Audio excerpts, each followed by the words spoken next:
We are live here from the yard to call a playoff game between the Central High Wildcats and the Santa Monica Gators. I'm with my co-host doing this for the first time together with Justin Babin. Yes, sir. I'm excited. I'm excited. Playoff baseball. There's nothing like it. Playoff first round. I'm excited to call this one tonight. Yeah, so we got good views sitting right here in basically the third base batter's box. Good crowd. Santa Monica brought a lot of people here to the yard today. You see at their plate, they're currently having the plate meeting right now. So it should be a great day of baseball. Looking forward to calling it with you. So, Justin, your class of 2022? Yes, sir. May 2022, I graduated from Central, and then I graduated last December of 2025 from LSU, so with a degree in broadcast journalism. So, yeah, I'm excited for tonight. Very, very excited for tonight. Yeah, big baseball fan, right? Yes, absolutely. Baseball, football, but baseball is very near and dear to my heart. I love it. Yeah, so tell me a little bit about, you got a podcast right there for the viewing audience out Babin on the Bayou. I do have a podcast. It's Babin on the Bayou. It's on YouTube and on Twitter as well. I do about 4 to 5 shows per week. I've been doing that, and it's mostly pretty much all LSU athletics. I've been covering a lot of baseball right now, but we also talk football and occasionally some basketball as well. So a lot been happening with LSU. Of course, I graduated from there, so that's very important to me as well. LSU athletics, huge LSU athletics fan. I've been all my life. So that's been a blessing to get that started in January and keeping doing it, and it's awesome. Yeah, so Justin reached out to us recently, just again a Central High alum, but a graduate of in college at LSU, and then is interested in doing play-by-play for the future for us, so our Wildcat fans can enjoy this more often next year. So this will be the first call to do it together, but hopefully he can take the reins and run with it next year. Yes, sir. That's what we're hoping for. Yes, sir. Good afternoon, ladies and gentlemen. All right, so they just wrapped up the plate meeting. Looks like we should have some introductions coming soon. The way the Wildcats will hit tonight, we'll have Aaron Keller leading off playing second base, Cooper Austin batting second playing shortstop, batting third and playing left field will be Brayson Hartzog, batting fourth and playing first base will be Brady Wiles, batting fifth and playing right field will be Lane Billings, batting sixth and playing third base Hudson Miley, batting seventh and catching Draven Payne, batting eighth and playing center field Reese Tillman, and DHing tonight will be Peyton Walls, and the pitcher on the mound will be LSU Eunice commit Cole Guidros. And for Santa Monica tonight, leading off, you have Cooper Tomplay playing right field, batting second, Andrew Miette playing center field. Cohen Robert will be bat third and play second base. Landon Blanchard will bat fourth and play shortstop. Brock Kuntz will catch and bat fifth. Jackson Robert will bat sixth and DH. Leighton DeLon will play first base and bat seventh. Carter Stevens will play left field and bat eighth. Parker Guidry will play third. And Tyson Moran will be your pitcher for the day. Batting seventh and playing first base. So our last time, I think you said you watched the game, but last time Cole Guidro's on the mound, we played the Catholic High Bears. We called the game live here. Cole threw a shutout against the Catholic High Bears, and it gave us our first win against Catholic since 2009. So some of my takeaways from that, when I watched Cole throw, he pounded the strike zone. Cole has a fastball that will reach the lower 90s and has a sweeper slider. So I'm looking to see him get ahead of hitters tonight and come back to that slider. Yeah, I noticed watching that game, watching a little bit of that game, going back and watching it, it was pounding the strike zone, like definitely getting ahead of counts, and that's so key, is getting ahead of counts and getting ahead of batters, because it means you could throw, you don't always have to throw strikes. You can throw pitches outside of the zone, make them swing, make them chase pitches and all of that. A big part of baseball is always getting ahead of counts when you're the pitcher and when you're the batter as well. It sets up hitters' counts and sets up to where a pitcher's going to have to throw you something good. So Guidro does that very, very well, and he did that very, very well against Catholic. Awesome. Again, we're looking for that same type out, and he needed to go deep in the game. For those guys new to playoff baseball, the way the LHSAA does it right now, we're in the first round. It's the best out of three. So we'll play this game tonight, and then we'll play tomorrow. I believe it's at 1 o'clock, and then there's an if necessary scheduled for 4. So we're hoping to get this thing done in 2 here tonight. Yes, sir. Yes, sir.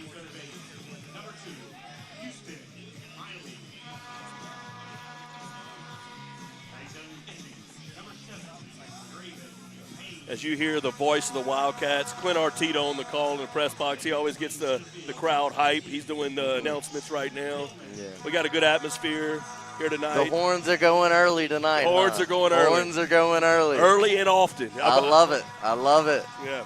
We got something, if you see in the top right corner of the screen, too, our girls are actually in their first playoff game right now, and it's hard for me to see, but the last time I checked, they were in a 3-1 lead. So that's good for good start for the Wildcats. Yes, sir. Yes, sir. All right, we're going to take our hats off right now, and they're going to do the national anthem. Head coach Sham Gabler. Ladies and gentlemen, at the time, we ask you please rise and remove your hats and direct your attention to the flag as we honor America and those who protect our freedom with the playing of our national anthem.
All right, it's about that time. Yes, sir. All the juices, all the preparation to get to this point. First round of playoffs. Justin, we about to do it, baby. Yes, sir, we are. Yes, sir, we are. Playoffs, man, playoffs in sports are the best. They're the best. They bring out the best of competition, and tonight, really, really excited for this one. Yeah, we got Cole Guidros on the mound. Cole Guidros, 4-year starter for the Wildcats. He's normally a shortstop as well. He's not able to swing the bat right now, so we love having him on the mound, though. He's LSU commitment, and he's going to give us a good chance to go win game one.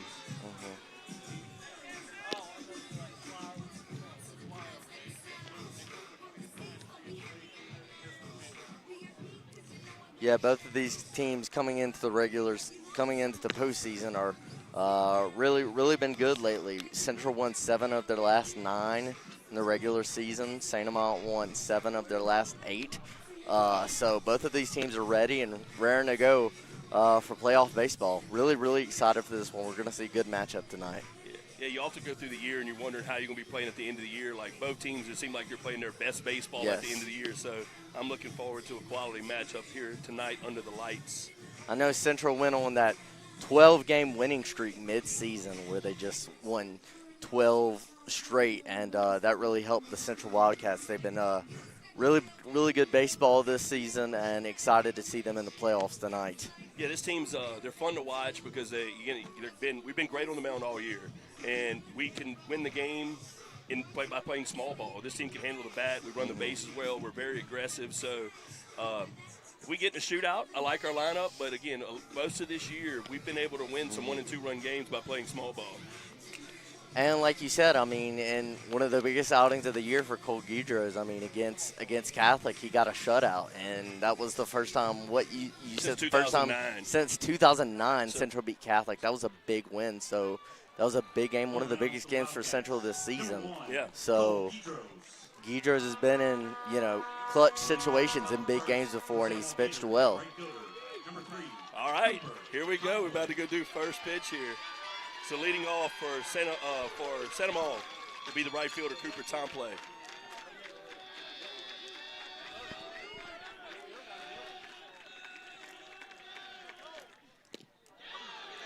Misses inside for ball 1.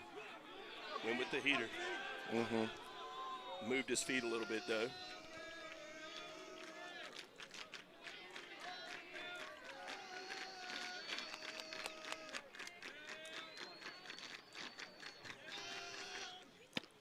This is high, 2-0.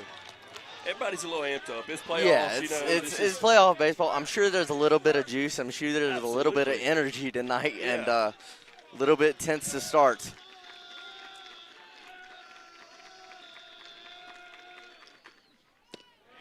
Look, there he goes. A good pitch call.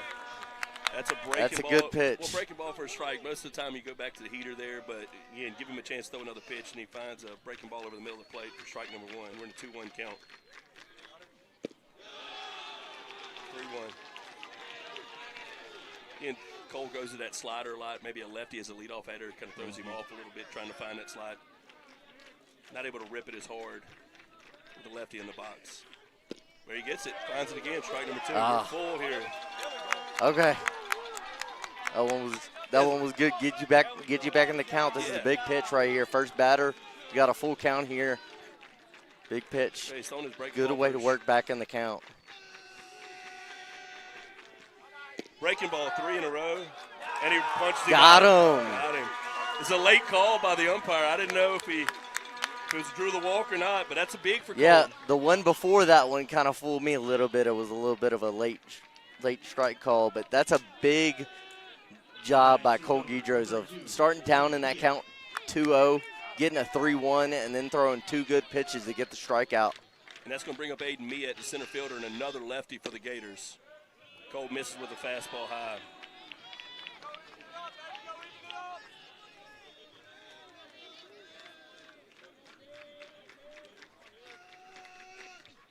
Gets a heater, gets the ball fouled down the first base line. Way to even up the count right there, 1-1. For him, that's his first time to kind of find that fastball, throw a fastball for a strike. So that's going to be important for Cole to be able to get ahead of hitters and be able to get to that slider.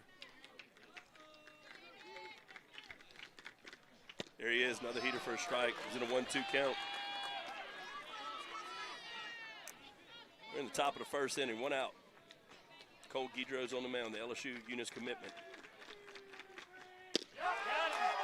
Locks him up with a 2 strikeouts in a row to start the game, to start playoff action. Cole Gators, what a job. Well, we've had 1 swing of the bat so far, too. So 2 Ks, 1 swing of the bat. The key for Cole, if he can get ahead of hitters with his fastball, that breaking ball is a real pitch. That's going to bring up Cohen Robert, the second baseman. And Cole finally has somebody step in the right-hand side of the box. Their coach comes out, tries to slow the game down a little bit. You get 2 quick outs. Doesn't want his team to get right back on the field so quickly. So just going to take a little time here. Gators doing a good job early of attacking the strike zone and really getting those 2 strikeouts early, get them some rhythm, get them some momentum going into this game. Yeah, great crowd here tonight. I'm not sure if you're able to pan back and see the crowd in the background, but it's packed here at the yard. Curveball dropped in for a strike, getting a hit. He likes his breaking ball right now. Yeah, getting ahead of counts, like we said earlier, it's going to be so key tonight, like it is in every game of baseball. Good job from Gators there. Fastball misses low. We're in a 1-1 count. That's a competitive pitch, though. Draven Payne behind the plate did a good job presenting that pitch to the umpire as he brought it back up into the strike zone. Another breaking ball again for Cole Gators. In a 1-2 count. Really, really good job of commanding the strike zone right now from Gators. Yeah, and so far we have 2 outs, 2 Ks, and they swung the bat once.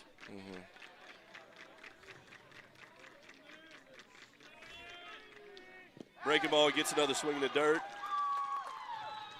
Strikes out the side in the top of the first. What a first inning for Cole Gators. Huge inning for Cole Gators. You saw the big breaking ball. He shows that he can throw a strike, but he shows that he can throw the ball when he's up in the count too. So we'll see you in the bottom of the first as the Wildcats there get their first swing at it. Hey, I'm Jonathan Starnes with Louisiana Turf Company, your local Celebrity Greens dealer and full-service outdoor living contractor. At Louisiana Turf Company, we install championship-quality artificial golf greens, sports turf, playground facilities, and custom yard turf. But we're much more than just turf. We design and build complete outdoor living spaces, which include hardscapes, decks, patios, outdoor kitchens, fire pits, lighting, and so much more. Completely transforming backyards into places where families and friends can make memories. As a proud graduate of Central High School, I believe in this community. That's why we give back and help support its growth. At Louisiana Turf Company, we're building more than just golf greens and outdoor living spaces. We're building a stronger community.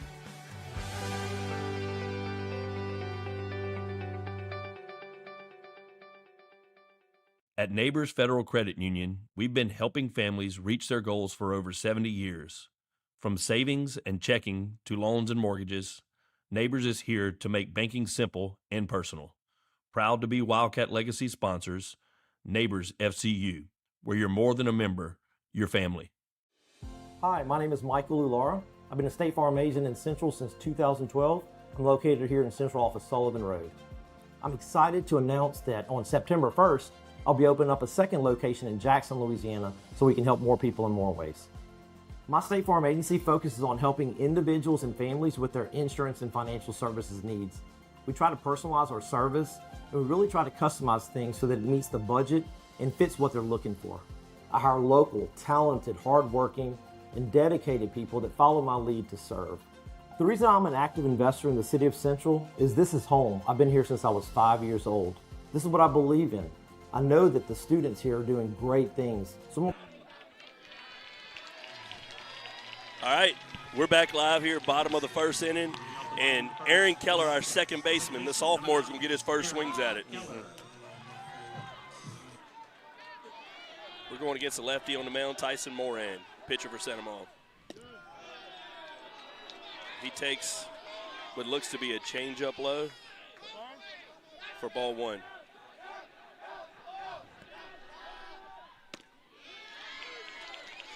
Win a 1-1 count here. Keller, the second baseman tonight for the Wildcats.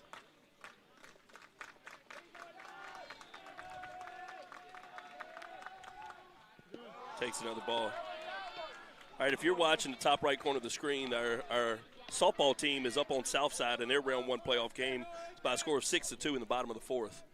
All right, Keller's in a looks to be a 2-1 count.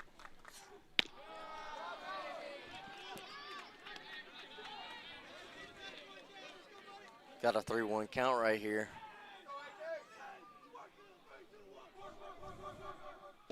Keller draws the leadoff walk. Good plate discipline. Getting the leadoff runner on, especially in baseball, when you get the leadoff runner on, that is one of the most critical parts of an inning because it puts a lot of pressure on the opposing pitching staff and defense to execute. Yeah, so you got a lefty here. You got Cooper Alston at the plate. Cooper's playing shortstop for us tonight. Be interested to see what kind of pickoff moves we got from Moran.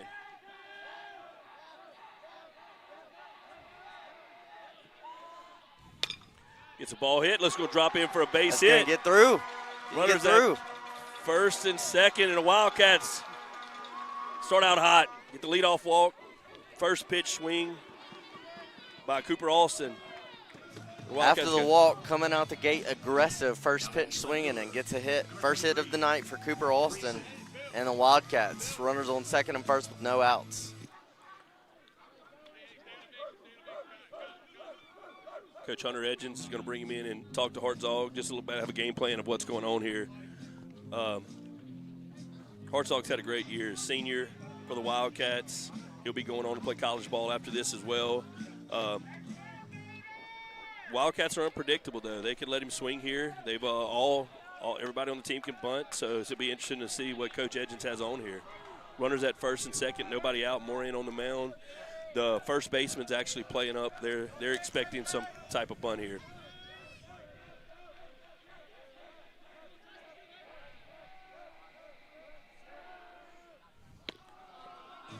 It's not on.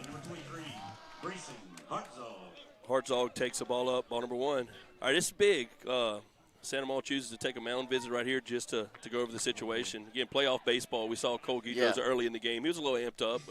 Wasn't able it's hard not to be in the playoffs. It's Yeah. hard not to be, and you can see that. I mean, the first batter, Keller, gets to a 3-1 count, hitters count, draws the walk, and then I love the aggressiveness by Cooper Alston. First pitch swinging, and now you got runners at second and first.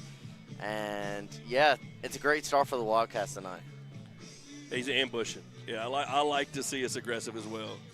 So this team believes they can go win the whole thing. It's nice to see them get off to a good start. Again, I wish we could pay into the crowd at some point in time because it's a packed. Great crowd tonight. Great crowd. A great crowd tonight. And this is what baseball should be. Great crowd. It feels unbelievable out here. A little breeze, and you got a little barbecue rolling. You can smell the food in the air. So it's a great day for baseball. First round playoff game for the Wildcats. Runners at first and second, and Hartzog at the plate. First baseman chooses to play behind the runner this time, either setting up a pick or thinks that we're going to let him swing here. And he takes a strike at the bottom of the strike zone for strike number 1. Back in a 1-1 count, nobody out. Hartzog batting .382 this season for the Wildcats. One of their best hitters.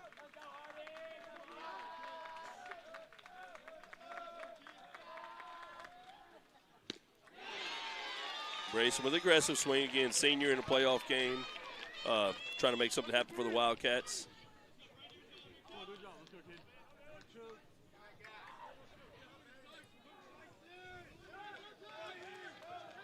This is the first time Moran's been ahead in the count. Let's see what he goes to here. And a 1-2 count. Glove pick by the shortstop, and we're back safe. And Santa Monica trying to keep us off of second and third, and we're trying to get there. So yeah, we're looking to see if Hartzog extend this at bat to see if he can get a breaking ball in the dirt here that we can advance on. Our game is just all about trying to get to second and third here. Move the runners over. And we're running. And there's a ball. Hits through the middle. Wildcats should score their first run of the game. Wildcats strike first. Phenomenal start for the Wildcats. A walk and then 2 singles by Cooper Alston and Brayson Hartzog. Wildcats on the board early. Yeah, we were moving on the pitch, too. It was interesting to see. It was a big call by Coach Hunter Edgens. He had a runner attacking third base. We get the ball up the middle and made an easy send for score number 1.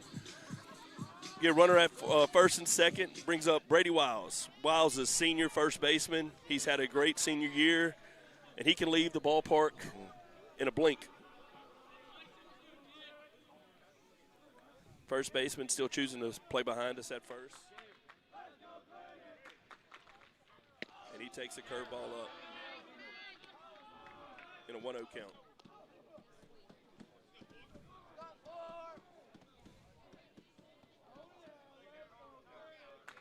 Wiles, the cleanup batter for the Wildcats tonight. Looking to continue the momentum. Long hold by the pitcher. Slide step. Again, Wiles was wanted. You can see it was aggressive take for him. So he's looking to swing here. He's in a 2-0 count, but if we want him to swing, we want Brady to do damage right here. And he's capable. It's a hitter's count. Yeah. Looking for something here. See what they give him. It's 2-0 count.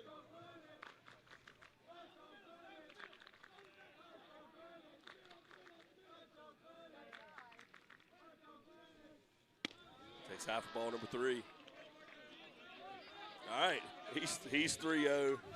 I mean, most guys you take until you get a strike right here, but does he green light him?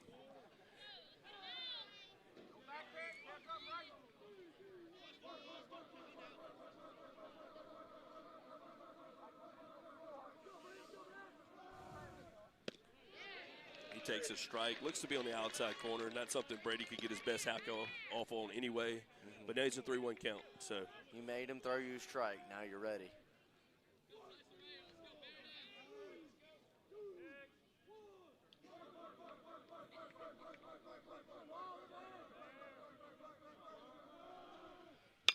That ball's hit way in the air. Very high chance to tag. We will see if we do. Cooper Alston's at the bag, and he's going to try to go to third base. There's going to be a play off the bag. Aggressive base running by Cooper Alston. Deep ball to right by Wiles, and we got runners at first and third. Able to move the runners up. Brings the right fielder. First and third, 1 out, and it's going to bring up Lane Billings. Lane's a two-sport guy for you. You'll see him for the Wildcats this year. He's a middle linebacker as well. So Yeah, I heard that. Linebacker. yeah, He also plays in the outfield. yeah, yeah. So runners at first and third right here. See if we put anything on or just kind of let the inning play out. Wildcats up 1-0, bottom of the first. Takes the ball high. You can tell pitcher's a little bit amped in this first inning. A little bit amped. We got this crowd behind you,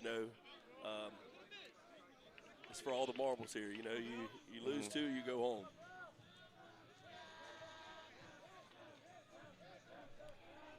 Let's get hit a ball back to the middle. They go to third base to get it out. Unfortunate right there for the Wildcats, but she got two runners on. Still not in a bad spot. Oh, well, he does. He thinks he's out at first base. We have to talk you through this. Oh. Do we have time? Okay, so to talk through the confusion here. All right, ball back to the pitcher. Ball's hit back to the pitcher. They catch us at third in a rundown. The hitter thinks that he got out at first base, and he walks off the base pass, and they just throw it over to first base and tag us out. So that's very unfortunate break for the Wildcats as they get the third out and at first base. So we'll see you at the top of the second inning. Hi, my name is Michael Ulara. I've been a State Farm agent in Central since 2012. I'm located here in Central off of Sullivan Road. I'm excited to announce that on September 1st, I'll be opening up a second location in Jackson, Louisiana, so we can help more people in more ways. My State Farm agency focuses on helping individuals and families with their insurance and financial services needs. We try to personalize our service, and we really try to customize things so that it meets the budget and fits what they're looking for. I hire local, talented, hardworking, and dedicated people that follow my lead to serve. The reason I'm an active investor in the city of Central is this is home. I've been here since I was 5 years old. This is what I believe in. I know that the students here are doing great things, so I'm a proud supporter of local schools, and Central High School is the top of that list. As long as we do that, I believe the future is very bright for the city of Central.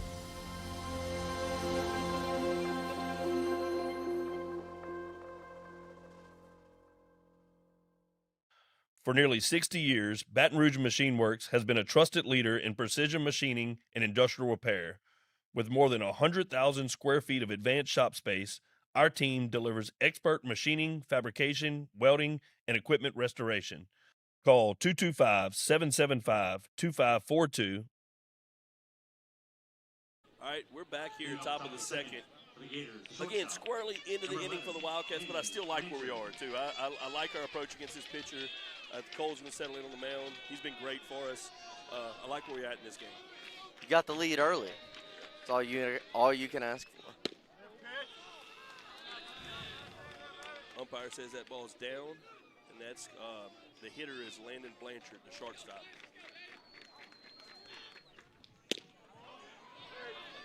See the velocity difference in the two pitchers. This is what's fun about baseball. You got a crafty lefty on the mound for Santa Maria, and you got a hard-throwing righty for the Wildcats, and he's in a 1-1 count. Ball's hit the third, throw it across, in time for out number one. Nice play right there for the Wildcats.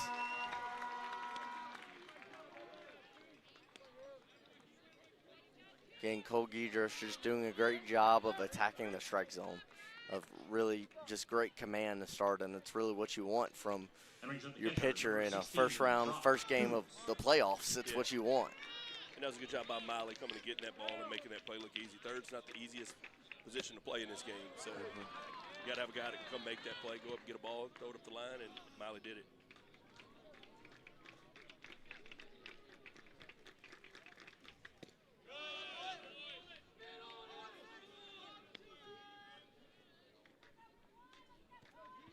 One count, Guidro's on the mound.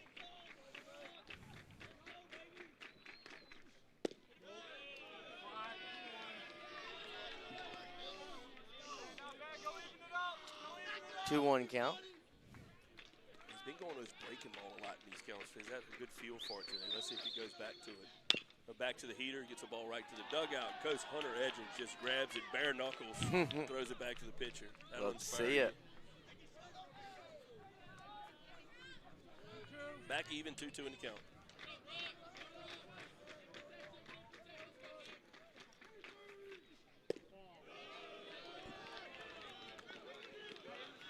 Gonna fill up the count on that Yeah. heater just outside. See what it goes with here. That's Gonna a be walk. 1 out walk for Santa Monica.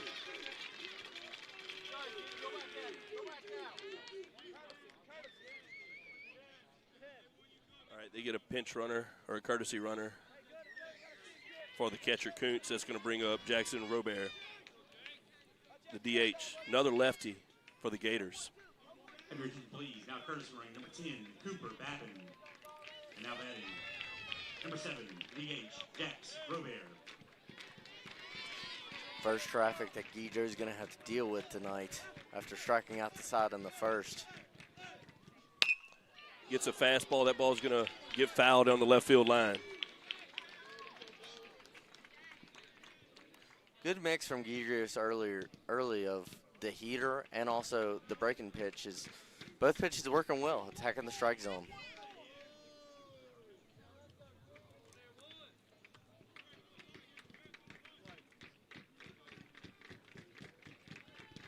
Runner at first.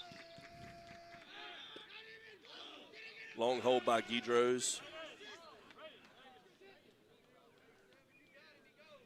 Wiles was kind of playing in front there. It's actually a tough grab for him as he bounced back to the back. I'm not sure if he was actually expecting the pickoff at that time, but he's holding him on regular now. Cole finds a fastball for a strike. That's strike number 2. Getting ahead into count 0-2. Lot of choices Guidros can go with right here in an 0-2 count. Again, you got a courtesy runner at first, so you got to believe that he can run. Gets a breaking ball up. That ball is going to go off of our beautiful building down the left field line.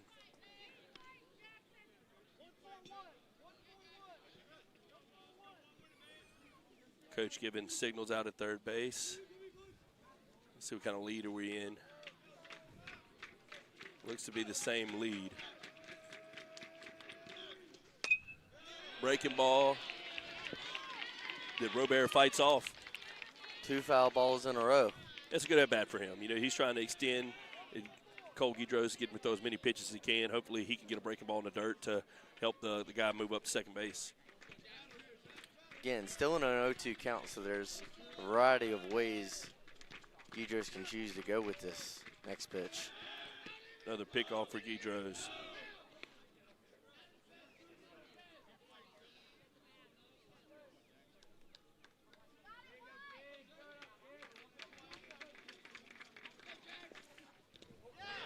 Hit by pitch. Runners at first and second with 1 out.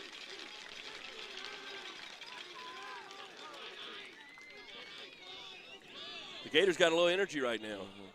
That one just ran a little 2 inside and hit the batter, so you got the leadoff out and then a walk and then a hit by pitch. So you got first and second, 1 out, top of the second. Wildcats up 1-0.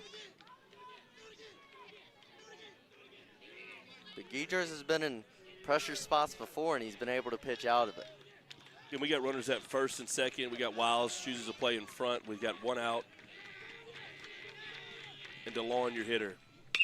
He's going to ground ball. Looks like a chance at a double play ball. We're going to get the first one at second. We in time for 2. We are. Great play. Big play for the Wildcats. Double play to end it.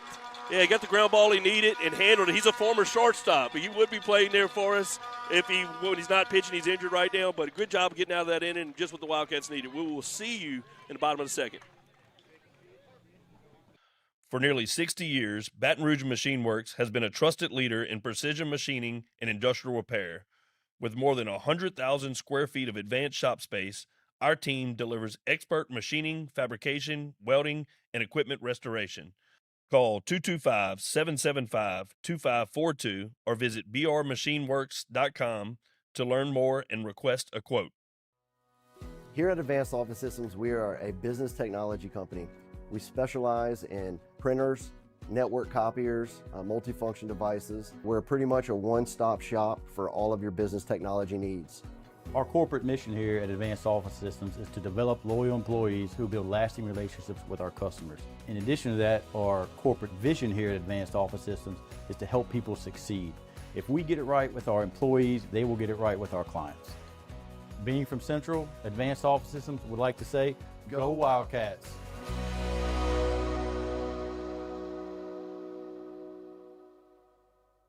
When life takes an unexpected turn, you need someone you can trust to stand by your side. For more than 30 years, the Moen Law Firm has been helping families.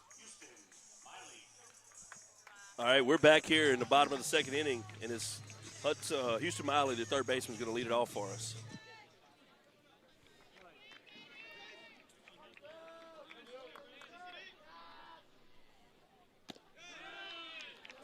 Houston lays off of a ball that looks to be low and away, ball number 1.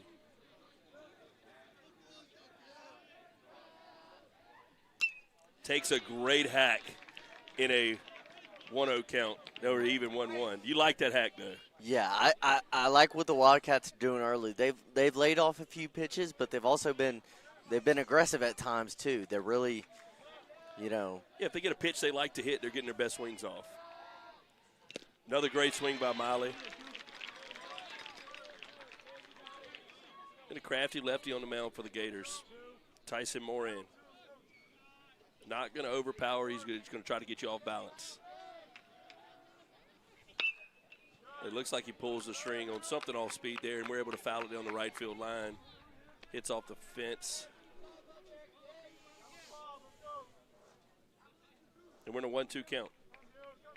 And leadoff batter of the inning, so important to see how many pitches you can get to help your team out. You might not get the hit, but you might wear him down for somebody later in the inning. and it's so important if you get the leadoff batter on. Another breaking ball. He fouls right back at us over here. Right at us. I know. Should have brought your glove. All right, he's battling.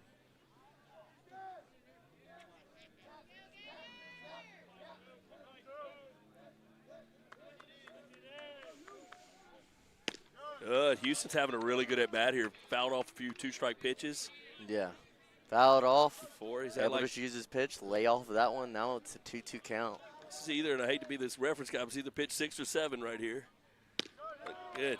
And he's worked himself back full. This is what you want out of a leadoff at-bat right here.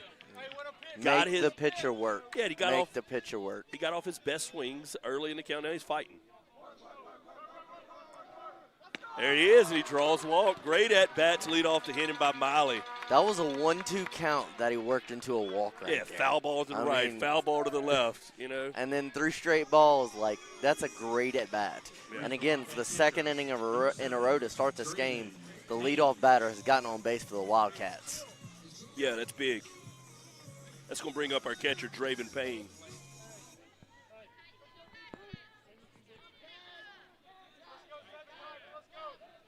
Hadn't showed a pickoff yet. Still yet to. He gets a ball line to first base.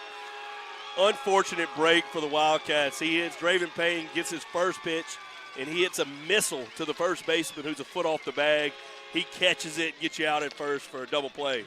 But again, you like our swings right now. Yeah, you like the swings, and you like the offensive approach from the Wildcats. You had an unfortunate circumstance that ended the first inning, and then that right there double them up. I mean, but the Wildcats' approach at the plate has been great so far. It's going to bring up Reese Tillman. Reese is a junior, University of New Orleans commitment. Hey, don't chase that. Stay off of that set 1-7. UNO commit? Yeah, UNO commit. Been knowing most of these kids since about the age of 6 years old. So here they are sitting in there anywhere from their freshman to their senior year. It's fun to watch them in these moments. Reese Tillman with a liner off the shortstop's glove. And you get a break. We get a break back there. I thought that was going to be another one that was lined out. Again, these balls are getting hit hard by the Wildcats. They are hitting these balls hard. A couple bad breaks, but I love the approach to the plate early.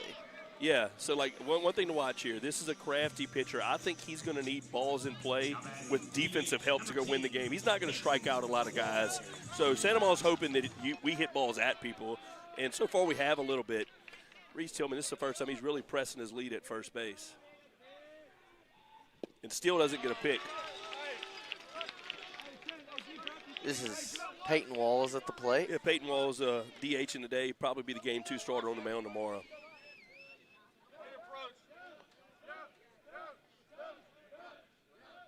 And Reese Tillman doing a good job pressing his primary lead at first base. And he's going to see the first pick of the game to first base. And he's the first guy to really extend out there and draw a pick as well. Pickoff attempts when they come from left-handed pitchers can be tricky to tough to read. Tricky to read for sure.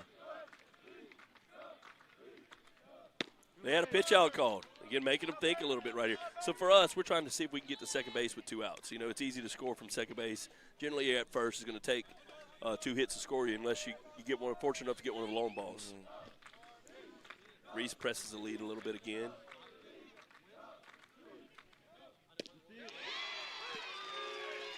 Again, if you're watching the top right corner of the screen, that's our Lady Wildcats softball team. They're up 9-2 in the 6th against Southside in their first-round playoff game, so we're super proud of them as well. They have a great crowd at Wildcat Park.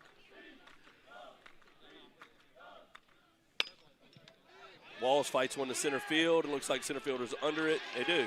Again, but good at-bats for us again. I think we have a chance to score some runs in this game going off this pitcher. I like our approach to the plate. We had a bad break that inning, but, again, we'll see in the top of the 3rd inning. When life takes an unexpected turn, you need someone you can trust to stand by your side.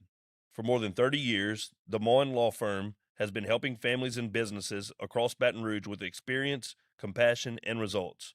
Whether it's personal injury, family matters, estate planning, or business law, our attorneys are here to guide you every step of the way. Call the Moen Law Firm today for your free consultation. I'm Wyatt Graves, and I am the owner of Fundamentals Early Learning Center. We opened in Central in 2013. I believe our kids and our community deserve the best opportunities to learn. If I desire to help people build a good life, you have to have a great community to live in. And I think that comes from businesses supporting the community, especially the school system. Just recently, we opened Kaizen Co-work and Event Space. That's a place where people can pay memberships and have a remote workplace 24 hours a day, 7 days a week.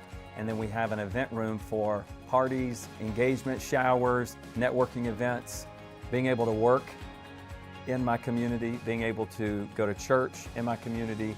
All of that matters. And so supporting this is just a no-brainer. To learn more about what we're doing and how you can be a part of it, visit WyattGraves.com.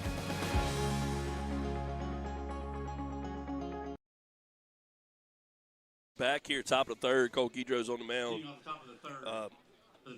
And just to give you an update on what's going on at Wildcat Park, Our Lady Wildcats are up 9-2 in the bottom of the 6th against Southside. Winner moves on game for them. That's going to bring up Carter Stevens, the left fielder. First pitch swinging.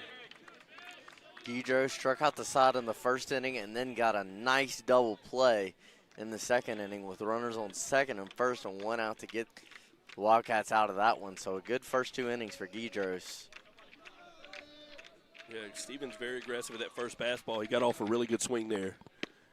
And we choose to take a little off, and he takes it off the corner for a ball. 1-1 count for Guidros.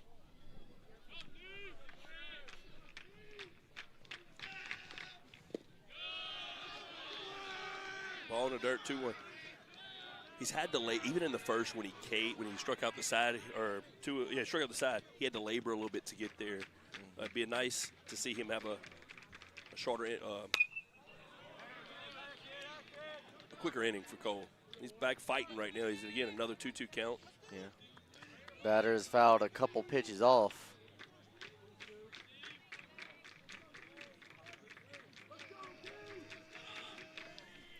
Back to the fastballs. Shortstop grabs it, throws it across. Is it in time? No. Oh, that was a great attempt. Yeah, Cooper Austin laid out full extension, pressed up. I actually thought the ball was going to get through to center field, but Cooper came up with it and made it bang-bang at first base. Great effort by Cooper Austin. So leadoff runner gets on for Santa Ma for the 1st inning. Didn't happen in the 1st or 2nd, but they got the leadoff runner on in the 3rd. This is their 3rd baseman, Parker Guidry. This is a big lead at first base. Big B, we got a chance. Got him at first base. Got him. Big pick off. Like you can see him. I know we got the softball game kind of covering up the first base side box here, but the guy came out and he really pressed his primary lead, and we noticed it, picked him off at first base. That was a big lead. Huge. That was a very big lead. Huge lead. All right, so that's what we needed. He throws pitch number 1. He attacks his own but misses up. He's in a 1-0 count. Seen some good defense tonight Yeah. for both teams early in this game. Ball's fouled up in the air. That's going to get out of play. Again, Lady Wildcats up 9-2 in the bottom of the 6th. They win, they move on to the next round to face the Walker Wildcats. Guidro's in a 1-1 count, top of the 3rd inning.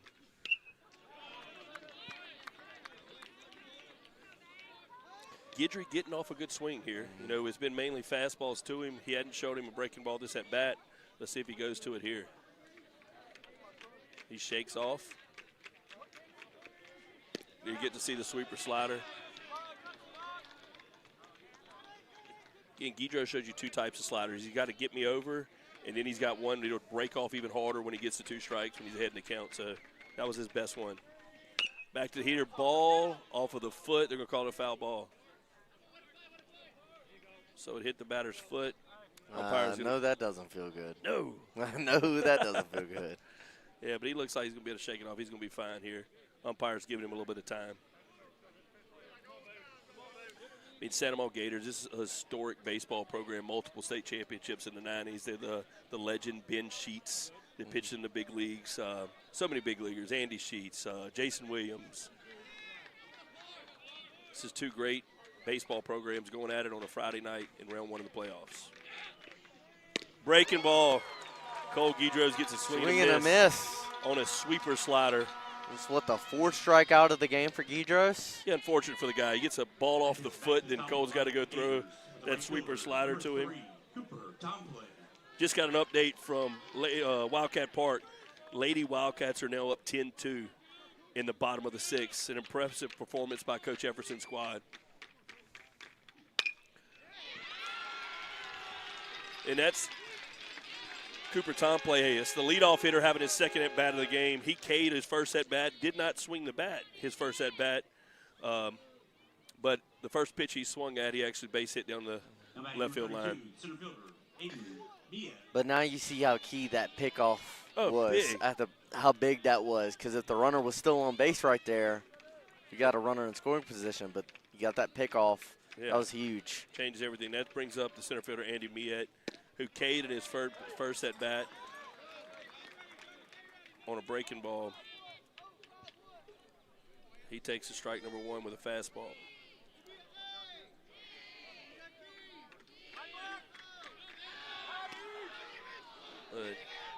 Aggressive lead at first base. Not quite the lead that we saw the first time. Yeah, being a little bit aggressive with some of these leads, though. And Cole's got a good move. He's going to keep him tight. Give Draven a chance behind the plate to throw him out.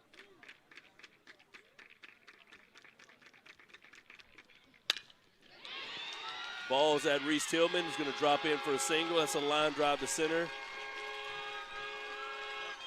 And again, these are 2 guys who K'd in their first at-bats, but they've had really good at-bats to able to adjust. Second time after first time through the order, second time through the order now.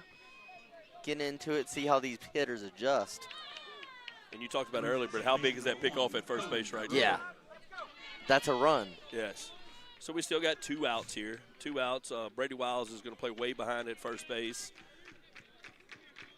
And it's their 3-hole hitter at the plate, Cohen Robert, who, again, struck out in his first at-bat.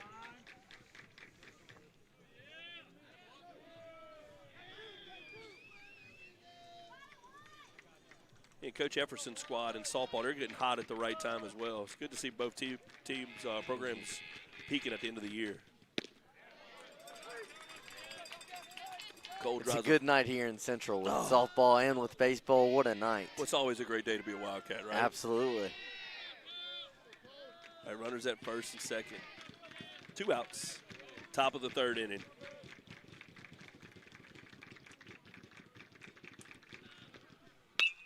Ball's up in the air. That's going to be playable. You got Billings under it. He makes the grab, and we're out of the inning. Again.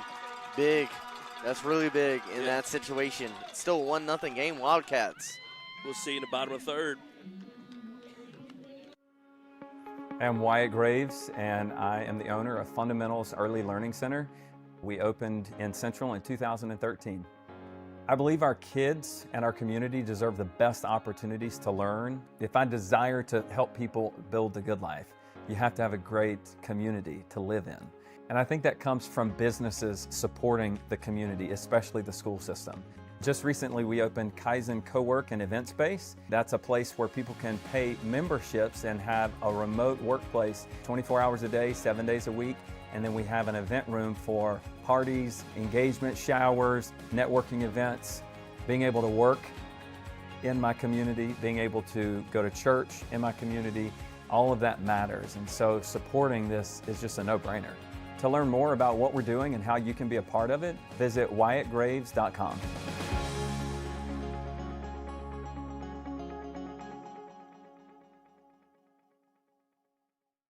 Waste Pro Baton Rouge, providing reliable trash and recycling service with pride and professionalism. Committed to serving families and businesses across our region and proud to stand as a Wildcat Legacy sponsor. Waste Pro, a company you can trust, a community we call home. Brought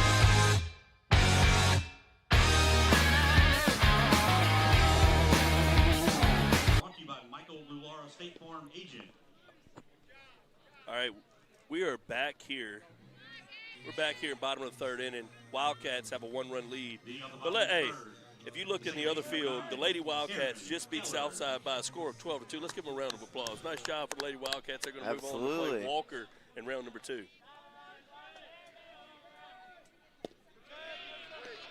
Yeah, back here at Wildcat Park, beautiful night. They got people packed up and down the baselines. Great atmosphere for high school baseball on a Friday night in South Louisiana. All right, Keller, this is his second at bat of the game. We're all getting our second swings at it, too. Again, you're moving over to the second time in the order, so what adjustments do you make as an offense for both teams? Yeah, remember his first at bat. He led off the bat with a great at bat, drew a walk.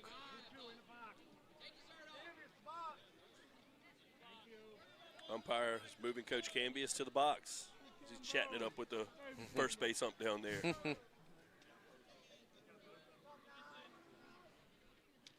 Good.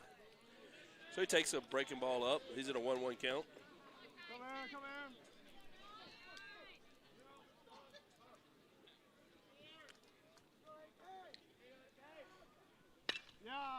Big hit. Let's look to see if they make a play at first. You don't see it much in high school baseball. Wow, hold on. A lot of action here. That was a lot of action. Let me explain what happened. Aaron Keller single to right field, but the Little League play, the right fielder tries to scoop it up, throws it to first base, misses the first base and misses the ball. Keller tries to round. They throw it back to first base, and everybody's safe. But again, you get the leadoff runner on, and Cooper Austin got a single in his first at bat. Yeah, he saw first pitch, right? Aggressive. See if he comes out like that again on this at bat.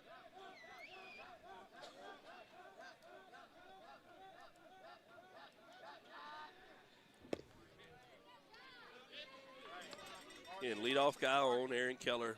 Two different types of leads here. You saw Reese Tillman with a big aggressive lead, drawing picks or drawing throws in the bottom of the last inning. Looks like Keller has shortened it up a little.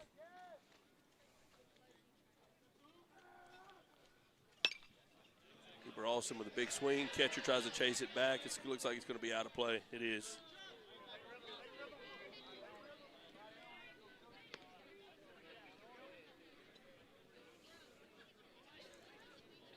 So bottom of the third inning, Central Wildcats versus Santa Maria Gators in round 1 of the playoffs. This is the first of a 3-game series, or the best 2 out of 3. Gets a breaking ball, fouls it sharply down the left field line. And what I like about Coop, he hasn't taken many strikes right now, and you like that as a ball club. If you're coming in, if you're around the plate, he's getting his best swings off. He's aggressive at any pitch in the strike zone right now. And I do like the aggressiveness at the plate. I mean, you saw it swinging on the first pitch in his first at bat, getting the first hit of the game for the Wildcats. And if it's near the zone, he's gonna swing, and he's been aggressive, and it's paid off for him. Ball's hit up the middle. hit to second base. They touch the bag, throw it across for the double play. And double plays have helped them out. It's been their friend in the innings. They've had a truly, this is a third double play of the game. The Wildcats had a double play in the second. We've seen a lot of double plays early. Yeah, have sent them all the liner to first, double them up at second. You had an uncharacteristic double play where they get the guy out at third, throw it across at first when we ran off thinking that we were out at first. So, Hartzog got a single in his first at bat as well. Yeah, Grayson Hartzog, the left fielder, your 3-hole hitter for the Wildcats. Takes ball number 1 high.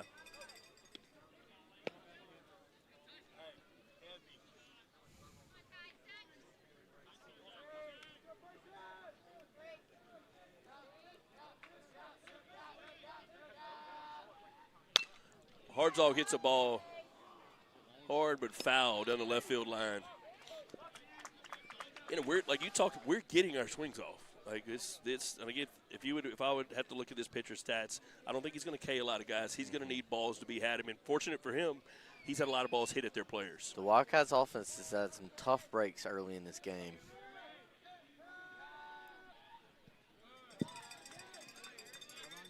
Going to be a 2-1 count now.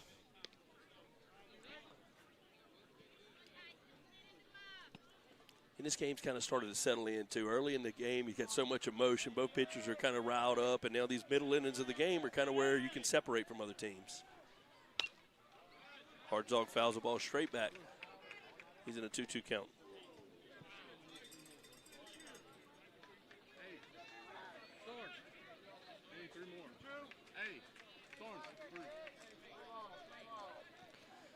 Hey, 2-2 count.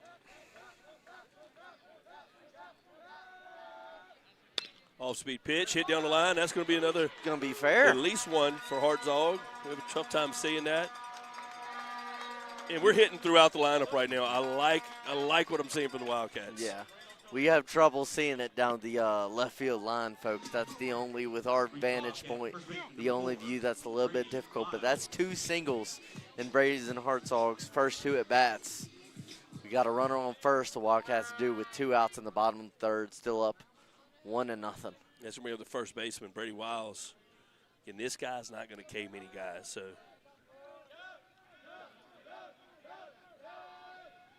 Gets a pitch he can handle. Liner should be in the gap. Diving body it is. That ball's down. That's going to score a run for the Wildcats. Hartzog's running. Big 2-out double for Brady Wiles. Big, yeah, absolutely. 2-out double for Brady Wiles. Makes it 2-0 Wildcats in the bottom of the third inning. I mean, another crucial aspect of baseball is 2-out hitting. And you have a 2-out single right there, and then a 2-out double drives home Hartzog. Huge. You know, it's cool to see, again, these kids you've been knowing. I've been knowing most of them since they were 7 years old, to have big moments like this in playoff game. They work so hard to get to these spots. It's a joy to see them have so much success. And that ball was a laser to left center field. So Wiles is going to be at second, and you're going to have Lane Billings at the plate. Lane hit the ball to the pitcher in his last at-bat. Wildcats have a 2-run lead.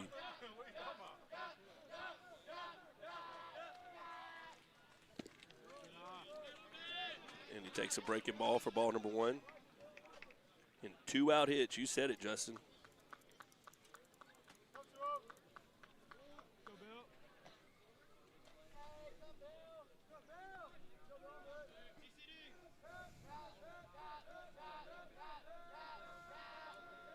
Long hold by the pitcher. Oh, here we go. Wildcats steal third base. Looks like they had him on looks. It looked like they had a chance to get him out at third. Errant throw by the catcher. Ball tries to block it up. Ball shoots to left field, and the Wildcats get run number 3. 3-0 early for the Wildcats. Again, all of this action in the third have come with 2 outs. Really good clutch hitting from the Wildcats. It's unconventional. Like most of you see in the big leagues, when they get to second base with 2 outs, they're not trying to steal third. But high school baseball, anything can happen. So to see Coach Edgin stay aggressive trying to steal third, even with 2 outs, because they're still high school kids. So they throw a ball away, Wildcats get a break, and we're back with a 3-run lead.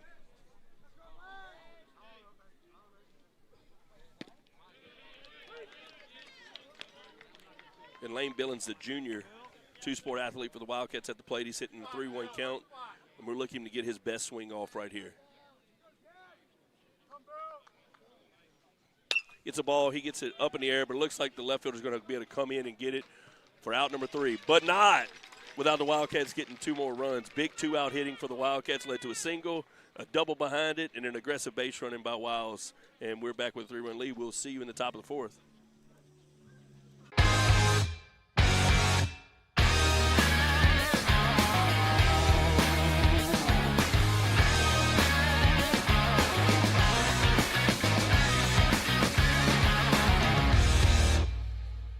My name is Gene Stevens, owner of State Lumber and Hardware, Blanchard's Building Materials.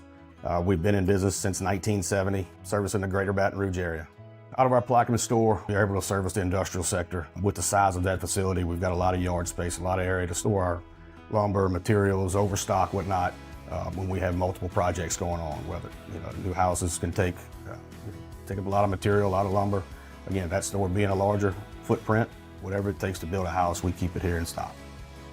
Whether you've got a new construction project, renovation project, whatever that may be, give us a call at State Lumber. Happy to serve you. We can do your estimates, takeoffs, whatever that may be, and get you going on your project.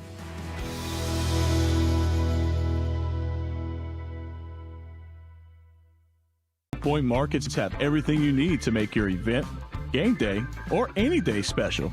Discover our deli favorites like our signature chicken salads, hot meals, or explore our wide selection of beer, wine, and spirits. Hosting a crowd? Order our sandwich trays or party platters for easy entertaining. From tailgating essentials to Mardi Gras king cakes, Oak Point has you covered. Visit us today and love where you shop. I think the Wildcats may have walked them off with a bomb to run roll south side. So, man, it's always a great day to be a Wildcat. But when you walk somebody off with a bomb, move on to round number 2, and we're sitting here at the yard with a 3-run lead, it's even a better day to be a Wildcat. Guidro's getting ahead of a hitter for strike number 1. Yeah, first pitch strike. Landon Blanchard, the hitter. 2 pitches, 2 strikes. This is the inning that we need him to get through kind of quickly. Keep his pitch count down. Something a lot of people always talk about is after you have a big inning, can you come back and do a shutdown inning as a pitcher and as a defense and keep the momentum in the Wildcat dugout? That's right. Santa Monica seems to be a scrappy bunch, fouling off a lot of pitches here. Very tradition-rich program. The Gators have multiple state championships in the 90s. Ball's hit to first base. Wiles takes it himself for out number 1. Cole Guidros gets the leadoff hitter yet again.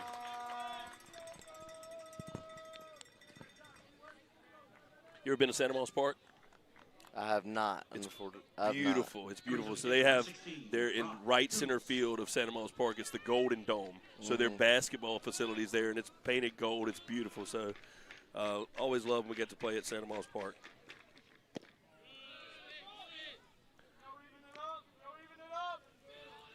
Brock Kuntz, the hitter, walked in his first at bat.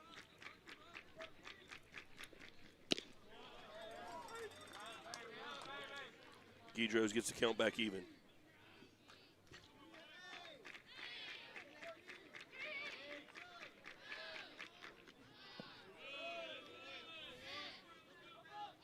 And Cole Guidros, senior, 4-year starter for the Wildcats.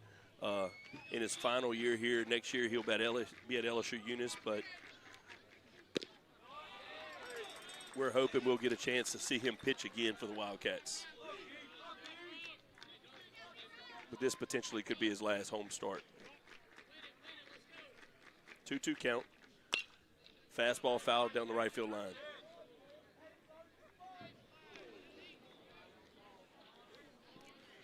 Two count with 1 out. Top of the 4th. Wildcats up 3-0. Breaking ball foul back. Not able to hang on. Been able to foul a few pitches off here.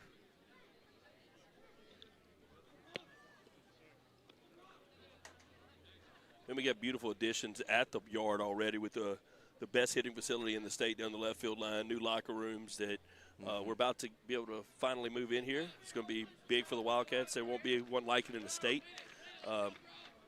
And next year, the new addition will get a new press box and grandstands.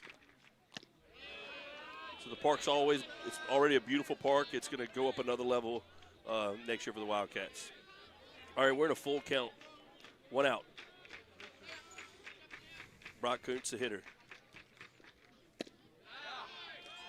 He takes the ball off the outside corner for 1 out walk drawn by Sanama.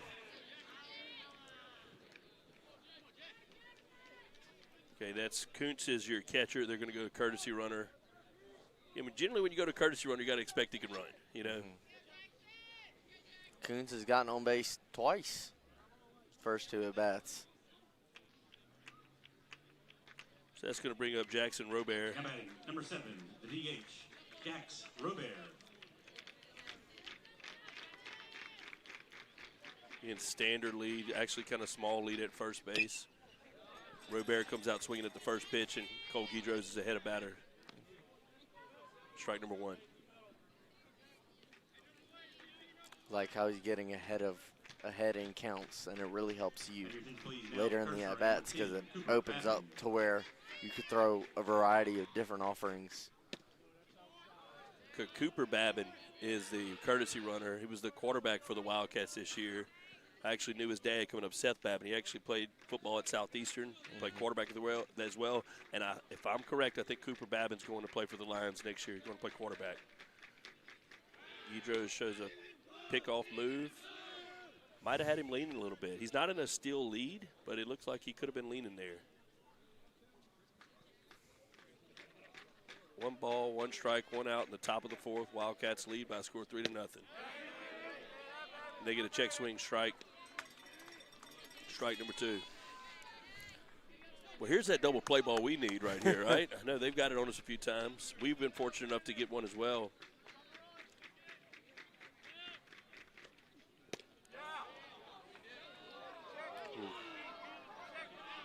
The crowd or coaches wanting a check swing. Don't know if we have an umpire position to actually check it. And we're back here 2-2. Batter's not comfortable right now, though. Cole has him a little bit uncomfortable. A little bit indecisive right now. Yeah. And he tries a backdoor breaking ball. It must have missed on the outside edge. Full count. He's close. Draven Payne seems to think it's there. You know, we got a good battle going on the mound right here.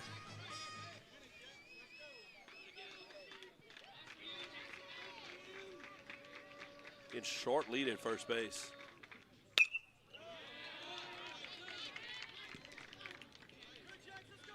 It's going to be hard for him to steal out of that lead.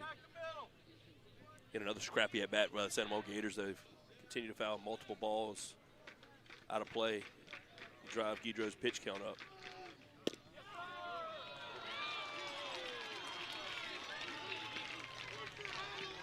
Draws a walk. That was actually a 3-2 count. Draws a walk.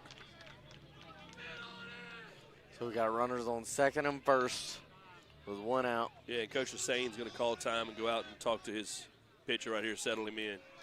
Guidros is kind of up to 60. He's up to 63 pitches right now. I'm not sure what he's extended to this year, but you're generally into that like 20, 30 more pitches max, you know, that you'll see him go. So who knows?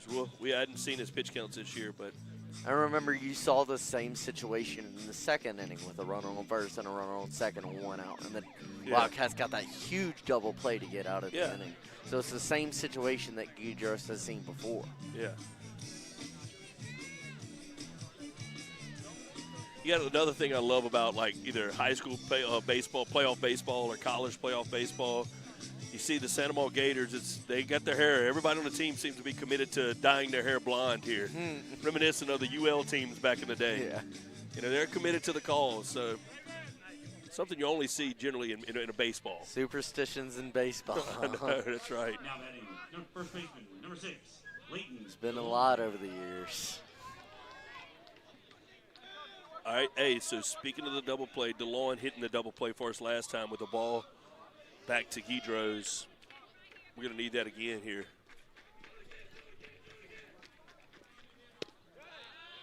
And again, Guidros being not only a pitcher, but a shortstop as well, having experience at shortstop, So valuable in the field. He misses high with ball number 1. And this is going to be one of the bigger innings of the game for the Gators here. He gets strike number 1 on the outside corner. Back even, 1-1 count. One of the bigger pitches in baseball here, the 1-1 count, right? The difference in 2-1 and 1-2. Batting average swing dramatically.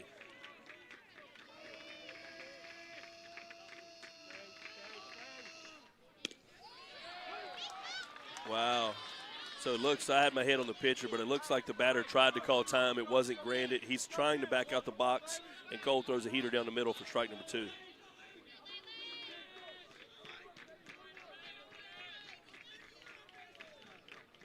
One-two count, 1 out, runners at first and second, top of the 4th. And Cole's doing a good job. He's right there on the edge, like he's mixing up his looks, he's mixing up his timing, so he's not trying to give him a reason or an easy way to get to third base with 1 out, and that's where we're trying to keep them where they are, keep them at first and second here. They get to second and third in high school baseball. It's so easy to score them from there.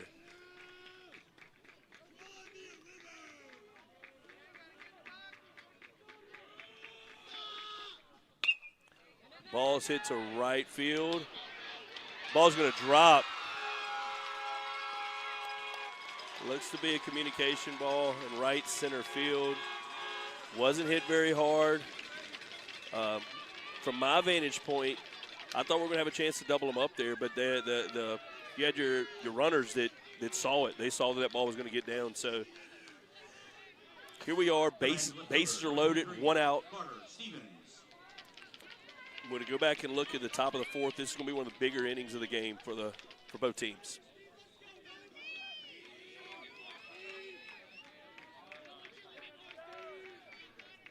Wiles plays in front at first base. Miley's even at third.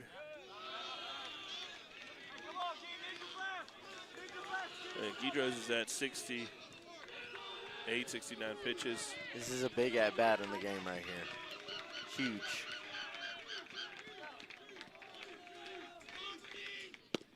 It's a fastball bind for strike number 1. 1-1 count.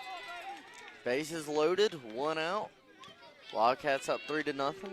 Carter Stevens, the hitter, he hit the ball through the middle that Cooper Austin laid out for last at bat. I wouldn't mind that same type of ball. Give Austin a chance to roll a double play.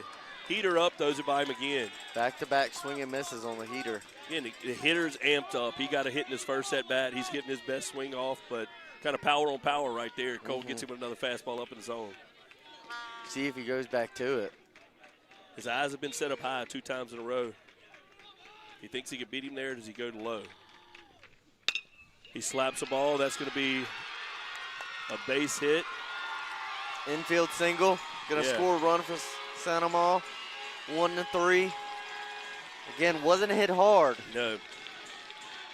So the Gators are on the board for the first time, and they're going wild in the dugout. It's a 3-1 ball game.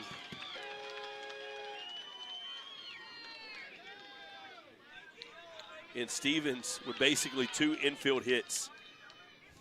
He's punched the ball through the middle, and again, it hits a ball that stays in the infield.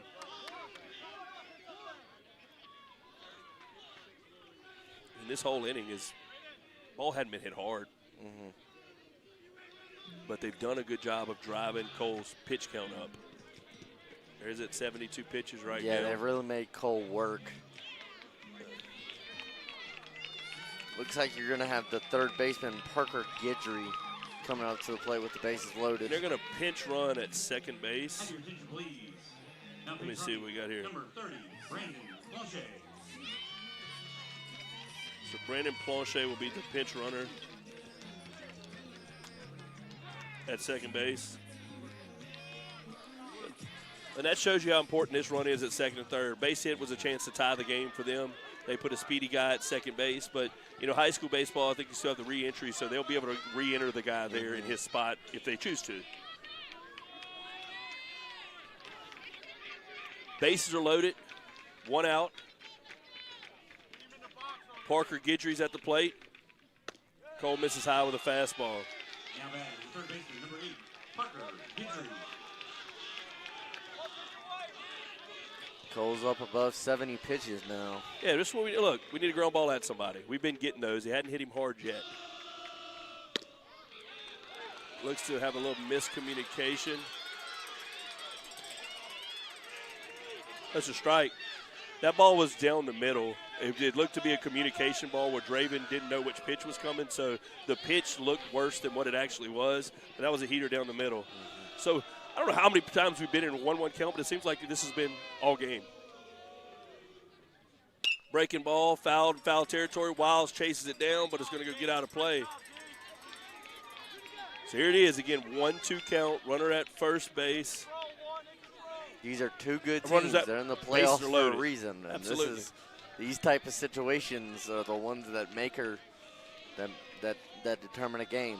Wiles right in his back pocket at first base.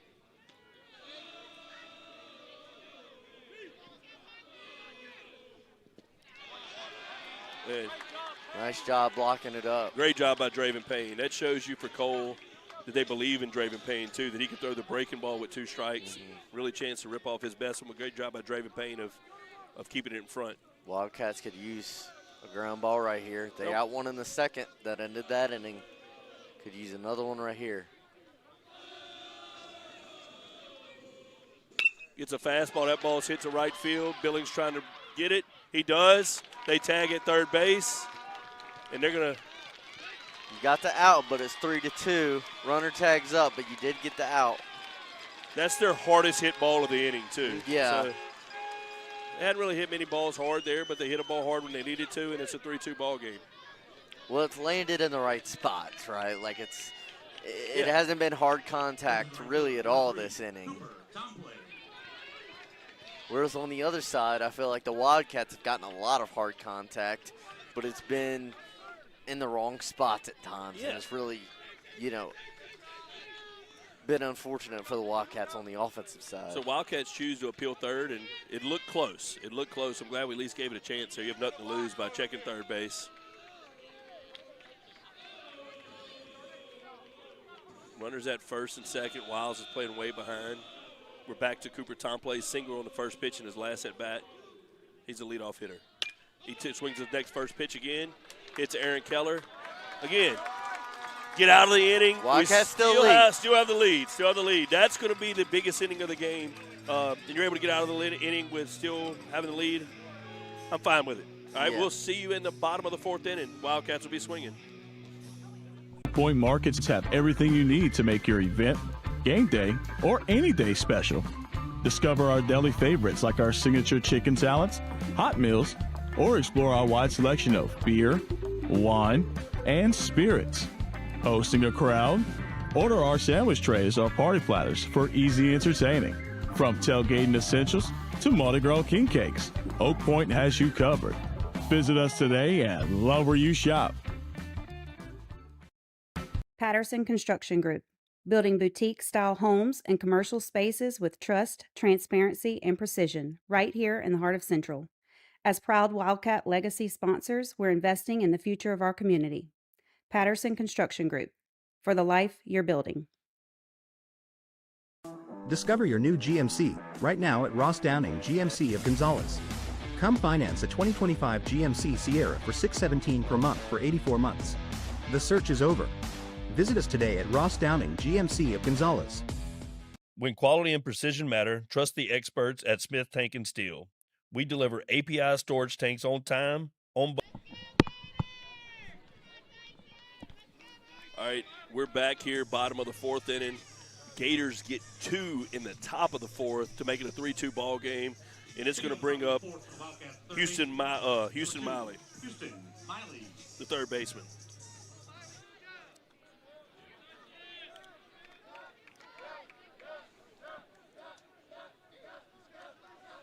Long hold by the pitcher here to lead off the inning. Moran on the mound. Miley gets a fastball. First pitch comes out swinging. Again, can the Wildcats answer? Punch, counter punch. Yeah, that's kind of what playoff baseball is all about, right? Keep the pressure. They score, we need to score. We need to scratch here. Looks like you got a little action going in the Santa Maria bullpen. takes a breaking ball up. Telling you, the little guy Moran for them has done a good job of keeping them in the ball game. He's been fortunate where we've had a few double play balls. We've hit some balls hard. It's been at him, but he's got their club in a ball game in the bottom of the fourth. Miley in a 1-1 count. Fouls the ball straight back. 1-2. I think we talked about this his last time that he came up. The more balls that you're able to foul off here helps guys later in the inning to score. You're driving his pitch count up, making him work on the mound. And I think the Gators have done a good job of that. I'm sure you get the same type of at-bat here out of Miley. Miley hits the ball to right field. That has a shot to get down. Is it going to be fair? Unbelievable play. Diving catch by the right fielder. I'll tell you what. Santa Maria has made some really good defensive plays tonight in the infield, and that was another, maybe the best one of the night in the outfield. That's one of the better plays that I've seen in a while. Like, this is a guy, right fielder, that trusted his read, ran on the line. That ball was going to be foul for us. I was hoping that he got pushed that way, but he makes a web gym play for it's a big out number one for the Gators.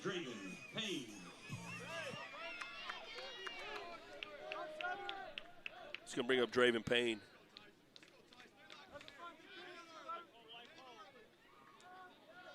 Draven Payne, the catcher.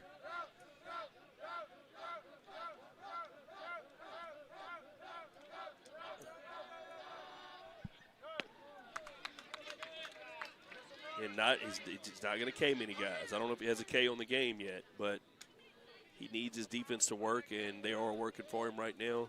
Draven Payne sits in a 1-0 count in the bottom of the fourth inning with the Wildcats leading by a score of 3-2. Ball's up. We've had great at-bats. You know, we need a break. Hitters count right here for Draven Payne.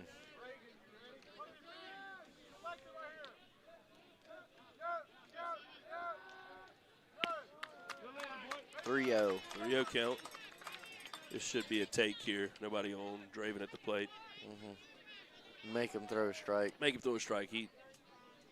He's worked in some odd counts here, too. He hadn't really been ahead of a lot of hitters, but he's had some fortune, again, having some balls hit at him. You used the word crafty earlier, yeah. And able to. That's a strike right there. Make it 3-1. Yeah, I think he had a take on anyway, but even if that's in a 3-0 count and he's freed up, probably not a pitch he wants to swing at it. That's got to be at the bottom of his strike zone. He's in a 3-1 count, 1 out. And a lot of long pauses by this pitcher. I'm not sure if it's a communication deal or if it's a tactic by the Gators, but this is definitely not a rap. It's a slow pace of pitching for the Gators. It's a fastball by him for 3-2. Make a full count right here to Draven Payne. They're pitch away. 3-2 count.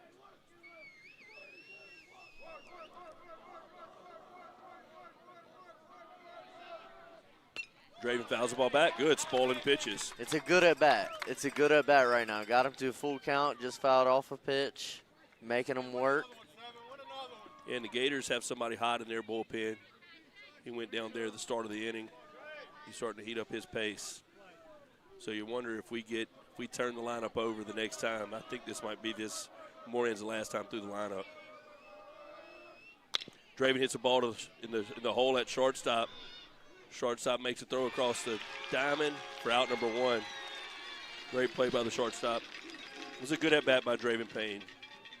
And it was a good job by Moran, their pitcher. He started to count 3-0 and then worked himself all the way back into it. Reese Tillman, the center fielder, coming to the plate with 2 outs.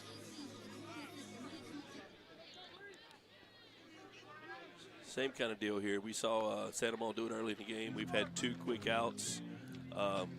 Coach Edgens has given him some words of wisdom. Well, it was a big, long inning for your pitching staff, for Cole Gators in the top of the 4th. So you want to kind of help him out by extending this inning. Absolutely. And not getting him right back out there after a really long inning in the top of the 4th. So kind of slow the game down. Absolutely. Tillman at the plate with 2 outs. And again, another time by our hitters. It's either taking a while for them to relay the pitch in, or there's communication issues, or this is a tactic. Generally, when you see a pitcher get in a rhythm, they'll go a little bit faster. He throws a breaking ball for a strike. It's not overpowering stuff by Moran, but he has been able to work his way out of difficult situations, and he's done a nice job tonight.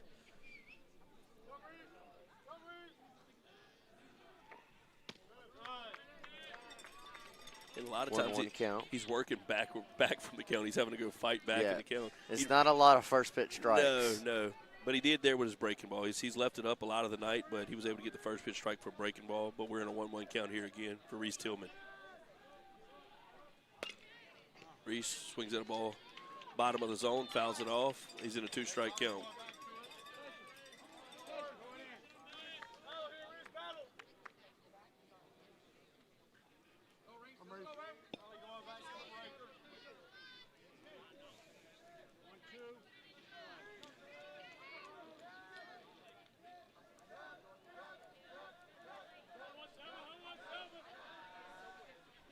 Breaking ball. Reese lays off. Good job laying off for that one. This guy's not going to overpower your weight. He gets you out as you're getting you off balance. That was a really good take in that situation. Their right fielder is in the right center gap, way off the line. And Tillman hits a liner in the central dugout. Yeah, they definitely have a shift in the outfield against Tillman. A lot of room to work down the right field line. Maurice's powers in right center.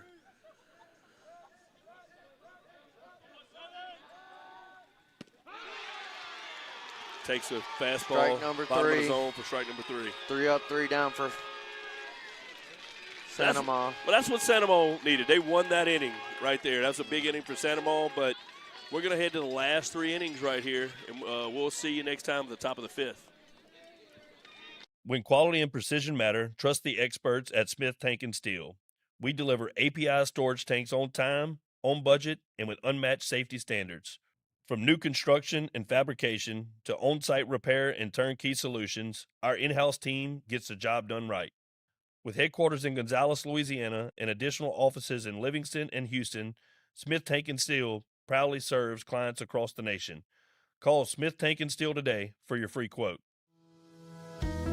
Hello, I'm Brendan Easley, President of Trade Construction. For more than 40 years, Trade's been proud to call Central home. Founded in 1982 by my dad and a few partners, Trade has grown and one of the Gulf South's leading industrial contractors. We've been able to build a company on a reputation of quality, safety, and integrity. Trade provides fabrication and construction services for some of the region's most respected industrial clients. But what truly sets us apart isn't just what we build, it's how we build. We make every project a promise to deliver excellence on time, every time. Staying in Central, giving back to the Central community is part of who we are. We have partnered with the Central High School Welding Program to expose students to a variety of opportunities in the construction industry. We want them to know that they won't have to leave their community to find great work opportunities after high school. This is where our families live, where employees' kids go to school. Now batting center fielder, number 32, Innings. All right. Sandoval Gators win their first inning of the game. You know, get 2 runs. We're in a 3-2 ball game. Cole Guidro's on the mound in the top of the 5th inning in a beautiful night here at the yard. And no place else I would rather be right now besides my buddy Justin calling this game. Yes, sir. Final 3 innings, playoff baseball. Wildcats up 3-2. Guidros drives a fastball in there, misses on the first pitch, drives a fastball in for strike number 1, and yet again it's that 1-1 count.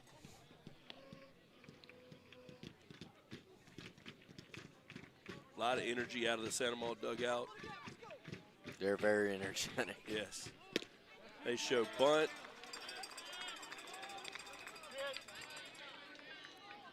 And misses. 1-2 count.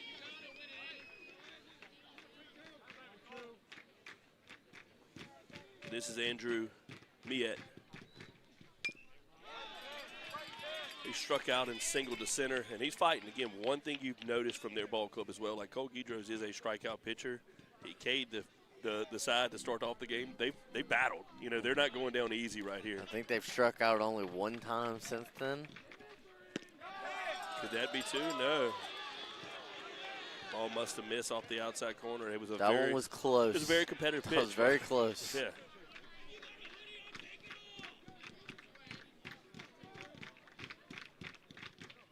Guidros fastball up. He's in a 2-2 count.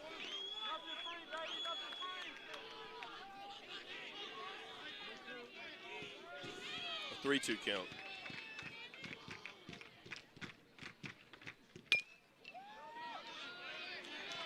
Mia continues to fight.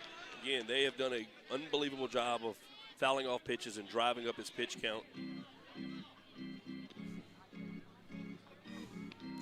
Yeah, I mean, offensively for Santa Ma, it's been, you know, you got a really good pitcher in Guidros on the mound, and he's been able to have success, but they've made him work a lot. So give credit to their lineup for that. Yeah, we've had the better swings all night. When you look, they had 2 infield hits, some base on balls, and one timely ball to the outfield. And again, a great leadoff at bat by Miet to get a I think they've been scrappy offensively tonight, just like making them work, you know, putting the ball in play. Seems to be their MO. They got a scrappy, like a crafty pitcher on the mound, scrappy at the plate. All right, now you're starting to see how this game is going to be played. You got Cohen Robert, who struck out, flied out to right field. Very aggressive lead at first. I'm not sure if this is the guy we picked off last time. I believe it is, because he jumps out to a lead very quickly. I mean, do they try to play small ball, get him to second base here? Extremely active feet at first base.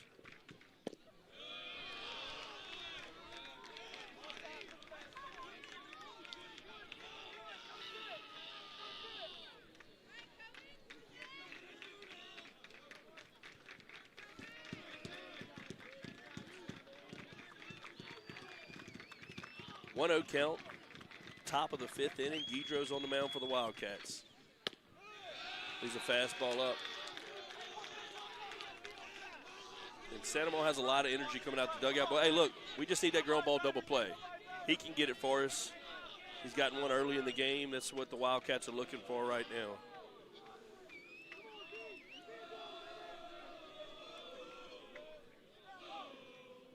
Another breaking ball up. He's in a 3-0 count.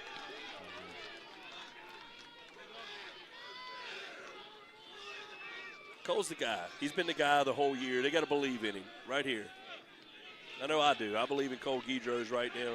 He's got to believe in his stuff, go attack him. It's 2 walks in a row. 2 walks in a row to start the inning. Runners on first and second with nobody out on a 1-run game. Central leads. Looks like we got another mound visit right now. Going to go to the mound. Be interesting here. He's up to 88 pitches. Walk 2. Like, Cole has unbelievable stuff. Today he hadn't got ahead of hitters, and I think that was been the biggest battle that he's faced so far. His fastball's been good. Has been leaving it up a little bit. His strength is if he can get ahead of you, he can get to his slider, and he's very tough to hit in those moments. Yeah. But you haven't seen a lot of 0-1, like 0-2 counts or anything like that, and that's when Guidros is at his best. That's what it is. But you still go, you look at this game right now, and we are getting off, the Wildcats are getting off the better swings. And they've had, the Gators have had scrappy at-bats and some timely walks. And in the game, they've had some big double plays, but we're still sitting here now. Let's talk about this situation. You're going to have runners at first and second. He's walked 2 in a row. It'll be interesting to see if the coach bunts here, which I assume that he will, to get runners at second and third, or does he try to get another walk? Everything in baseball says that Blanchard bunts right here, but he is your 4-hole hitter. Wiles is on the grass. Miley's in a hot read at third base. Our shortstop directly behind. We pitch, they show bunt. We miss up for ball number 1.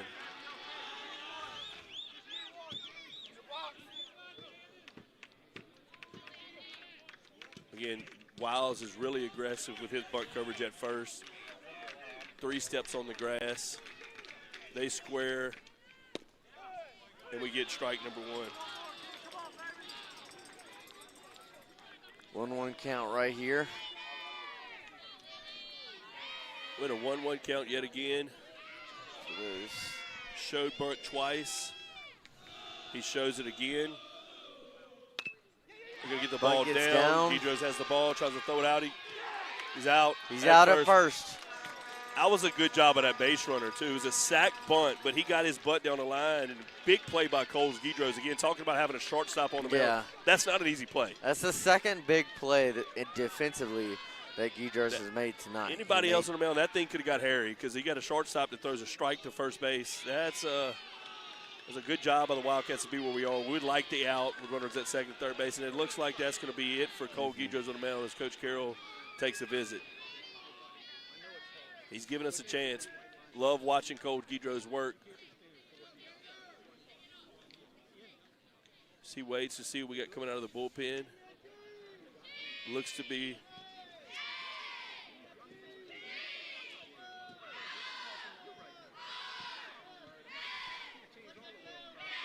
Trip Arteta. It is. Arteta's going to enter the game for the Wildcats. But man, Cole Gators has been a joy to watch pitch. So could be his last outing at the home, at the yard for Cole Gators. 4-year starter for the Wildcats. Again, this is still game number 1. This is the best 2 out of 3 series. So Cole's giving us a chance to win the game. He's got runners at second, third, 1 out. And Trip Arteta will enter. We're going to go to a short break, and then we'll come right back. Hello, I'm Brennan Easley, president of Trade Construction. For more than 40 years, Trade's been proud to call Central home. Founded in 1982 by my dad and a few partners, Trade has grown and one of the Gulf South's leading industrial contractors. We've been able to build a company on a reputation of quality, safety, and integrity. Trade provides fabrication and construction services for some of the region's most respected industrial clients. But what truly sets us apart isn't just what we build, it's how we build. We make every project a promise to deliver excellence on time, every time. Staying in Central, giving back to the Central community is part of who we are. We have partnered with the Central High School Welding Program to expose students to a variety of opportunities in the construction industry. We want them to know that they won't have to leave their community to find great work opportunities after high school. This is where our families live, where employees' kids go to school, and where our company was born. Our mission at Trade is building opportunities for our people. It's what we were founded on and what we still stand for today. At Trade, we like to think of ourselves as building more than industrial projects. We're building people, partnerships, and hopefully a strong. All right, here we are. We're back at the yard. Let's set the stage here again. The Wildcats are holding on to a 3-2 lead. Cole Gators has just been removed from the game on the mound. It's going to bring in Trip Arteta. Runners at second and third, 1 out. And the hitter is going to be Brock Kuntz. Brock Kuntz has walked in his first 2 at-bats. And the coach is giving him the swing-away sign at third base box. We wonder if they talked about something different. Arteta has pitched 33 innings this year, only given up 4 earned runs. He's a strike thrower. He's going to be competitive. He's going to really pound the zone. Those first pitch strike, he's going to get a fly ball to right. You got a tag opportunity. This is going to be a play at the plate. Billings has it. He didn't get a great jump. There's going to be a play at the plate. Did we get him? Oh, wow. It was a good throw. It was a really good throw. That was a great throw. Did not get a crazy jump at third base. I thought we were going to have a shot when I saw that ball come up. Strike from the right fielder, Lane Billings, and made it bang, bang at the plate, and the umpire called safe. This is great baseball, though, right here, folks. So now we're in a tie game, 2 outs. Jax Robert at the plate. He's been hit by pitch and walk, so we hadn't had to see him swing the bat yet.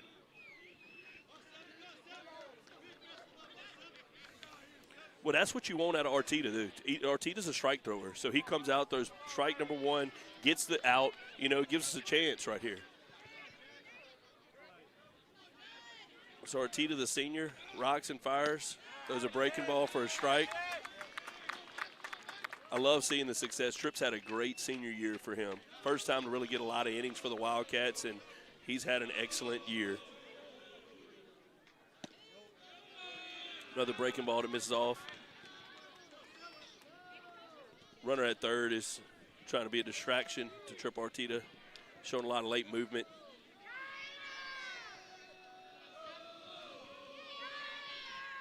Ball in the dirt. That's going to get under the legs of Payne. We could be a play at the plate.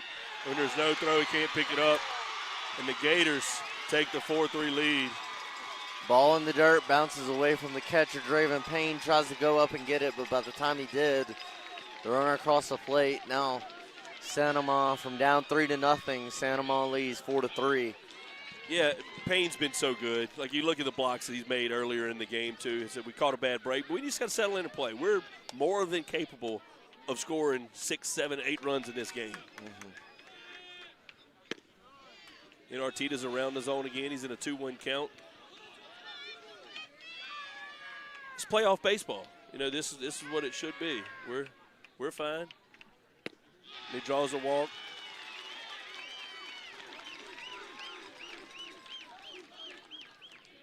You know, Arteta's been a strike thrower all year.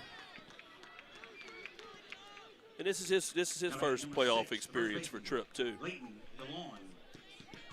So you're going to bring up Leighton DeLon, who has hit into a double play and singled in his last 2 at-bats, and he fouls the first pitch off, and it may have hit a car in the parking lot. Let's see if they're aggressive here.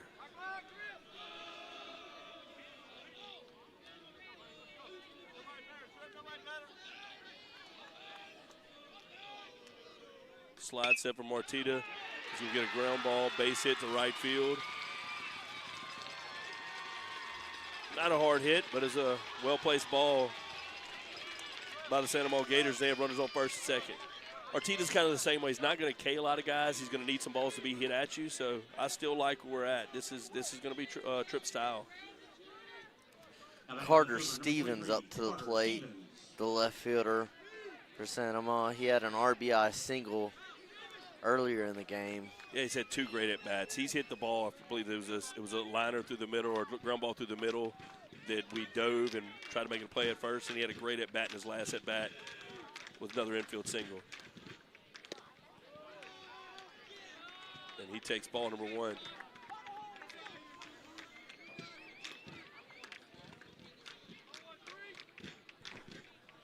the Gators have come alive in the first base dugout, so Wildcats need to catch a little bit of momentum here. I need to will themselves back in this game. It's a 1-run ball game right now. Santa Monica Gators lead by a score of 4-3 in the top of the 5th.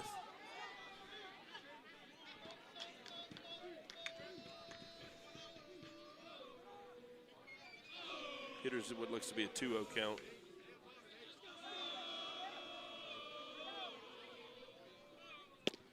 Big hack. Coach was saying words of encouragement. It's a 2-1 count.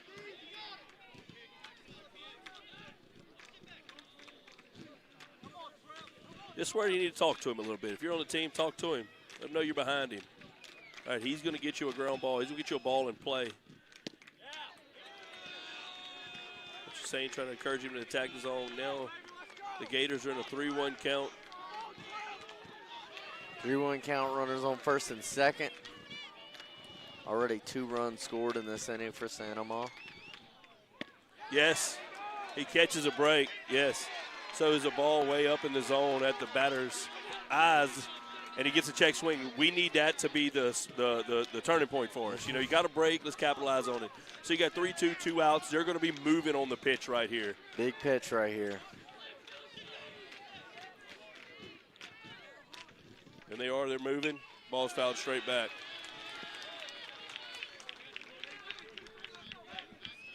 This guy battled it. If you remember his last at-bat that he had. He's put good at-bats together. Yeah, Guidro's challenged him with a few fastballs up, and he ended up getting an infield base hit. So he's had great at-bats the whole game. We need a big pitch out of Tripp Arteta. Again, 3-2, 2 outs. Runners will be in motion. Can Arteta get the Wildcats out of the inning in a full count? 2 outs. Inside move. It's good to show it. You don't lose anything.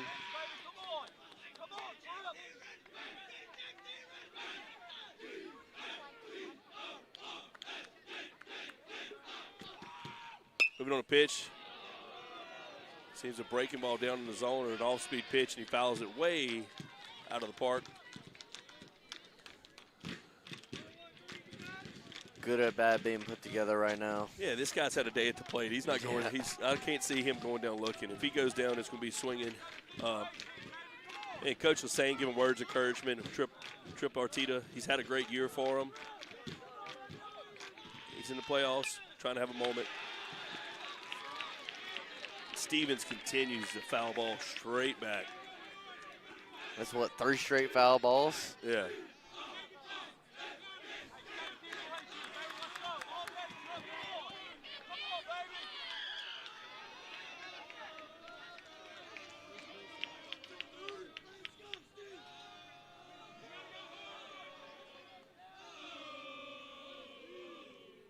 Breaking ball off the play is another great at-bat by Stevens as he draws the walk, and that's going to leave the bases loaded.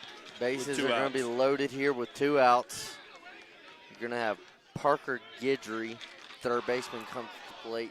Yeah, so Parker on the day, he's struck out and also single to right field. So still in an okay spot right here. Now batting, number 8, the third baseman, Parker Guidry. We just need Tripp to believe in what's got him to this moment. He's had a great year. It's his first playoff experience, and he's good enough to get the outcome that we're looking for. He's got to believe in himself. First pitch. Misses with the ball up.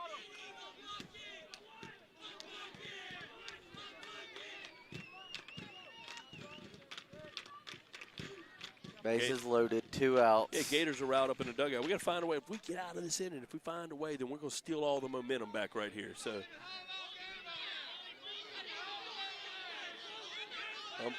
Umpire gives some kind of warning to the Santa Ball dugout, and whatever he said, they did not like. It seemed to rile the Gators up. Seemed like he said something about the noise they were, I guess, beating on the dugout.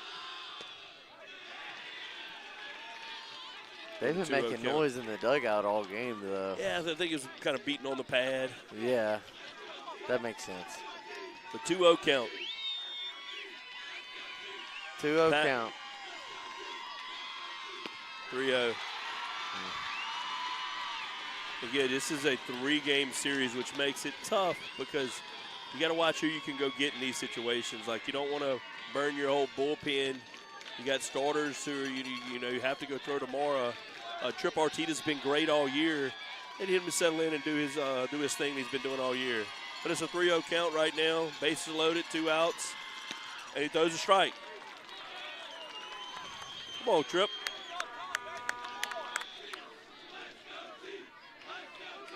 Nice way to get back into it. It's 3-1. Make him swing.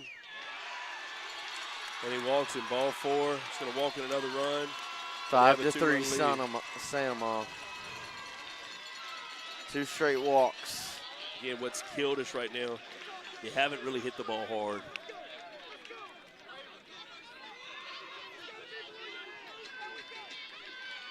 All right, so this is, again, I don't have to tell you if you've been watching this game. It's one of the bigger moments in the game. It's a 5-3 ball game, packed house at the yard, bases are loaded, and you're back up to their leadoff hitter, Cooper Tomplay at the plate, who's struck out, single to left, and hit a ground ball to second. So, but they're amped up right now. Draven Payne goes out and talks to Trip Arteta, trying to settle him back in.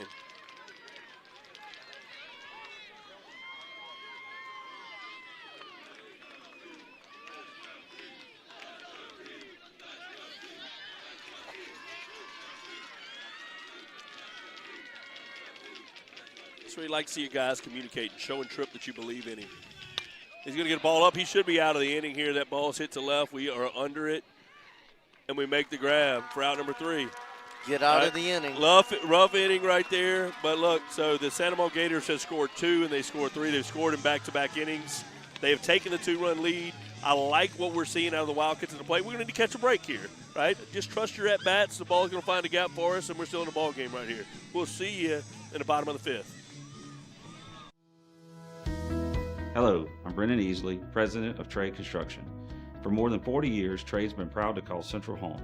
Founded in 1982 by my dad and a few partners, Trade has grown and one of the Gulf South's leading industrial contractors. We've been able to build a company on a reputation of quality, safety, and integrity. Trade provides fabrication and construction services for some of the region's most respected industrial clients. But what truly sets us apart isn't just what we build, it's how we build. We make every project a promise to deliver excellence on time, every time. Staying in Central, giving back to the Central community is part of who we are. We have partnered with the Central High School Welding Program to expose students to a variety of opportunities in the construction industry. We want them to know that they won't have to leave their community to find great work opportunities after high school. This is where our families live, where employees' kids go to school, and where our company was born.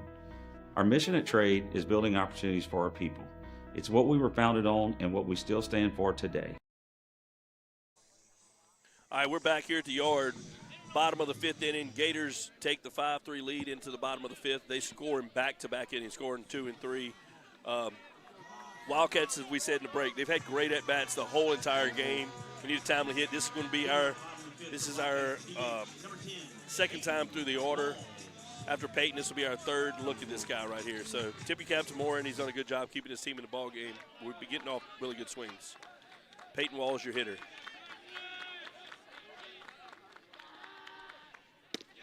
Moran's found his breaking ball for a strike. The Wildcats have put some hard contact together really all game. Had a couple good defense plays by Sanoma, a couple bad breaks.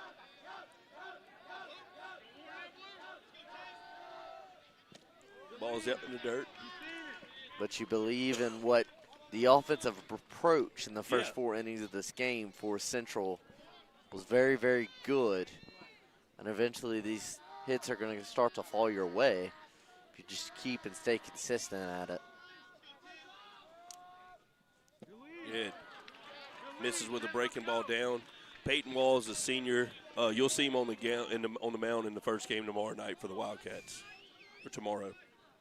He's in a 2-1 count, looking to get a leadoff batter on. And a lot of long pauses by Moran.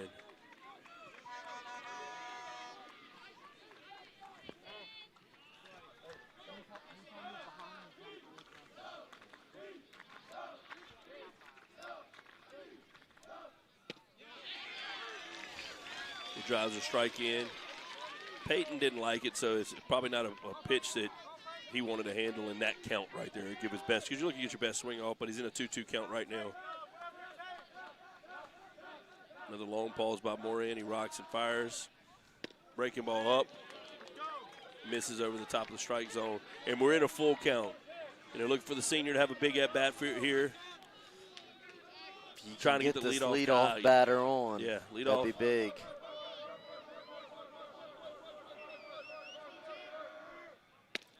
Lays off the fastball up. That's what the Wildcats needed. They needed to get a base runner on. Peyton Walls does the job. Now you turn to the top of the order. Yeah, you got Aaron Keller. Aaron's a Bulldog. Seen Aaron K play since he's a 7-year-old. He's a highly competitive. He's going to give you great at-bats right here. And they're going to take a mound visit. They're going to the pen here. So we're going to take a short break. When we come back, Aaron Keller will be facing off against a new pitcher that's entering the game.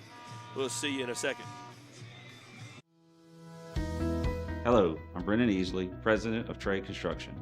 For more than 40 years, Trade's been proud to call Central home. Founded in 1982 by my dad and a few partners, Trade has grown and one of the Gulf South's leading industrial contractors. We've been able to build a company on a reputation of quality, safety, and integrity. Trade provides fabrication and construction services for some of the region's most respected industrial clients. But what truly sets us apart isn't just what we build, it's how we build. We make every project a promise to deliver excellence on time, every time. Staying in Central, giving back to the Central community is part of who we are. We have partnered with the Central High School Welding Program to expose students to a variety of opportunities in the construction industry. We want them to know that they won't have to leave their community to find great work opportunities after high school. This is where our families live, where employees' kids go to school, and where our company was born. Our mission at Trade is building opportunities for our people. It's what we were founded on and what we still stand for today. At Trade, we like to think of ourselves as building more than industrial projects. We're building people, partnerships.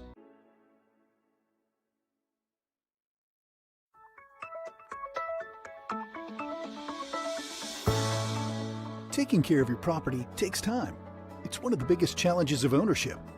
You would rather focus on the more important things, spending time with family and friends and growing your business. At Green Season Landscaping, we take away the chore of managing lawns and gardens and help you make time for things that truly matter. Since our company started in 2001, we've grown from 2 employees to nearly 200, but our promise to you has never changed. All right, here we go. Leadoff walk for Peyton Walls. He's going to bring in a new pitcher for the Gators, Dylan Borg, and A.K. Aaron Keller at the plate for the Wildcats.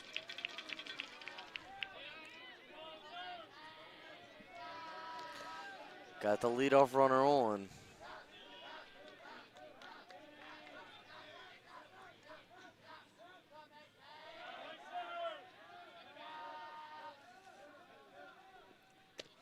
Right-hander throws us some kind of breaking ball first pitch, misses off the plate. Dylan Bort, your pitcher.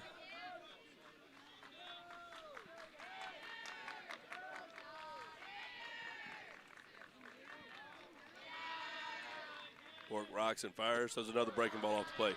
Again, playoff moments. You know, you don't know. I don't know a lot about this team, but is this his first time in this atmosphere? These kids have played travel baseball their entire life, and they get in these moments, big crowds, Friday nights. You know, there's something they dream about. So he's amped up, misses off the plate for the first 2. Aaron Keller in a 2-0 count.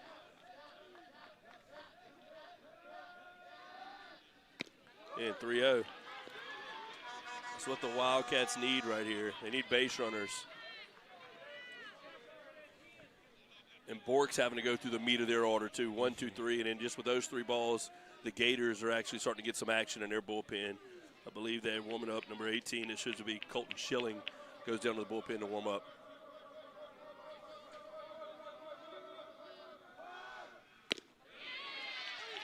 He drives in a fastball for strike number 1. And Aaron's looking, he had a take on right there, but he's looking for that pitch again to do damage. That was a fastball right down the meat of the plate. 3-1 count, hitters count. We've extended the lead a little. Draws the walk. Draws the walk.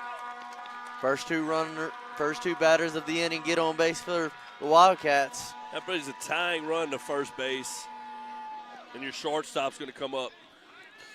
Already got a hit in this game, does Cooper Austin. He had a single in the first inning. Yeah.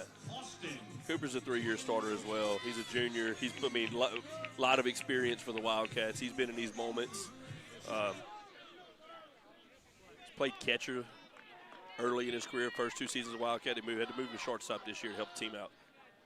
So we got runners at first and second. Nobody out. Third baseman is going to be playing it up in front of the bag. The first baseman shifted up as well, not knowing what the Wildcats do here. And he takes a ball off the outside corner.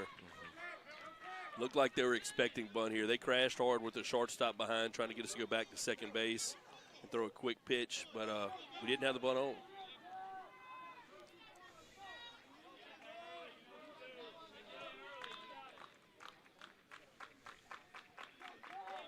So runners at first and second.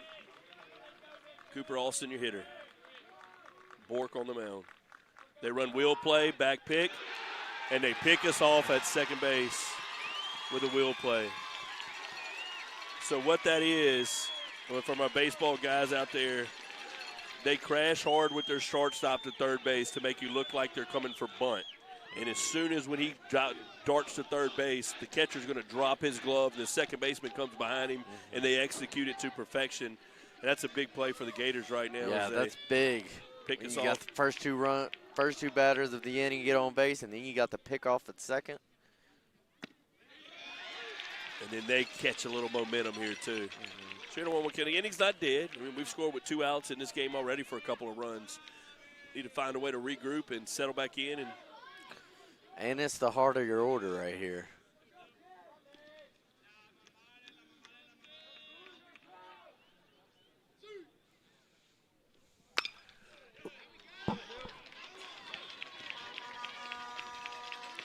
One-two count after Austin fouls that pitch off. Yeah, Cooper was right on that fastball. Just fouls it sharply down the left field line. Foul, but he had a good swing on it.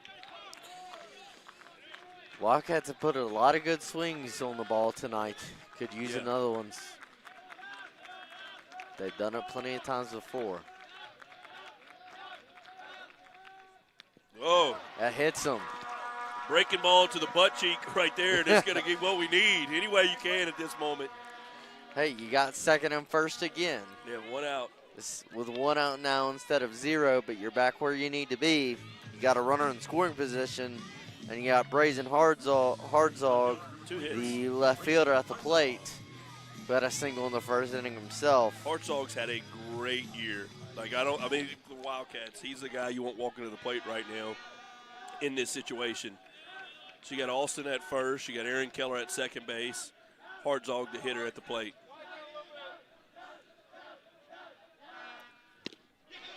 And again, Brayson's aggressive. He goes at pitch number 1. I mean, you want a guy that's batting .382 on the season up at the plate in this moment. He's our 3-hole hitter for a reason. No, we need that timely hit.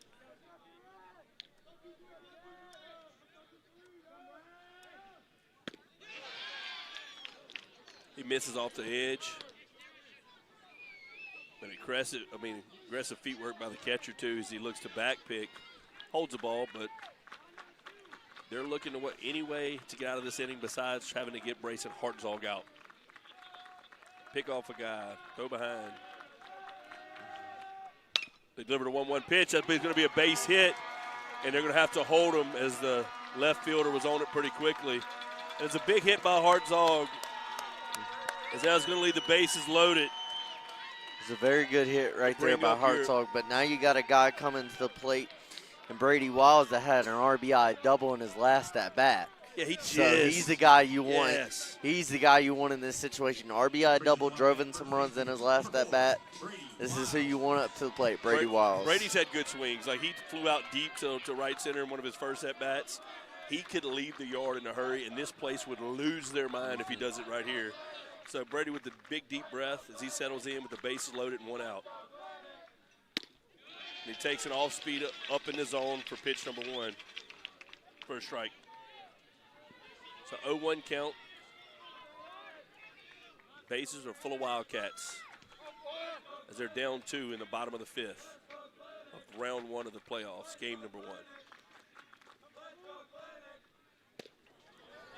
Brady takes the ball off the inside corner, and he's locked in right here. We're looking for Brady Wiles to get off his best swing. If he does, I'm telling you, he could leave the yard at any swing. Another back pick, and they're bang, bang again. And Tippy Capper said him on the pick game's very good as well. Those are 2 well-executed pickoffs. And that's an aggressive trying to back pick with the runner at third base, but it shows you they're comfortable doing so. With a 1-1 count, 1 out, Wiles at the plate.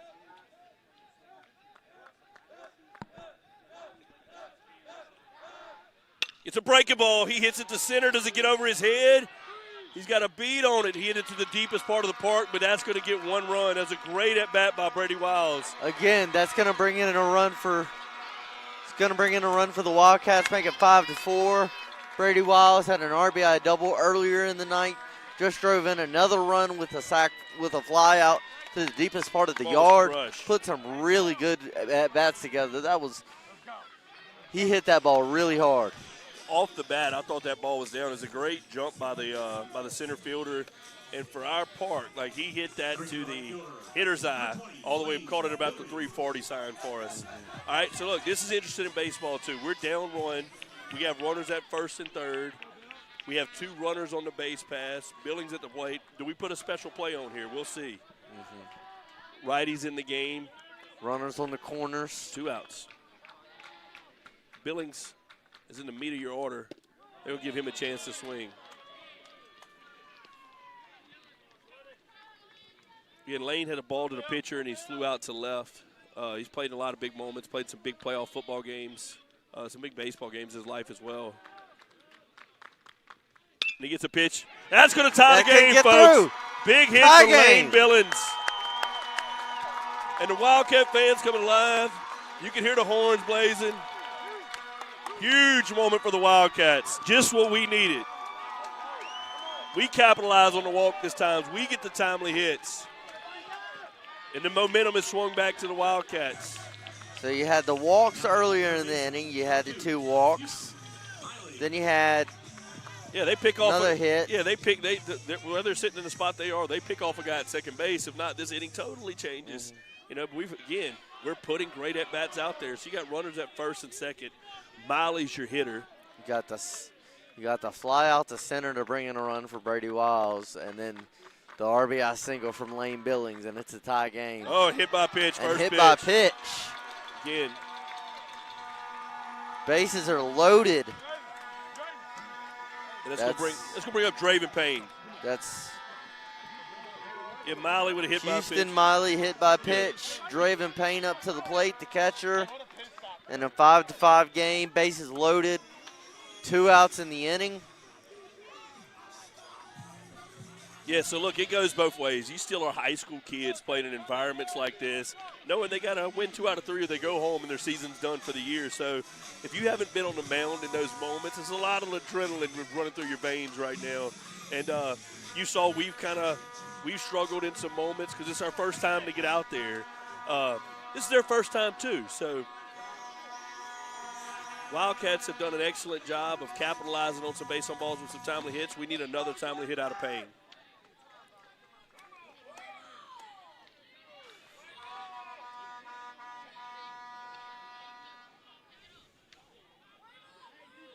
So I believe this is what he was doing. So weird rule in baseball, you have so many free visits that you can have. It's not 2 an inning. It's you get 2 free ones a game, and after that you got to come back and go pull a pitcher. So I think he was just checking with the umpire to see if he had a free visit there.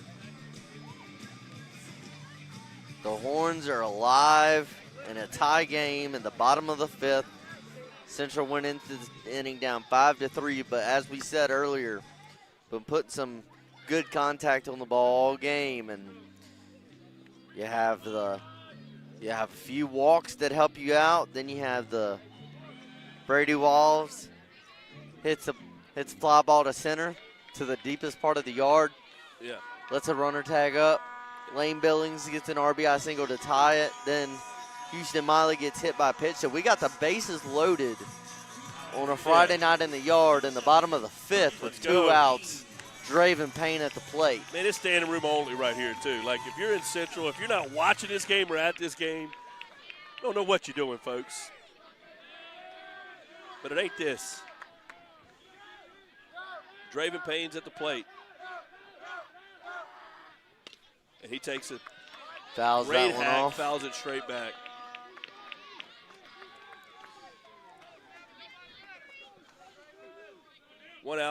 Two outs, 1 strike on the hitter. Bases full of Wildcats, and we have a tie ball game at the yard.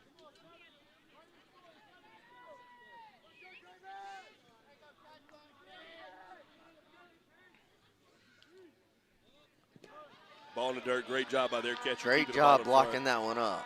That was a ball in the dirt. Block it up. If he doesn't, that probably allows the absolutely a run to score. Yeah. Gives Central the lead. Two really good catchers in these games. Yeah. Draven Payne was blocking a few up earlier. Yeah. Now he's at the plate and a big at bat.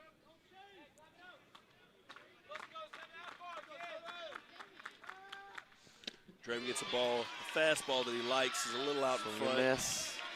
And foul tips it straight back to the catcher. We're in a 1-2 count. 1-2 count.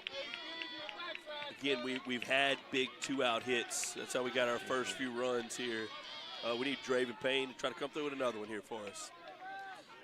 Both runs in the third came with 2-out hits. Can Jervin Payne do it again? And he misses right off the outside corner. See, everybody's on edge right now. They're hanging on to every pitch. Ball misses off the outside corner. Sandoval thought that they had strike 3, but the umpire says it's off the plate. Now he's in a 2-2 count. Again, back in the day, this is deuces. Everybody would rub their cap and shake it out there to try to get some baseball fortune. Deuces on the board. The ball's lined through the middle. Oh, unbelievable catch by the second baseman. He laid that out. robs 2 runs from Central. Oh, my Lord. You go look at full extension, lays out. But look, it's a tie ball game. You go out of It is this a inning, tie ball game. It is a tie ball game. It's just great baseball here at the Yard. We're going to see you at the top of the 6th. Holy cow.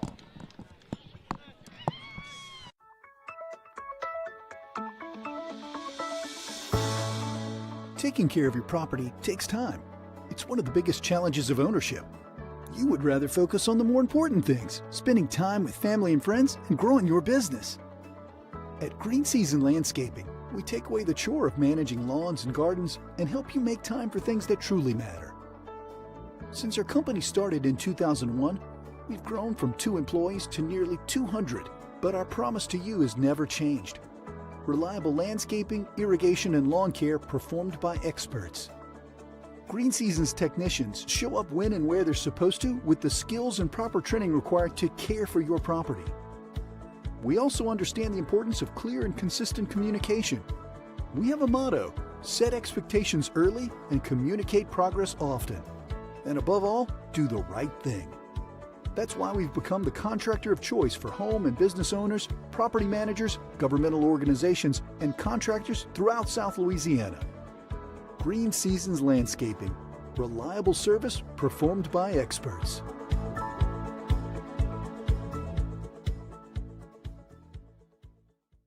LA Capital Federal Credit Union, helping Louisiana families with smart banking, competitive rates, and easy digital access. Proud to be a Wildcat Legacy sponsor, giving back to the community we call home. LA Cap. All right, we're back. Talk about it. Tell me what you just said. I was just saying, this is playoff baseball, folks. I mean, Central goes up in this game 3-0 early.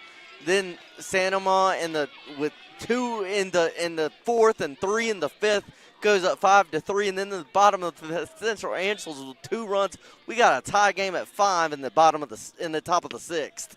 Man, just last week you emailed me inquiring about coming out and getting back involved in Central sports, and here you are, first playoff game in a packed house at the Yard. It's been fun doing this with you. Again, 1-1 account again. Trip Arteta got through his first inning of work, and now he's even in the count here in the top of the 6th. Arteta was a little bit amped when he came in the top of the 5th, but his offense helped him and got him back. It's a tie game, so in his first full inning of work. He gets a ball. That should be an out. Ball's hit to right. Great jump by Billings, and he gets that first out. All right, great defensive play on both sides for both teams. That helps Arteta get him settled in with that first out. Yeah, for Tripp, he's not gonna K a bunch of guys, so he's gonna need to get some defensive play behind him. And that was a great break by Billings right there. So I know this. Getting out number 1's huge for a pitcher. So he was relaxed. He relaxes Tripp and knows he's confident in his stuff, and his stuff can get outs against the Gators. So that's going to bring up Cohen Robert, who's K'd, flew out to center, and had a base on balls.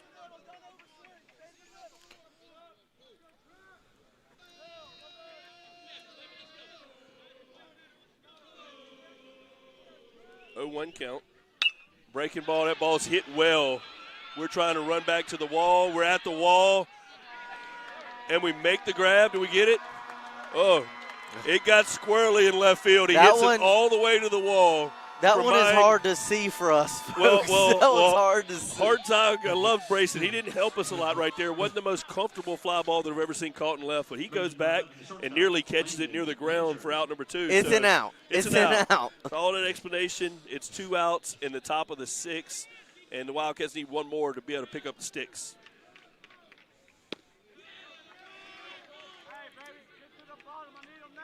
Coach Lassane has given a lot of encouragement to Tripp.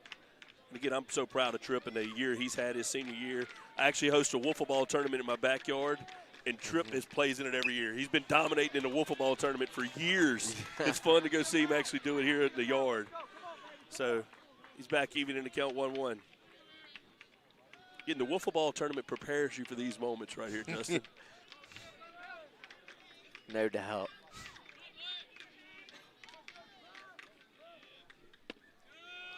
Two, 1 count. A little bit high. But it's a good job of getting the first 2 outs of the inning for Arteta. Get them settled into this game. This is Landon Blanchard, your hitter, and he fouls the ball straight back. It's going to even up the count at 2. And Tripp is very similar to the first pitcher you saw from Santa Mo on the other side. They're not going to overpower you, but they're going to throw multiple pitches for strike. But from what I saw, and I'm not sure if the young guy for Santa Mo did not have his best stuff today, but Tripp seems to be a more effective strike thrower than that guy. So every outing that I've seen Tripp, he's going to attack the zone. So we got a mound visit right here. Yeah, interesting mound visit. From our angle, it's hard to see if anybody's warming up at the pen. Coach Lassane seems to be heading down there. It looks to be someone warming up there. But it's he's in a 2-2 count right now with 2 outs. So, and he had a mound visit to go. So it looks like they're actually going to bring in a new pitcher here with two balls, 2 strikes, and 2 outs. So he hands the ball off. Going to be number 11. That's going to be Drew Johnson. It's a great outing by Tripp Arteta.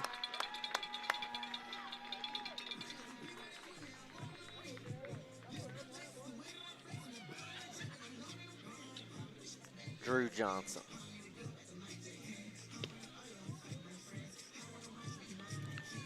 Drew Johnson coming in the game with 2 outs in the top of the 6th. Yeah.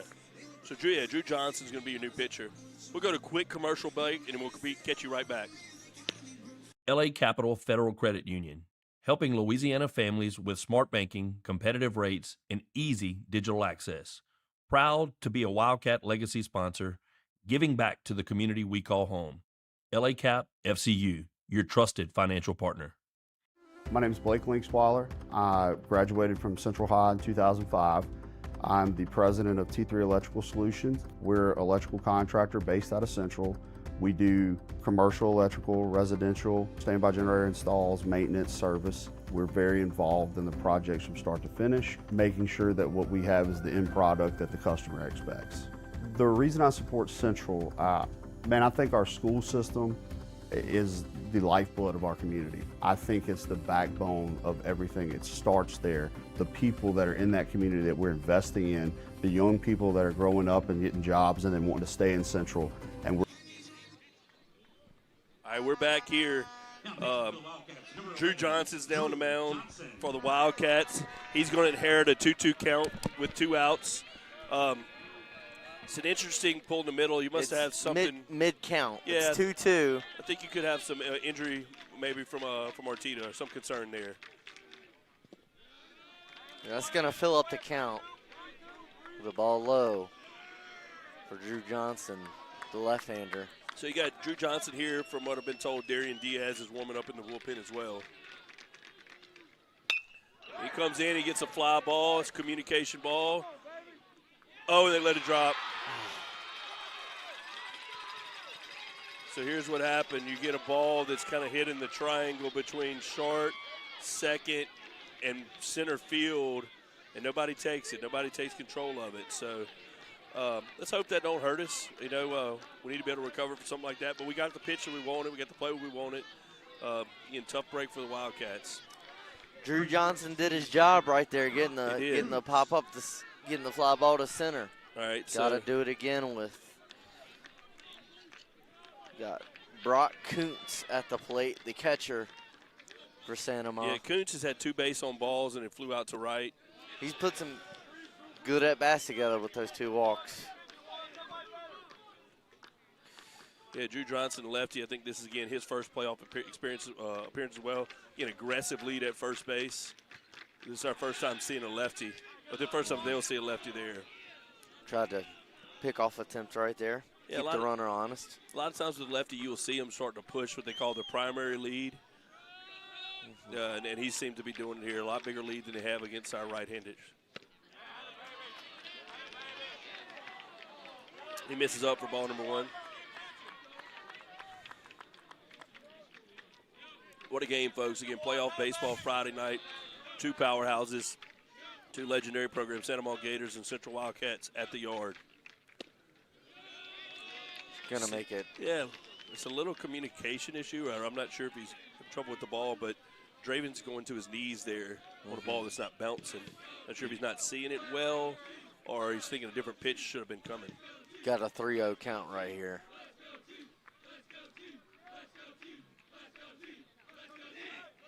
Long hold by Johnson. Long hold by Johnson. And they call time at the last second.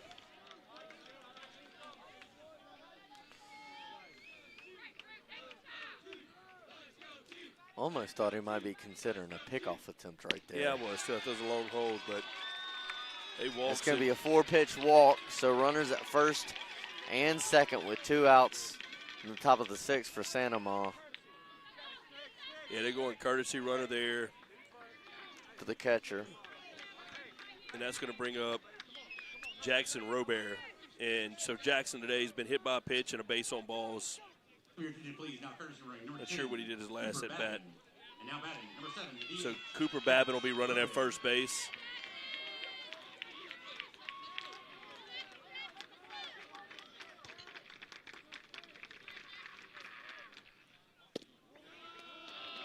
There's ball number 1. The Wildcats trying to get out of this inning right here.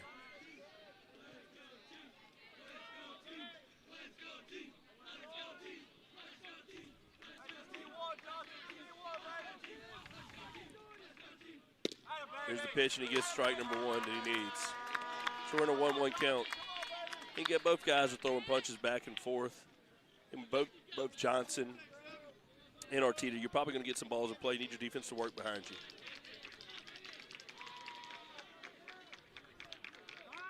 Good call for time right here. It's a little earlier call for time than before. Counts even at 1. 2 outs. Runners on second and first. It looks like the Gators will have a little bullpen action as well. And they get a hit by a pitch. Bases loaded. 2 outs. And that's going to be up DeLon, who's had 2 base hits in his last 2 at bats. So he's hitting to a double play and also had 2 base hits. Yeah. So he's got bases full of Gators, 2 outs in a 5-5 game, top of the 6th inning.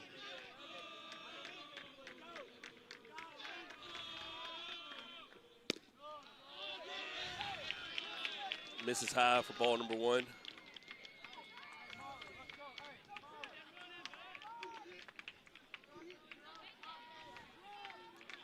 Again, it's always interesting to see with these guys when they come into the game in a playoff situation. So 1-1 count. And so many times today, I've seen that 1-1 count. 2 good teams just battling it out here. It's a ground ball, should be able to catch it and throw across route number 3. And he does. It's a big out for the Wildcats. Bases loaded, 2 outs, ground ball, gets the Wildcats out of the inning. So this is where we need the Wildcat fans to make a little noise right here. You're sitting in the bottom of the 6th at home in round 1 of the playoffs. You need to get behind them a little bit, make some noise and kind of urge these boys on or give them a little will to find their way to get a victory here in round 1 of the playoffs. We'll see you after the break. My name is Blake Linksweiler. I graduated from Central High in 2005. I'm the president of T3 Electrical Solutions. We're an electrical contractor based out of Central. We do commercial electrical, residential, standby generator installs, maintenance, service. We're very involved in the projects from start to finish, making sure that what we have is the end product that the customer expects. The reason I support Central, I think our school system is the lifeblood of our community. I think it's the backbone of everything. It starts there. The people that are in that community that we're investing in, the young people that are growing up and getting jobs and then wanting to stay in Central, and we're building and establishing a foundation and investing in our people to help Central be as good as it can be.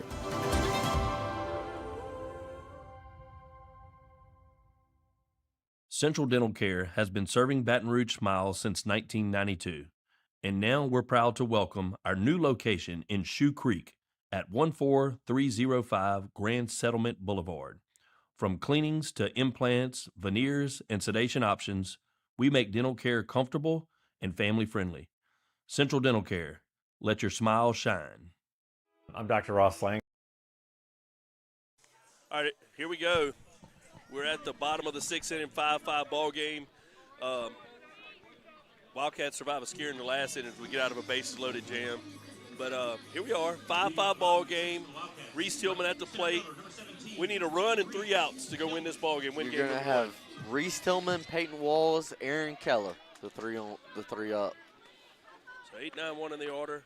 The UNO commitment at the plate, the junior for the Wildcats, takes the ball at the bottom of the strike zone for strike number 1.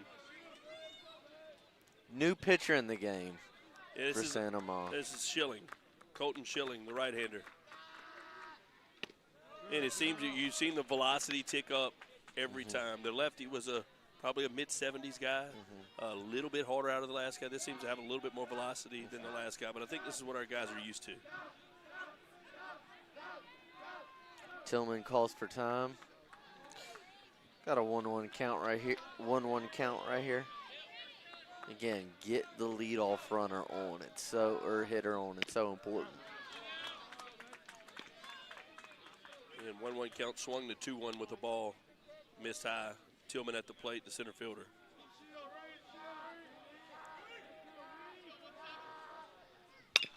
Hard hit ball down the left field line, foul. Look, and I'd like to thank, not all of our partners or sponsors has helped us out this entire year. Big shout out to Walk-On's Bistro.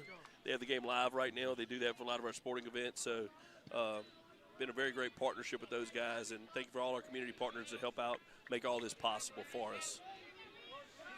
Thank you to the audience for watching, tuning in. We've got a great crowd tonight. Reese Tillman takes a breaking ball in a 2-2 count, or makes it 3-2. He's having a great leadoff at bat. They call it time ball from the bullpen. Comes on the mound. Is that a tactic? You think that's a tactic there, Justin? Huh? Nah, I don't know. I don't know about that. All right, 3-2 count. Nobody out. Full count.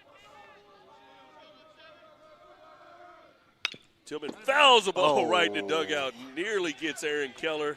Now he goes and gets back in the dugout to get a little protection. All right, what a battle here, folks. Schilling versus Tillman. Really good at bat for Tillman. Yeah, pitch number 7 of that bat. And he gets another foul ball. He's foul fighting. Ball. He's fighting. 3 straight foul balls. Yeah, we hope he winds up with a hit, but this type of that bat helps the guys later in the inning, making him throw 7 pitches. Now is this pitch number 8 of that bat. And it's also the first batter Schilling is facing in the game. Yeah. So making him work early and often. Again, it's always interesting when the relievers come in the game. In a situation like this, in a tie game in the first round of the playoffs, how are they going to respond? How are they going to react? Oh, great at bat by Reese Tillman. Pumps his fist in the dugout. Get the leadoff runner on. So it's like I think that was like a 9-pitch at bat out of the leadoff.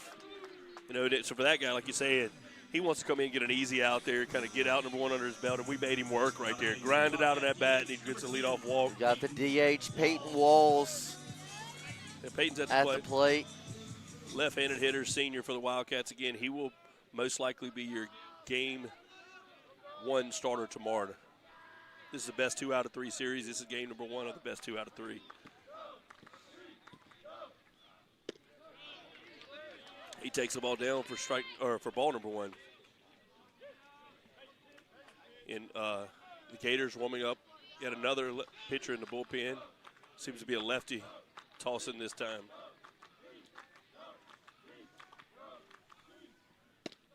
He's in a 2-0 count. Dug out with a P-dub chant for Peyton Walls. He's in 2-0. It's got to be his best swing in this spot right here. He's in a great count to hit. You got the leadoff man behind him.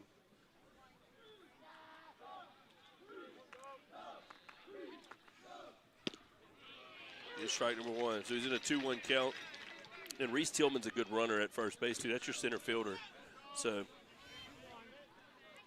again, you got the top of the lineup on deck in Keller. Ball's hit. Looks like that's going to be through for a base hit. And they try to send him. Oh, they backdoor it back. It's a good no-send right there. For a second, we got kind of caught in no man's land. That was a good throw from the right fielder to third. So it would have been a very close play. Yeah, as runners at first, second. I think it was a good job not to go right there. I think it was a good job to put on the brakes.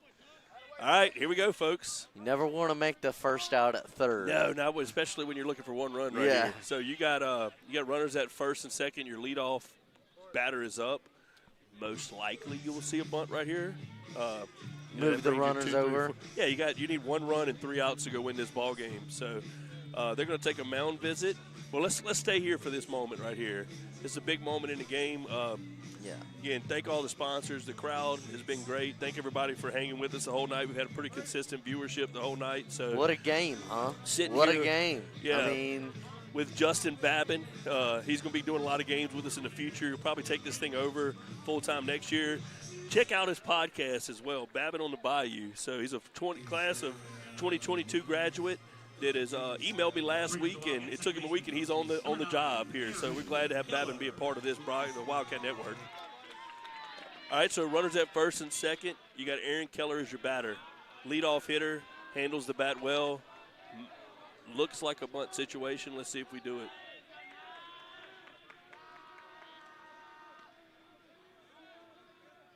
Multiple looks. Aaron shows bunt. He is showing bunt. Yeah. Look at it. Kind of angled at first base right there. Just anything you can do to get it down. Just got to move the runners over. Yeah. Because you got Cooper Austin and then Hartzog on deck. If you remember last time we've been in this spot, they showed that the wheel play too, and they had a good crash pick. They have a good pick system at Santa Monica of what they showed us so far. 2 glove picks at second base, and they've been bang every time. So they're hard to get off on with your secondary lead because they do a good job of holding runners. Check twice. There's the crash play, and they're actually going to run it this time with no pick. And we had swing on. He was freed up to swing right there. That is shot as a big inning for the Wildcat. This is a cat and mouse game right here. They showed the crash play. They showed the wheel play with a pick. That time there wasn't a pick on. They were just going for a crash bunt coverage. But we had the swing away on. So it'll be interesting to see in a 1-1 count here if they let him swing or if they go and put the bunt, just try to get the ball down.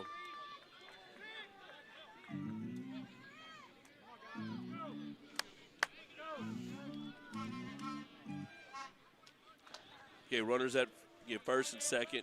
No out. First and third are kind of in. Third's in a sort of a hot read. They crash play, and they pick again at second base. Last time they ran that with the second baseman coming in. Their shortstop crash, second baseman came behind. They're different here. And it looks like we might see a new guy coming to the pen. They warmed up a lefty. He's starting to make his way this way. We'll wait to see if we get a call before we go to a break. No, he's not going. They're not going to him right now. They're just talking coverage. So it looks like they're going to keep him on the mound. Or do they? Nope. This is very interesting. 18 walks off with him, but I saw him give the guy out of the bullpen the hand, so somebody out of the dugout is going to come pitch for the Santa Monica Gators right here. We'll go to a break. Actually, no, somebody from the field. So they're pulling somebody from the field to go to the mound. We'll come back and tell you who that is here in a second. I'm Dr. Ross Lang. I'm the primary dentist here at Concord Family Dental. At our practice, we provide many services, preventative treatments such as cleanings and fillings, to more advanced treatments like crown and bridge, implants. We also offer a host of cosmetic treatments such as teeth whitening and a clear aligner system for straightening teeth. Supporting Central High School is important to us because we're investing in our future and also our community as a whole.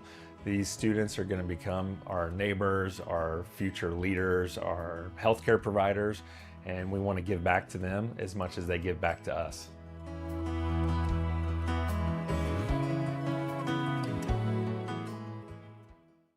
When precision matters, turn to ProScales and Construction Services. From accurate scale installation and 24/7 emergency support to full-service industrial construction, we ensure projects are built and maintained with safety and accuracy. PSCS, precise solutions, reliable results. Hi, my name is Blaine Patan. I own Patan Insurance Agency located in Central. So we're an independent insurance agency. We focus on primarily writing home, auto, flood, as well as any other type of recreational toys that a consumer may own. But our main focus is on personal lines insurance. So why do we want to support Central High? Central's, it's in us. Back here at the yard, 5-5 ball game, electric crowd. Again, standing room only, beautiful weather, and we got runners at first and second, and they pull a guy in mid-count too, like we had to do earlier. So 1-1 count, and they pull Landon Blanchard in the game, the shortstop. So LSR is going to enter the game at second base.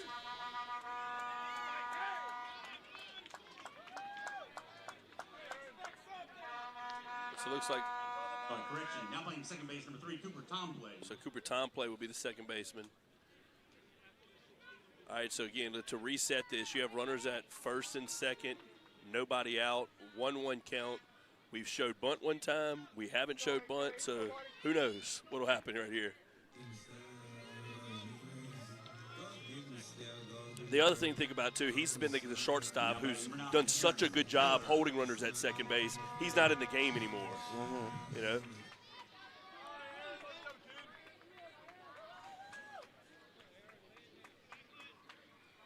All right, we're back at it. They step off. This is his first time to have to get the catcher's signals from the mound. I don't do that in warm-ups. Looks like he had a hard time seeing them.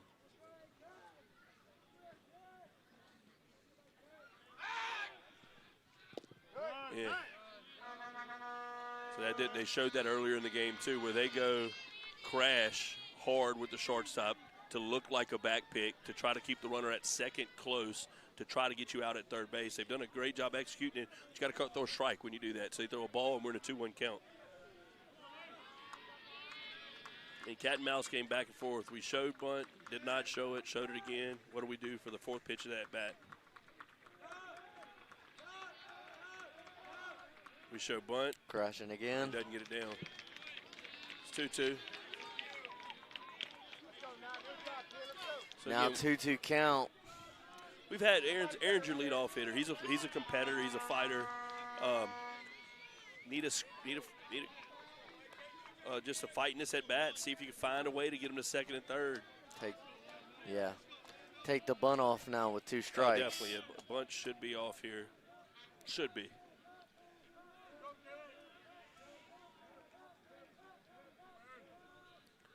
And get the K. Swing and a miss. Still in a good spot. You still got 1 out. You still got 2 runners on. So, and you got Cooper Austin coming to the plate. Yeah, I wouldn't want to trade spots with the Gators right now. You still like the position you're in. You had runners at first and second, 1 out. Cooper Austin at the plate. Cooper singled in his first at bat. Hit into a double play, and it was hit by a pitch. But that's a big K for Blanchard. To come in with a 1-1 count and get the first out.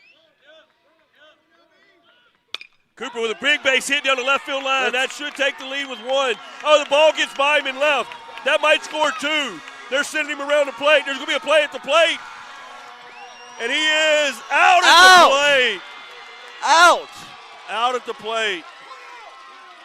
But with that being said, the Wildcats do take the lead, 6-5 game. Big hit by Cooper Austin. That's just what the Wildcats needed. It was a great send by Coach Edgens. The guy fumbled the ball down the left field line, and it was bang at the plate. Coach thought he got in there. Umpire thought differently, but the Wildcats take the lead.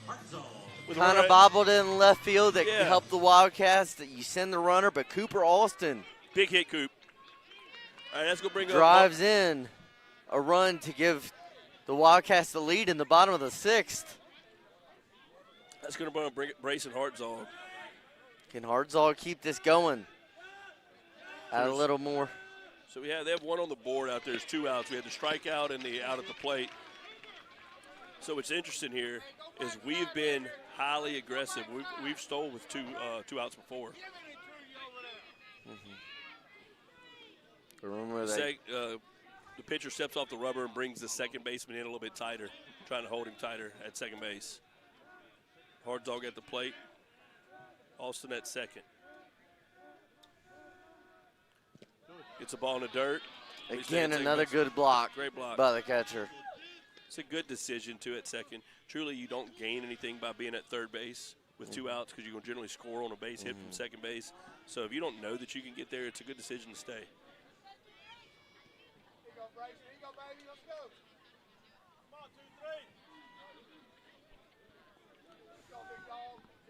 Two outs, 1-1 count. Hartzog at the plate, the senior outfielder for the Wildcats. Brayson Hartzog, ball over the head. That should get another run. That's going to score another run for the Does. Wildcats. Big hit for Brayson Hartzog. Fans go crazy. So you got the That's RBI. What the Wildcats needed. The run driven in on the single by Cooper Austin, and then Brayson Hartzog adds on to the lead. 7-5 Wildcats here in the bottom of the 6th. Proud of Brayson again. Brayson, a product of me and my brother's baseball organization, played with Pelicans Baseball Club, as a lot of these guys did in this program. And now you got Brady Wiles, who has had a great game tonight at the plate. Yeah, it's good to see all these kids have so much success. I've seen the hours of work they put in at the facility to get to these moments, and in their junior, senior years, having these big moments is incredible to see. Wiles, your hitter. First ball low. What's exciting for the future here is we're getting our best swings off up and down this order. There doesn't seem to be a hole in the lineup right now. Everybody's been competitive in their at-bats.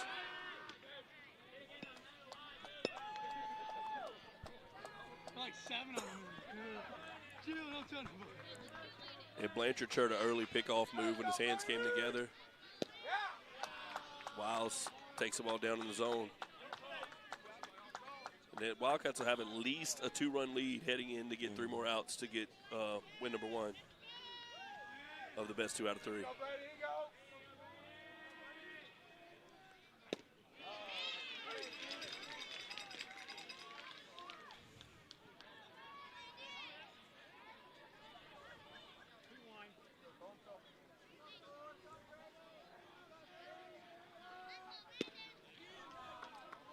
Brady Wiles again sitting in a 3-1 count, and again he could do damage.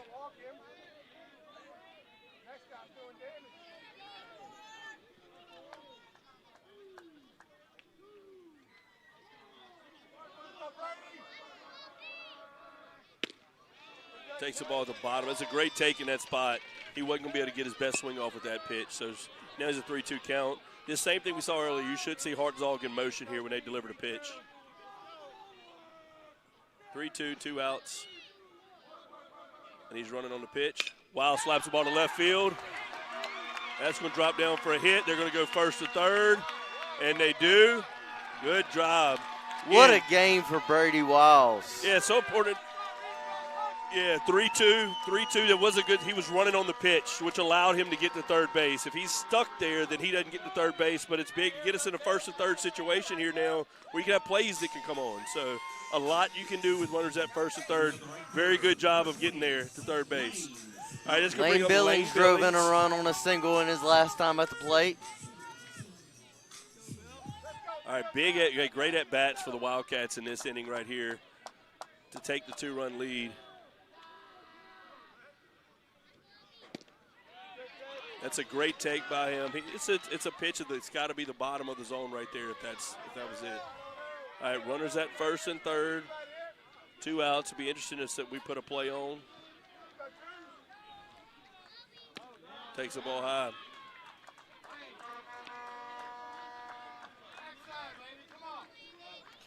So we got runners on the corners here with 2 outs. 2 runs in this inning gives Central the 7-5 lead right now, trying to add a little bit of insurance going to the top of the 7th. Oh, Billings hits that ball to nearly Live Oak. That angle right there, right? Somewhere on the Magnolia Bridge. Yeah, just a little out in front. All right, 1 ball, 2 strikes, 2 outs.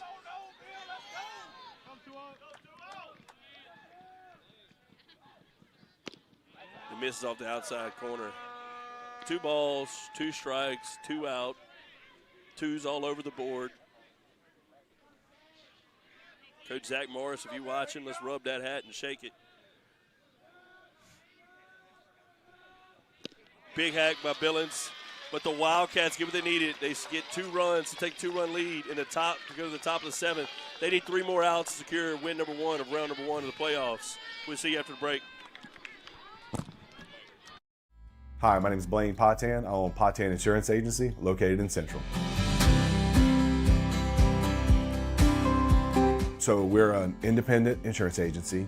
We focus on primarily writing home, auto, flood, as well as any other type of recreational toys that a consumer may own. But our main focus is on personal lines insurance. So why do we want to support Central High? Central's, it's in us. You know, we've lived here our whole lives. I'm 46, I've lived here all but 1 year. We love seeing the support around the school system, around athletics. It's been fun to watch, not just at the games, but the community as a whole because of how well the athletics is done.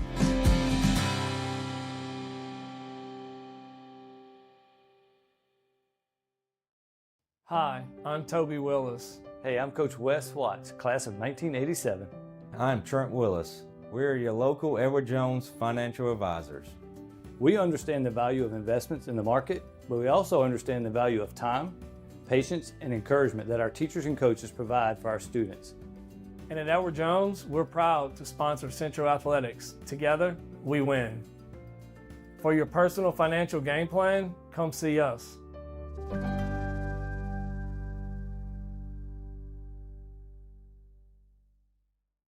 Grace Hebert Curtis Architects, designing schools, hospitals, civic centers, and workplaces that truly serve people, with offices across. All right, folks, we are back. Central is 3 outs away from winning game 1 of round 1 of the playoffs.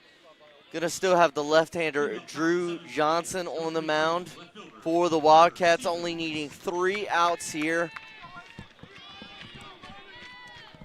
Again, the Wildcats take a 7-5 lead on 2 runs in the bottom of the 6th.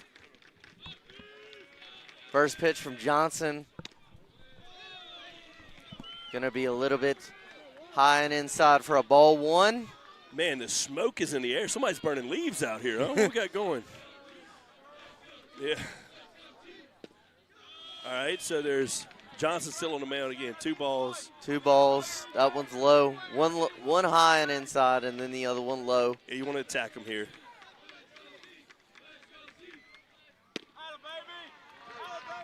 That's a nice strike. Get you back in it. 2-1. Again, the Wildcats 3 outs away here from winning game 1 of round 1 of the playoffs. That ball's high. It's a 3-1 count for Johnson.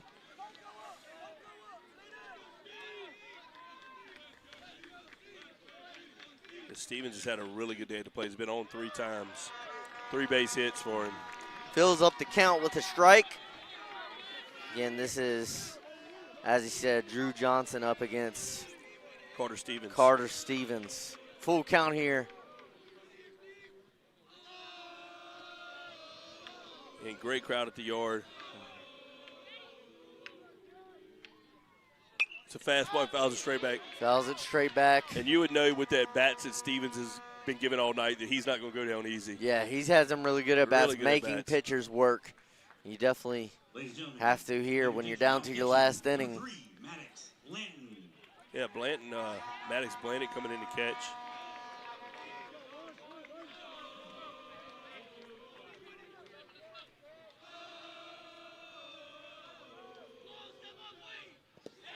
And he draws Ball's a in the leadoff dirt walk. for ball 4. Yeah, leadoff walk. Yeah. So that's the 8 hitter in their lineup. Going to bring up the 9th hitter, who's Cade, single to right. And at a base on balls, Coach Carroll's going to make a visit. And generally when Coach Carroll comes, he comes with another pitcher. So he does. They're going to go to the bullpen, and that's going to be it for Johnson. Let's see what we got coming in, then we'll go to the break. That was the second walk of the game drawn by Carter Stevens for Santa Ma. Let's see. It's a great out. Drew Johnson. Well, let's do this. We'll catch you right after Blake and tell you who your new pitcher is when we come back. Grace Hebert Curtis Architects, designing schools, hospitals, civic centers, and workplaces that truly serve people. With offices across Louisiana, Texas, Florida, and Missouri, our team has over 40 years of experience turning visions into inspired spaces.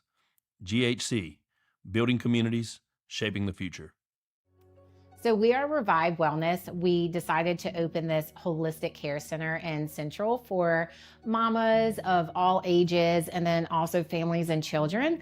We're located inside or right next to Rogers Regional Eye Center. We did this because as moms, we really wanted a place where we could serve and give holistic, comprehensive care that we wanted when we were pregnant and growing families. And so inside our space, you'll find postpartum strength training, nutrition coaching, chiropractic care for the family, massage therapy. We have infant feeding specialists and speech therapists. And so it's just such a well-rounded business to help your family in all areas. If you're looking for comprehensive care for women, families, or children, please come see us.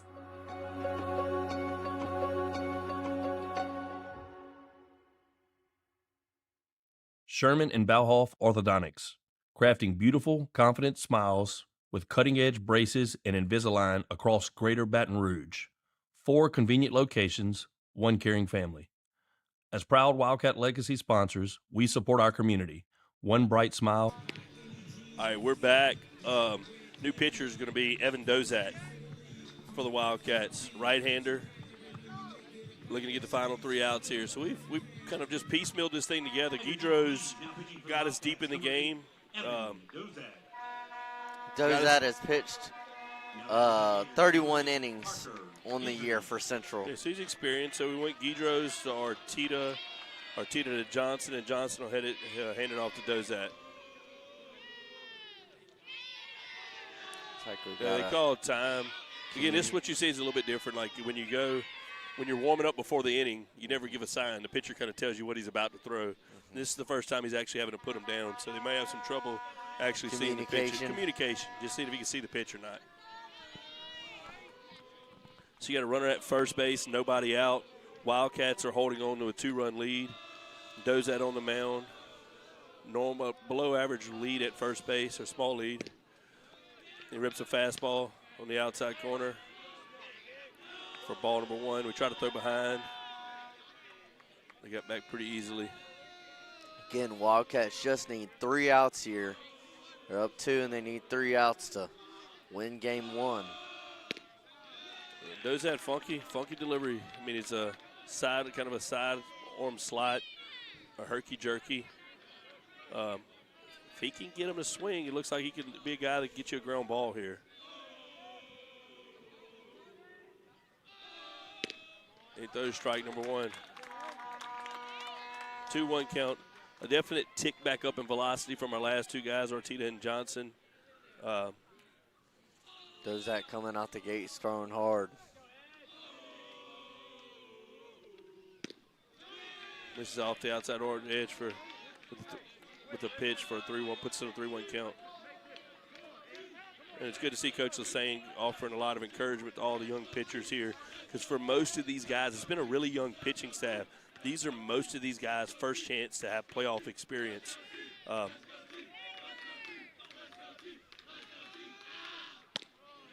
he misses up for ball number 4.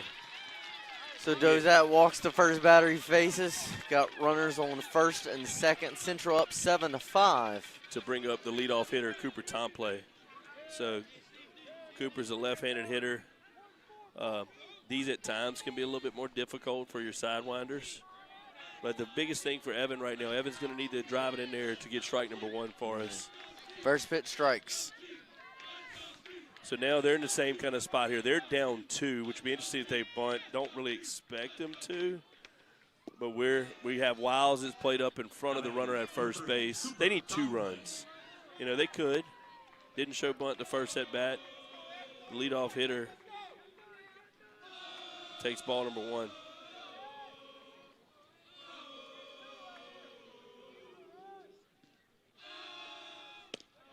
And he gets it. Way to even up the count right there for Dozat. It was a good take by Dozat as well.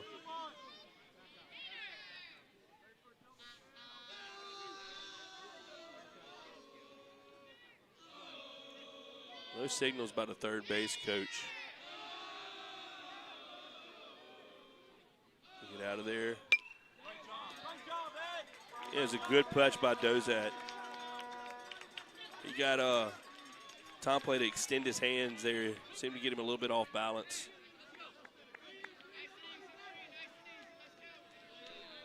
All right, it's a big play here. We got 2 strikes on the hitter with nobody out. They're trying to get him to second and third. It's their leadoff guy.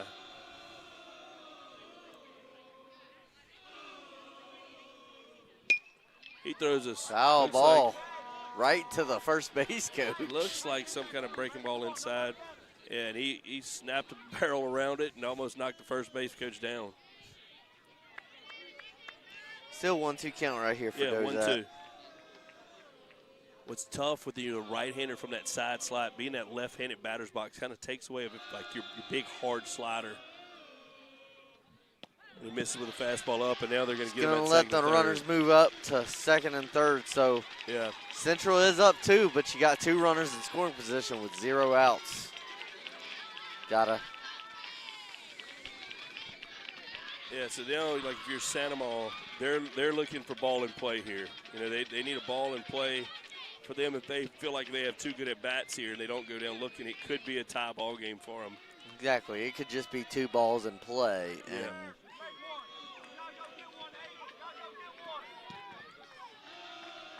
unless they pinch hit, you're going to have another lefty behind him too, as well for Dozat that he'll have to face. Foul ball. And Evans battling his butt off. Someone pitches in there. It's a competitive at bat for sure from Tom Play. And Seen a lot of good at bats, both teams today. Yeah, it's been a highly, highly competitive game. Yeah.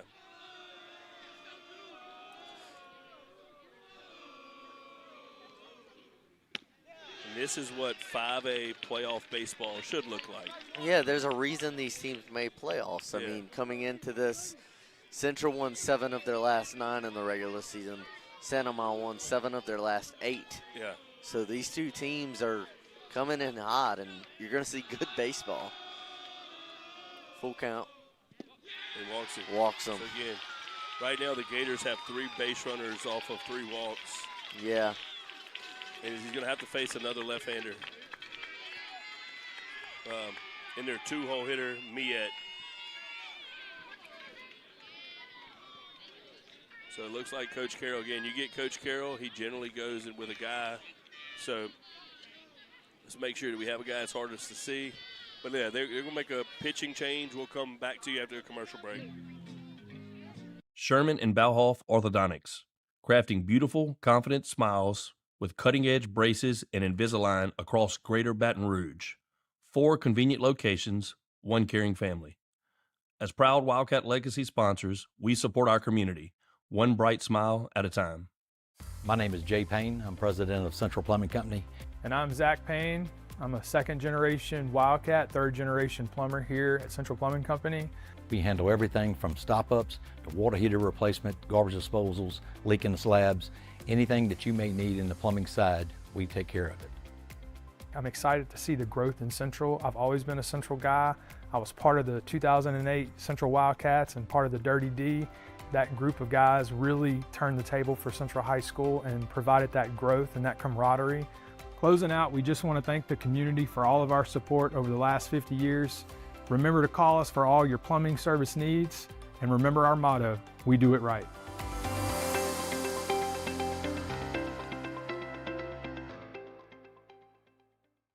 When your AC quits or the heat won't keep up, trust Badger's Heating and Air, serving Central and Zachary with expert repairs, new installs, and dependable 24/7 service. Call 225-788-3862 today.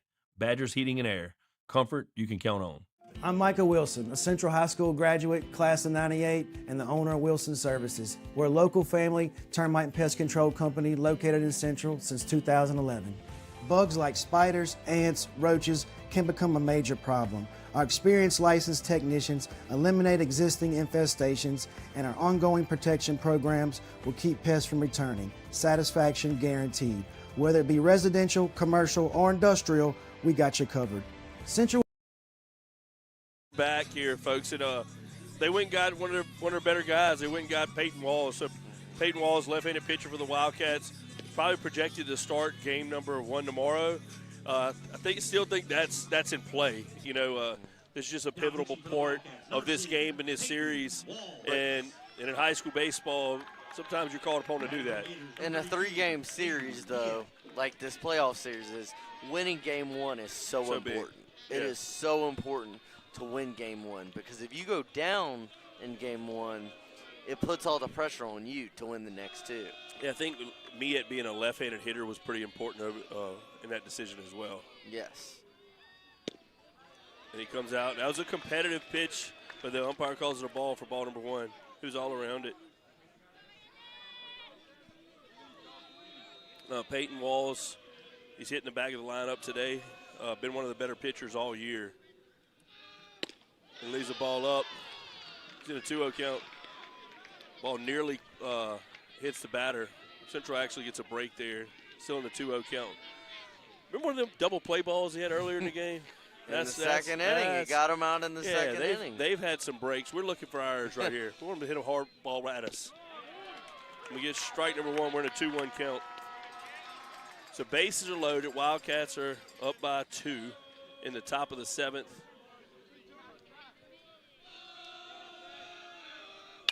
And he hits a ball that's in left. Oh, he overplays it. Ball goes over Hartzog's head.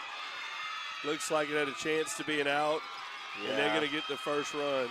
It looked like Hartzog and left kind of overran it. Yeah. Tried to get back to it, but it dropped in. And now it is a 7-6 game. St. Amant still has the bases loaded with no outs. Yeah, there's a good job on Walls coming in and getting the ball that he needed. So this is where you got to come together as a team. You know, you got to tell the next guy next to him to hold the rope, to hold Skip Bourbon, that you believe in the next guy. So we're in a battle. Bases are loaded. Robert's the hitter at the plate. He's struck out, flew out, walked. We need him to hit a ball at somebody here. Breaking ball in the dirt. He's in a 1-0 count. You know, we still have the lead. It feels like a lot of the momentum has swung to St. Amant's way. We need to will ourselves back in and give Peyton a lot of encouragement right here as he tries to navigate through the top of the 7th inning. Hit time call at the plate.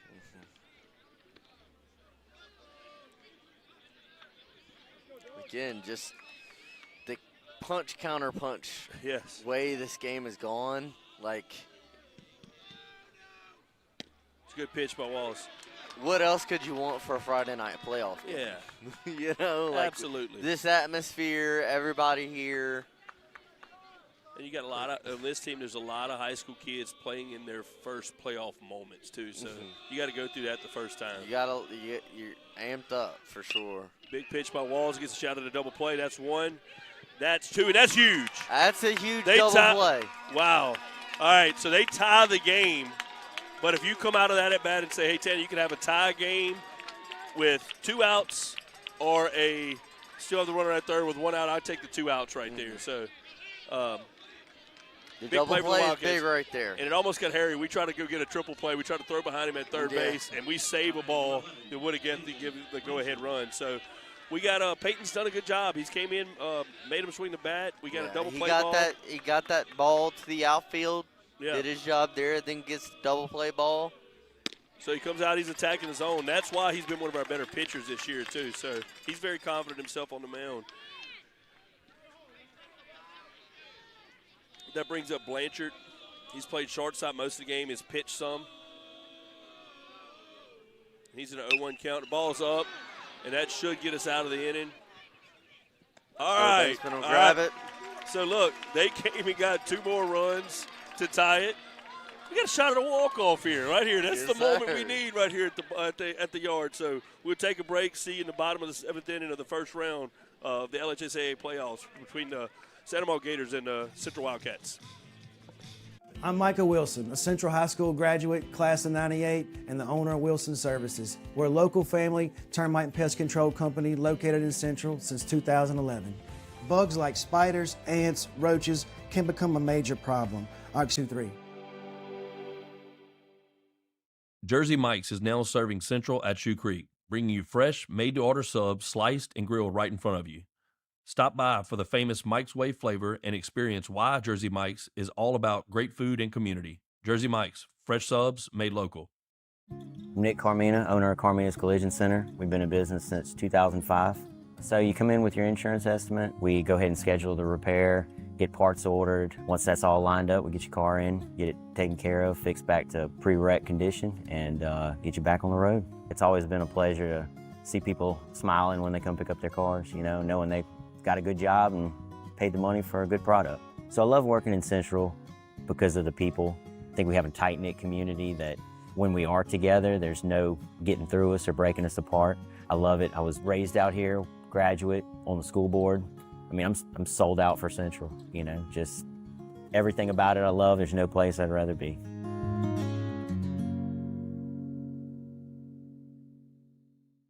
When you need dirt, gravel, or sand delivered on time and done right, call the name Central Trust, Ivy Dirt and Aggregates. Whether it's a backyard project, new construction, or large-scale. All right, we're back here at the yard for the bottom of the 7th inning. And why not? They're going to bring in another pitcher here, another pitch and change for the Gators. They're going to bring in Cooper Ladner, the lefty. And they're going to face Miley, Walls. Who's this? No, we get 2, yeah. You got Miley. You got Tillman. Or no, Miley, Draven Payne, Draven Payne. So Draven Payne will probably, he's going to re-enter here. So they took Draven out earlier. He'll re-enter in his spot. All right, here we go. Takes ball number 1. I haven't called a walk-off. How fun would that be? Yeah, this is your first one to ever call. My first one to ever call. 1-0 count.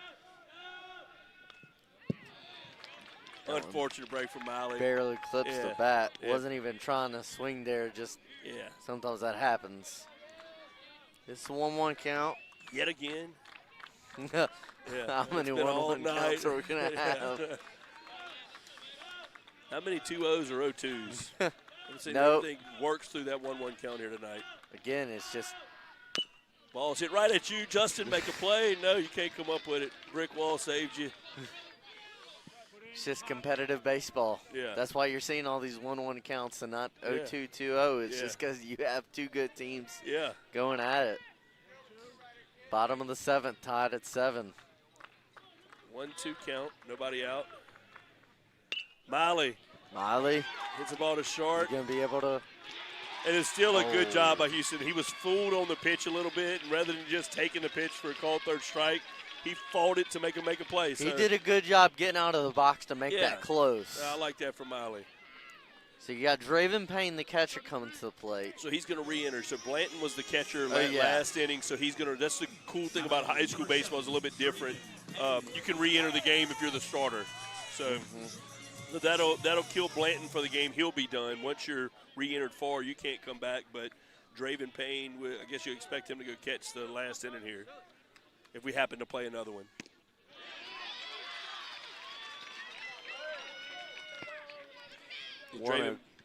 Draven Payne is so many of these kids came up with our baseball club, Pelicans baseball club, been put through a lot of battles, so it's neat seeing these kids in these situations. They're used to these big moments. Didn't go. They tried to check down the first base line, but it looks like Draven held up his swing.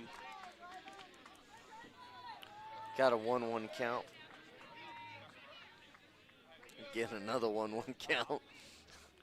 Yeah, another 1-1, that's right. Oh. Draven fouls one straight back. Draven's a great hitter.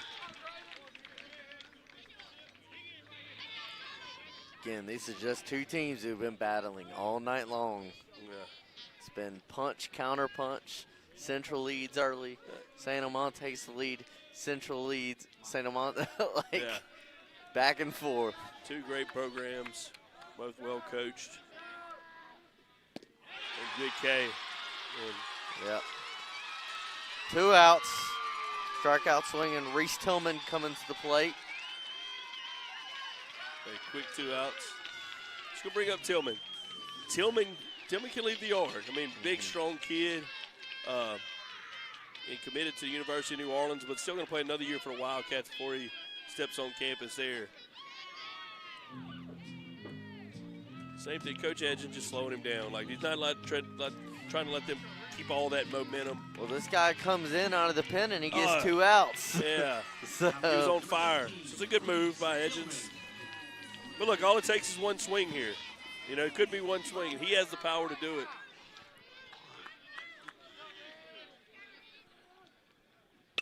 He gets the ball hit back up to the second baseman. Gets hard down the line, but the St. Amant Gators get it. And we're going to get a little free baseball going to the 8th. So going to the 8th. Don't go anywhere, folks. We'll be back top of the 8th inning. When you need dirt, gravel, or sand delivered on time and done right, call the name Central Trust, Ivy Dirt and Aggregates. Whether it's a backyard project, new construction, or large-scale commercial work, Ivy has the equipment, the materials, and the know-how to get it done. Locally owned and built on reliability, they've been moving the earth for our community for years. Call today at 225-BUY-DIRT. That's 225-BUY-DIRT. Ivy Dirt and Aggregates. The foundation starts here. It's game day at Raising Cane's. If you want to order like a champ, forget about X's and O's. The only play you're running is chicken. So what combo are you picking? We've got tailgates of hand-battered, cooked-to-order chicken fingers and cane sauce, and jugs of freshly made tea and lemonade. This season is about to be unbeatable. Raising Cane's Chicken Fingers, one love. At AP Dotson, building homes isn't just business, it's family. With 3 generations of experience, we've been designing and building quality homes across Baton Rouge, Central, Zachary, and beyond. From move-in ready homes to fully customized dream builds, our team is here to guide you every step of the way. We believe in craftsmanship, honesty, and creating spaces where memories are made for a lifetime. Discover why families all over Louisiana choose AP Dotson. Call us today at 225-261-5222 or visit apdotson.com. Hi, my name is Mason Evans, General Manager here at CAS Roofing and Advising. We've been in business going on about 4 years now. We are a full-service roofing contractor. We come out, we identify your damage. We are the professional at identifying. All right, we're back live. And why wouldn't we, if we're doing our first call together, Justin, why wouldn't we have some free baseball, a little extra baseball? Sir, and look, I don't know if you know this, you don't get paid more for extra innings right here. We're just, it's the same pay we negotiated earlier. Yeah, so we're in the 8th inning of play. Wall's still on the mound, game number 1. Walls came in and did his job in the 7th inning. Yeah, this is going to be Koontz. Koontz has been on the base pass a lot, but had to swing the bat. He has 3 base on balls. He's drawn some walks in this game. Ball's hit to right. We had a B line on it. Does he come up with it? Does he hold on? Unbelievable play by Billings. Play. Wow. Lane Billings. I'm not sure if you're going to be able to catch it on film or not if we had it, but Lane Billings got a great jump and catches the ball on the bullpen mound down the right field line. Now, that is 3 web gems that I've seen in this game. That's the first from the Wildcats. We've seen 2 great plays by the Gators, but what a play by Billings.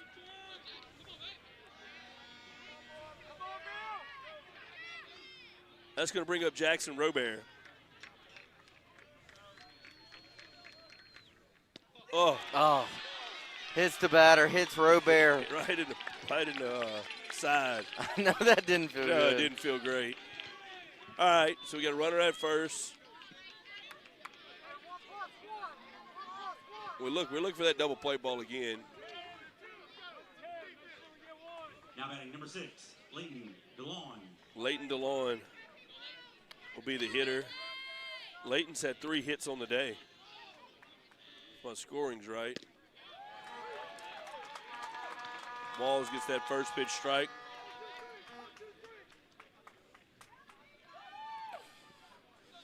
Walls has done a really good job coming in relief.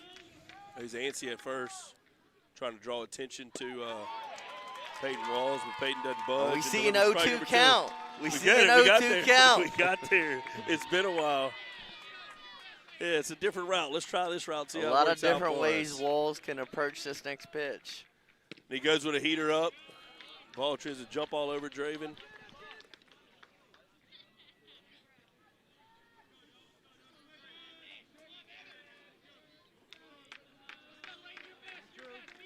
All right, 1-2. Good. It's great to see the emotion out of both teams. This is what high school sports is about.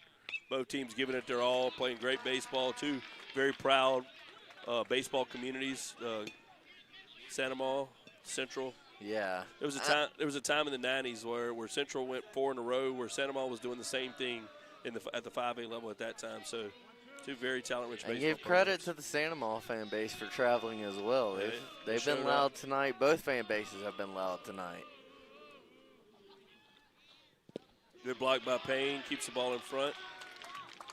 We've It's a seen 2-2 some good count. play from the catchers behind the plate, blocking up these balls. Yeah. 1-2 count. I think it's a 2-2. 2-2, yeah. 2-2. That's the double play ball you needed. You got 1. You got a chance to get 2. Boom! Double play, baby. Play ball to get us out of the inning. And the emotion from Peyton Walls as he comes off the mound. Again, the Wildcats need 1 run to move on to game number 2 and get the early lead. We'll see you in the bottom half of the 8th inning. It's tied 7-7.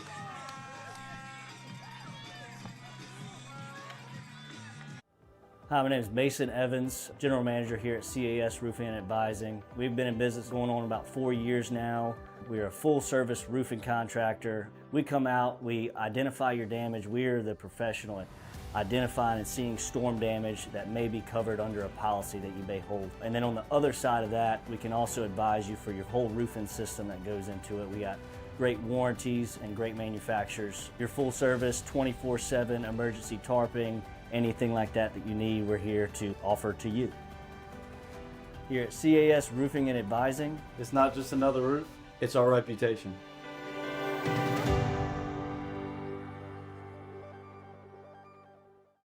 When plumbing problems strike, trust the experts at A&B General Plumbing. Locally owned and operated right here in Baton Rouge, A&B brings over 20 years of hands-on experience to every job. From leaky faucets and clogged drains to full residential and commercial repairs. Folks, we're back. Bottom of the 8th inning. And look, just Peyton Walls will get to lead this thing off. Yeah, that's I love After a it. great 8th inning. Yeah, he got his double play ball. Good, beautiful thing about high school baseball, you got a lot of pitcher hitters that get to do it together. Peyton Walls has been really, really good in relief, kind of settling this game down tonight for the Wildcats. So look, hey, this is what I'm talking about. Like, to build a tradition in your community, you need home playoff games. The kids in the community need to see home playoff games like this, so the little ones that are watching, they know what it feels like. Our fans need to know what it feels like. And it's fun to hear them actually get in the game with some chance here, trying to will their guys to victory. You can feel the emotion. You know, all the parents and spectators pulling for their kids. Peyton Wallace takes ball number 1. Dropped it in there for a strike here in a 1-1 count. Justin, we're back in our normal rhythm here.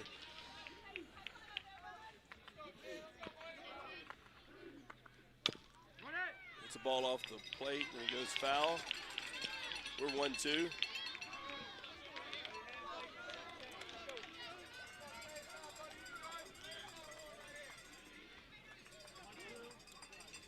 Peyton's had a base hit earlier in the game. He's fighting in a 1-2 count. Takes the fastball up. Again, what's interesting about this game is as this game creeps along longer, it's huge to get this game 1 victory because so many pitchers have been used in this game. very taxing on both pitching staffs in game number 1 of a two out of 3 series. He fights one. Gets out of play. Yeah, not his best swing, but again, he fights to get another pitch. Is there a, I don't know, it's tough for us to see, but their coach was coming to go check somebody at third base, so he must have had a little action where he ran into the fence, but they're seeming to laugh about it now, so I think they're actually okay. Yeah, but third baseman is a little hobbled.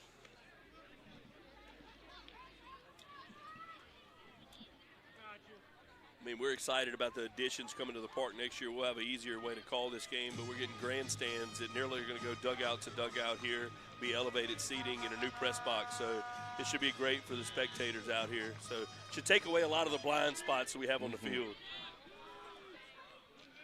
All right, 2-2 count. Peyton Walls at the plate. Slaps the ball to first base. That should be out number 1 for the Gators, and it is, but you know, applaud the effort of Peyton Walls as he gets down the line and make a play. Going to the top of the order, though, Aaron Keller. AK.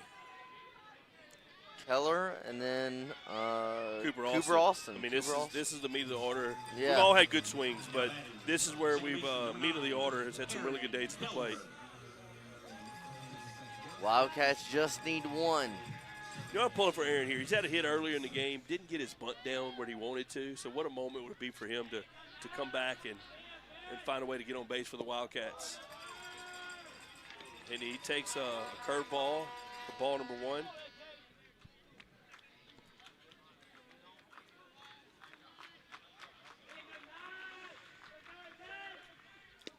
Ball off the inside edge. He's in a 2-0 count. Hey, big shout out again if you're just joining us. Our Lady Wildcats, the Wildcats softball team, take down Southside by a score of 12-2 to move on to the second round of the playoffs. They'll face off against the Walker Wildcats. So hats off to Coach Efferson and her bunch. What a heck of a year. I know y'all getting hot and playing right now, so congrats, ladies. Look forward to seeing you next round. Oh, Keller right Keller off gets the hit by butt cheek. pitch. I'm going to tell you what.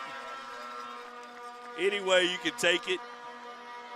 All those squats, what goes Tom DeStasio has paid off strengthening that backside right there. So, yeah. We got us a base runner.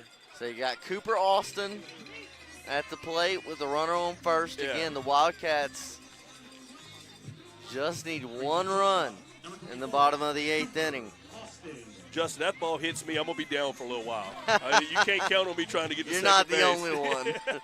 All right, Cooper Austin's at the plate. Aaron Keller, your leadoff hitter, just got plunked, but he's in a good lead at first base. Got a lefty on the mound, and he misses high for ball number 1. All these guys at the top of the order have had good nights tonight. Yeah. Been putting good at-bats together.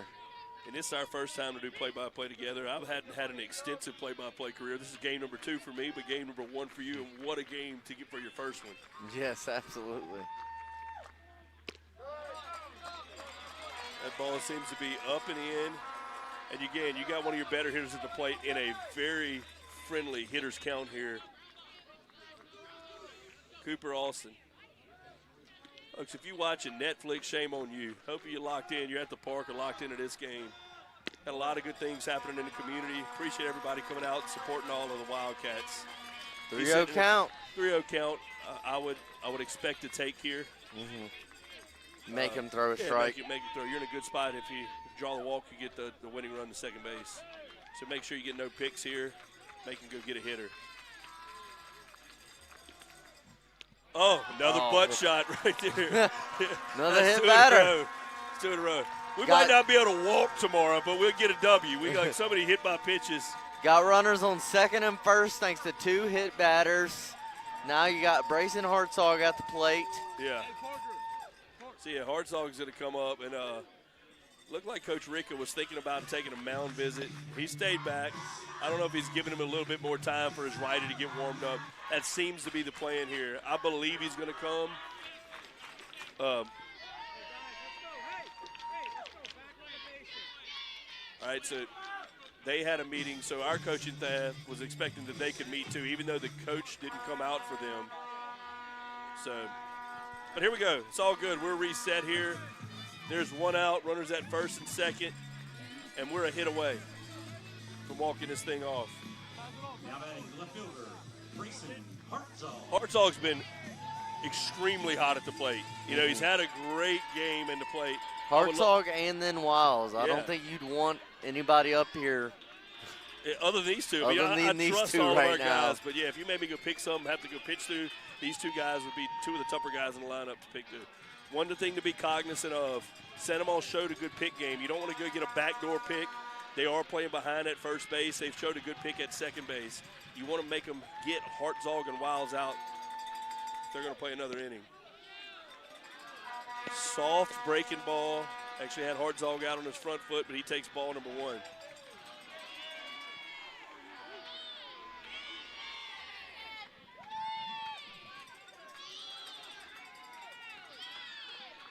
A lot of signals, it seems like, to the pitcher. There comes a pick. Yeah, so that one for me, like when you look at the normal flow, he was looking in there for a while to the catcher. There was something different there that held him looking at that pitch for a long time. So it wasn't just a simple fastball. So to call that pick at second base is a lot of action he was having to show. So that's something you can look for again in the future. He got that pitch pretty quick.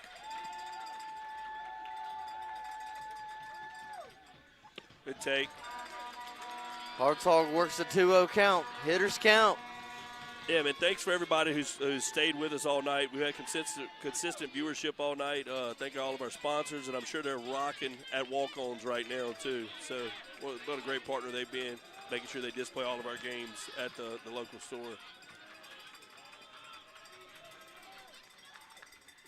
Hartzog hits a ball in the hole to short. They're going to try to go to third if it's in time. He got him out at third base. It was a tough. Looked like a close play. Yeah, from ours, we kind of got blinded. I really couldn't see the play because we have coaches there, and it seemed to be bang, bang. We don't necessarily agree with the call. I couldn't see here. I wish I had a better view on the replay. That's close. But again, Brady Wiles, RBI double, Yeah. RBI fly to dead center. Had a great game tonight. What a moment it could be for Brady Wiles. You got Wiles and you got Billings behind him too, so really nowhere to put Wiles. You could go put him on, but you're gonna have to pitch to Billings.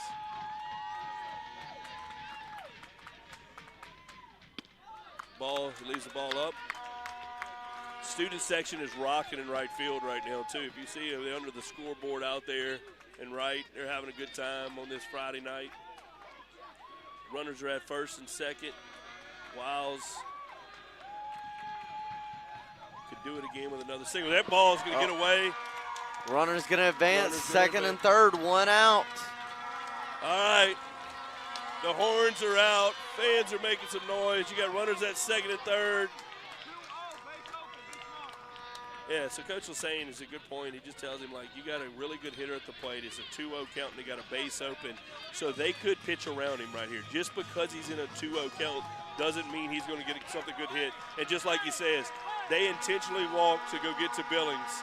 And look, Billings is a juiced-up guy, man. He loves these type of moments. He's a football player. He made the big catch in right field.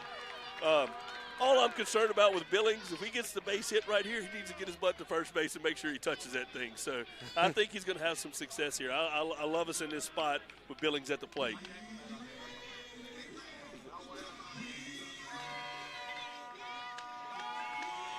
All right. What an atmosphere, folks.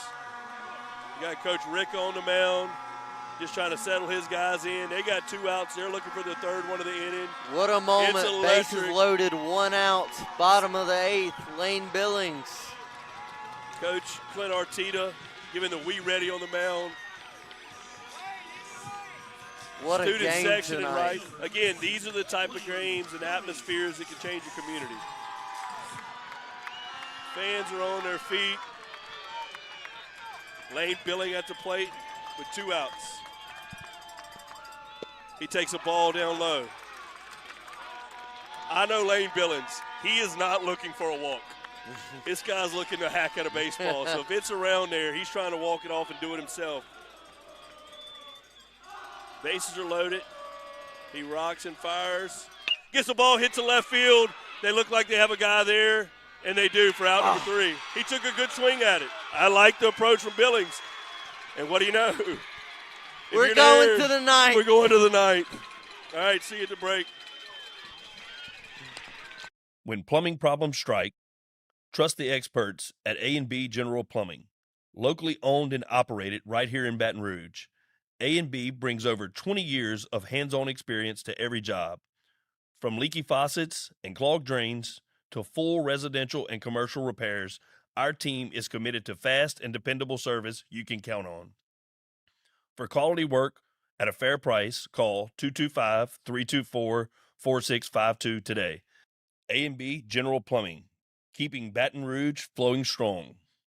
Hi, my name is Darcy Perkins and I own Central Cross Threads. We do screen print and embroidery. We help teams get ready for their seasons. We help businesses outfit their employees with their branding, sell school uniforms for all the local schools. We do awards and trophies and promotional items. Pretty much anything you can put a logo on, we sell. Our community schools are where future leaders, athletes, and community builders are learning who they are. And when they win, the whole town wins. And let's be real, walking into the stadium or a community event just hits different when we look around and we see all our t-shirts, our hats, and our gear that we did. It makes us proud to know that we had a small part in building our community pride.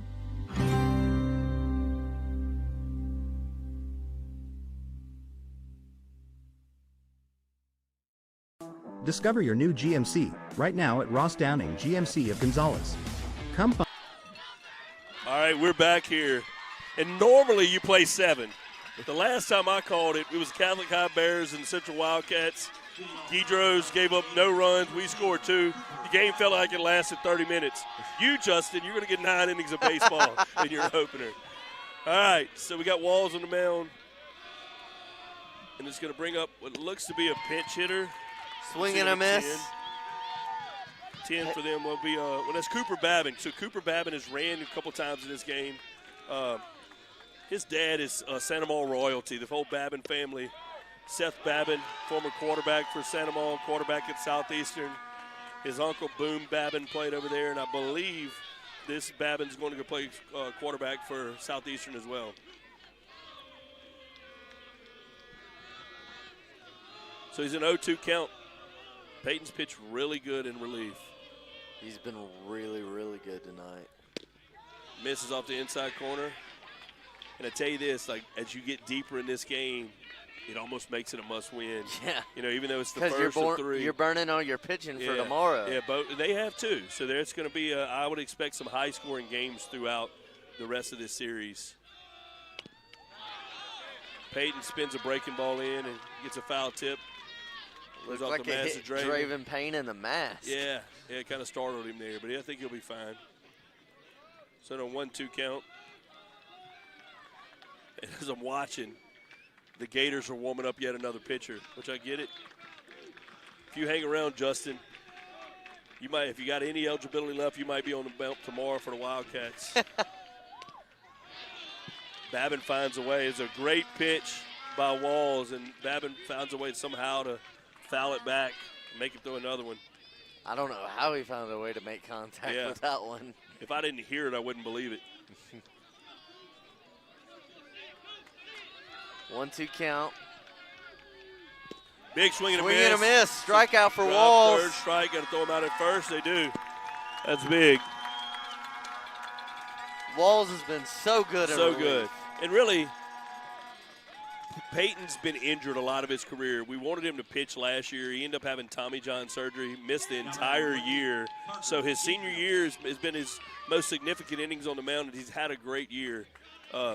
Peyton's another one. A lot of these kids come and play in the backyard wiffle ball bash. He's been around for a long time. Had a lot of success. So, and you generally earn your stripes in the backyard wiffle ball bash, and you bring it out here to the yard. He throws strike number 1.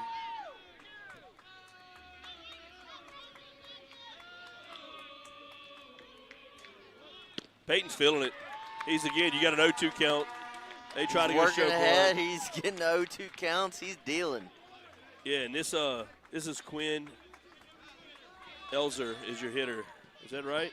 No, this is Parker Guidry. Parker Guidry. I thought I saw 9 there. Parker Guidry is your hitter. He's 0-2. Good breaker.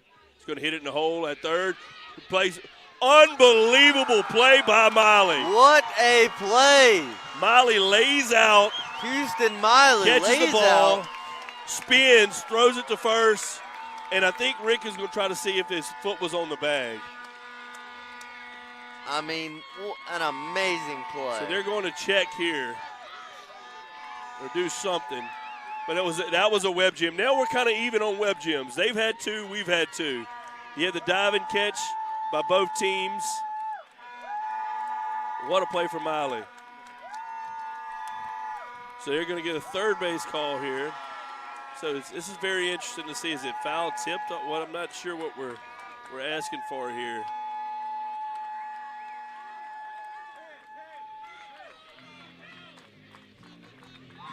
I have no. I wish I had a little bit more of this conversation. I have no clue what they're asking for. We got an out call. But, you know, the good thing about with Coach Ricka, I don't blame him. Like, if you go in there, you're a coach, you're fighting for your team. I'm not sure what he saw to go over there, but he made the umpires get together, which it seems like a veteran crew. They got together and they made their decision and they stuck with it. So you got 2 outs, and this seems like Tom plays 95th at bat of the game right here as he gets another one. The leadoff hitter for the Gators. Tell my wife if she's watching this at home to get the oven ready or something. So we got home, we got something to eat when we get there.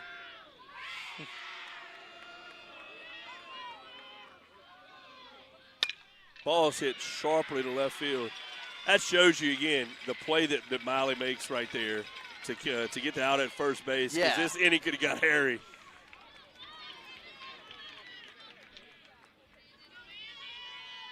Yeah, really good hit by Tomplay there. Yeah, that's a driving it to the opposite field. Yeah, a multiple hit game for Tomplay, and that's going to bring up Miet, he's been on the base pass a few times as well today. So this is their 2-hole hitter for the Gators.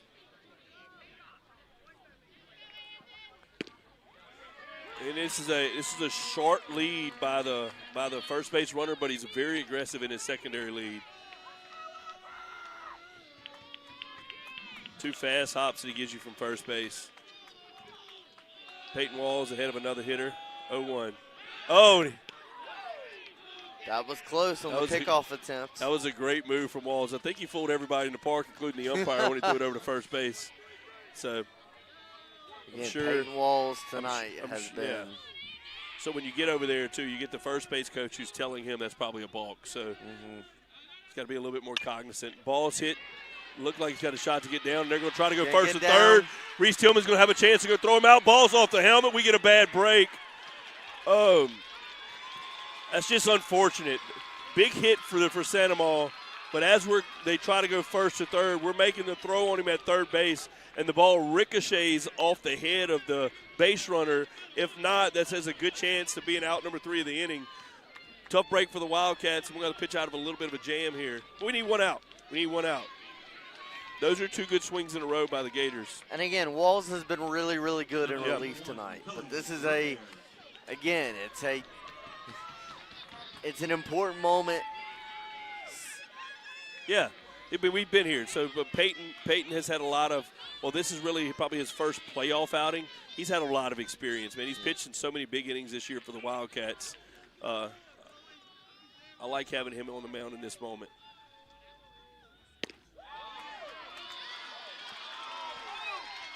All right, that one was close. That was a close one. From an angle we're sitting, it's so hard to see it here, too. I know a lot of our fans are chirping, but from our angle, it looked to be a competitive pitch. Umpire says it's ball 1. Peyton does another one. 1-1 count. Guy does a Soto shuffle on the take.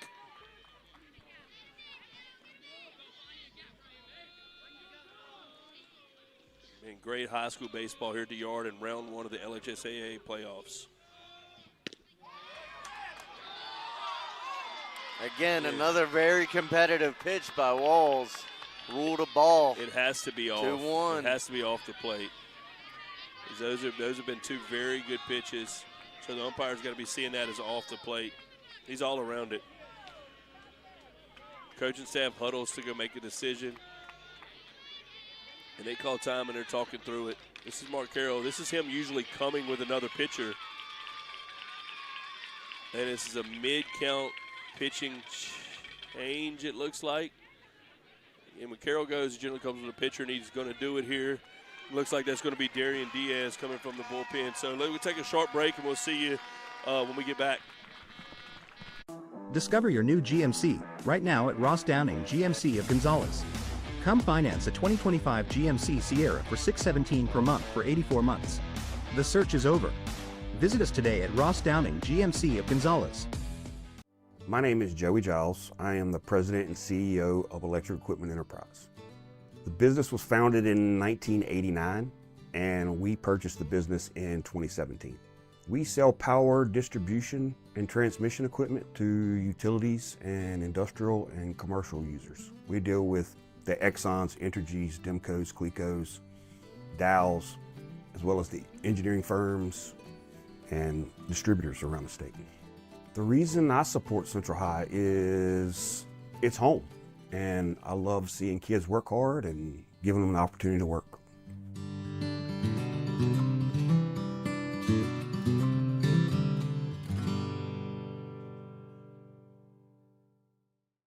At Moro Physical Therapy, we're proud to serve the Central community with expert care in physical, occupational, and speech therapy. For more than 40 years, families across Louisiana and Texas have trusted our team to help them recover, rebuild, and get back to what they love the most. From athletes returning to the field to neighbors regaining strength after an injury, Moro PT is here for Central every step of the way. Moro Physical Therapy, restoring motion, improving lives. Hey, I'm Jonathan Starnes with Louisiana Turf Company, your local Celebrity Greens dealer and full-service outdoor living contractor. At Louisiana Turf Company, we install championship-quality artificial golf greens, sports turf, playground facilities, and custom yard turf. But we're much more than just turf. We design and build complete outdoor living spaces, which include hardscapes, decks, patios, outdoor kitchens, fire pits, lighting, and so much more. Completely transforming backyards into places where families and friends can make memories. As a proud here, it's Darian Diaz on the mound. And what I believe just happened, folks, is like in high school baseball, there are also some pitch count rules that say if you pitch above a certain amount of pitches, you might not be eligible to pitch the next day. Yeah, I think it is like a 35. So, you don't see it moved in that count too much, but I seems to be the case here. So that's going to bring in a right-hander, Darian Diaz, on the mound. So Diaz is going to inherit a 2-1 count with runners at second and third with 2 outs in the ninth. And great crowd, great high school baseball here on a Friday night.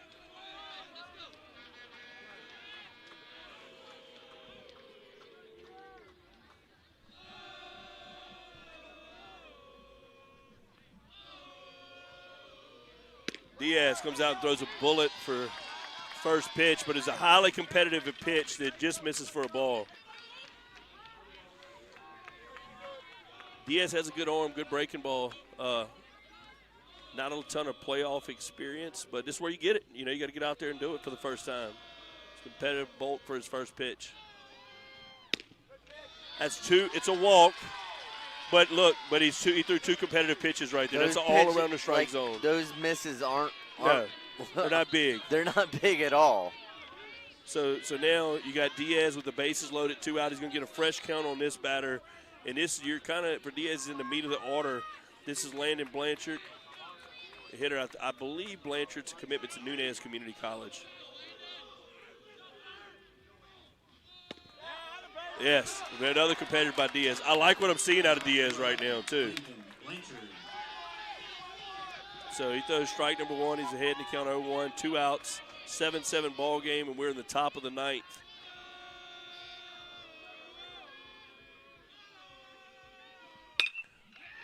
Ball's in there. Ball's hit the hard zone, and he makes the catch. Diaz gets out of it. Great job by Diaz to get out of the inning. All right, folks, we're going to see you here in the bottom of the 9th when we get back. Hey, I'm Jonathan Starnes with Louisiana Turf Company, your local Celebrity Greens dealer and full-service outdoor living contractor. At Louisiana Turf Company, we install championship-quality artificial golf greens, sports turf, playground facilities, and custom yard turf. But we're much more than just turf. We design and build complete outdoor living spaces, which include hardscapes, decks, patios, outdoor kitchens, fire pits, lighting, and so much more. Completely transforming backyards into places where families and friends can make memories. As a proud graduate of Central High School, I believe in this community. That's why we give back and help support its growth. At Louisiana Turf Company, we're building more than just golf greens and outdoor living spaces. We're building a stronger community.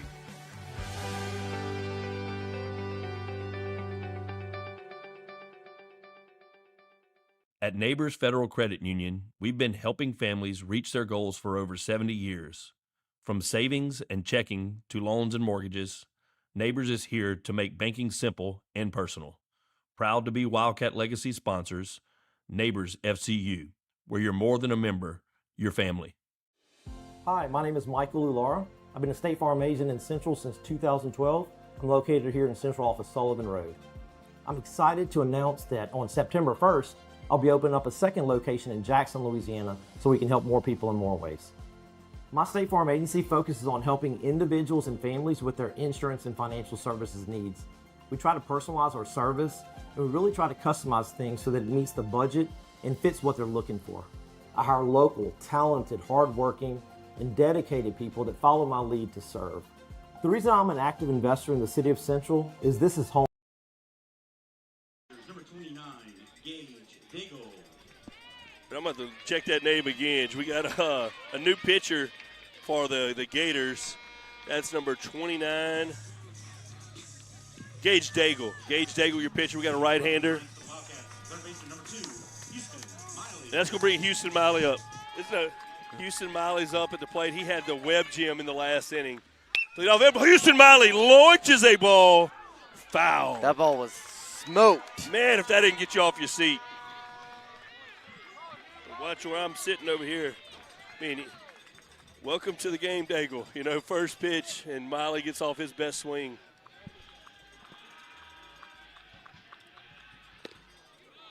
Again, having to use another pitcher here, it shows you how important it is to win this game one with all of the pitchers that you're having to burn. Absolutely. And two story programs battling it out on a Friday night in Central. Big swing and a miss is a good pitch by Daigle. Again, he gives up a blast foul, and he goes back to a breaking ball, and he's in a 1-2 count.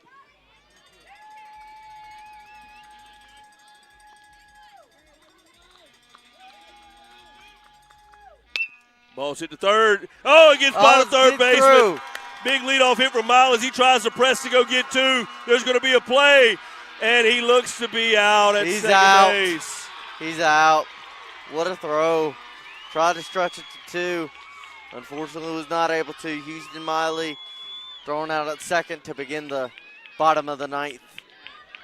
Yeah, they made a good throw. Didn't get to the ball super quickly, but threw a bullet to second base. I'm going to stay positive right here. You got a good swing off, you know, so that bodes well for the rest of the lineup. That's going to bring up Draven Payne, the catcher.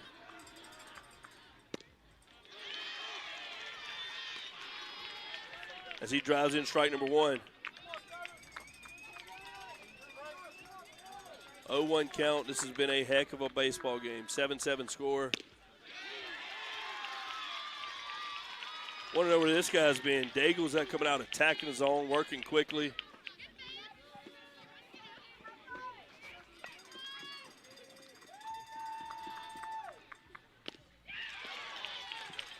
I'm guessing. I don't have their stats in front of me. I would think he's one of their guys. Based off of what I'm seeing on the mound, that is a very competitive fastball, and that's a good breaking ball too. So they went and got one of their guys as well. This is not the seventh guy in their lineup.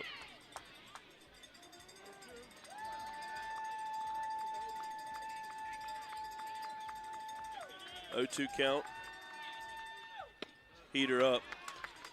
1-2. Yeah, this is definitely not the seventh best arm that they rolled out. Like this is some good stuff. Some good heat right here. Yeah. And we foul it straight back. And he's composed on the mound too, which shows me he's been in moments like this before. He's working fast. Again, coming out and being able to Live up to the moment. Playoff baseball, bottom of the 9th inning. Ball's fouled straight back. Catcher can't hang on, so we get a break there.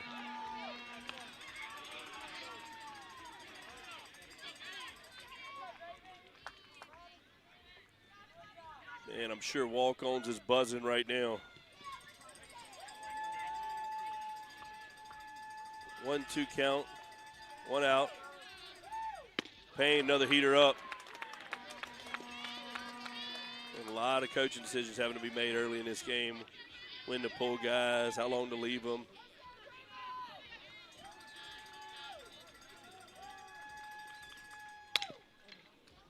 Chases the ball high. Should be an out. And they get an out. Ball a little bit up in his zone. He's aggressive, trying to go make a play. All right. Got Reese Tillman right here coming up to the plate. Hey, Tillman's can hit homers. Again, I told you about earlier. So when we beat Zachary by a score of 1-0 at Zachary, it was off of a Reese Tillman homer. So it hit one to left field. They left the ball over the plate. So Tillman's definitely capable.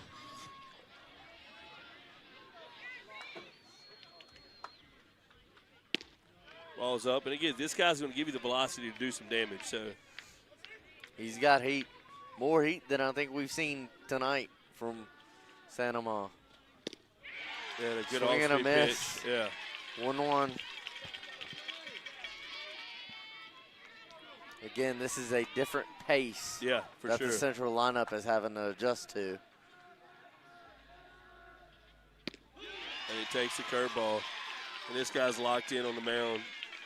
And he's pitching fast, too. Yes, that's he's what got really quick tempo. Show me he's experienced. Big hit by Reese. He goes and gets the base hit the Wildcats need. Let's go, big dog.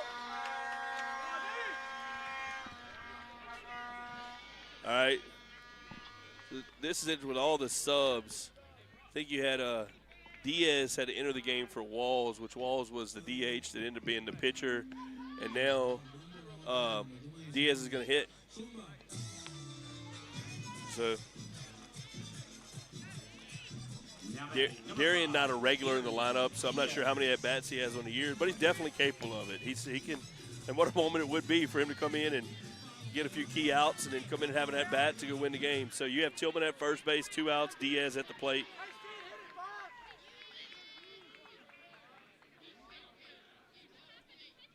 Oh, and the first ball that he sees again, he gets after it. Darian. Again, you had all the changes, and he's got to come at bat in a quirky situation, and he comes out swinging. The first ball of this inning that was hit by Houston Miley was very similar to that one that was just hit by Darian Diaz. So I'm seeing breaking ball here. And you do. 0-2 count. 0-2 count. You know, Tillman's at first. He had a great swing and a fastball early. Do they try to waste one here? And they do. There's a breaking ball in the dirt. Again, when you get a fastball and you get after it like he did, you make the coach think about calling that pitch again. So I'd love to see Darian get a fastball that he can handle. Runner at first. Tillman extends the lead a little. And Darian Diaz is taking his best hack. He is getting his best swing off. So it's fun to watch right now. They saw him get your A swing off. That is getting his A swing off. I think he goes back to the breaking ball here. He has taken great hacks at his fast. When they do, the ball looks like it tipped the ground. But no, they can call it here. Strike 3. We're going to play 10. You got to clear the scoreboard out here to go to the next one. So we'll see you in the top of the 10th.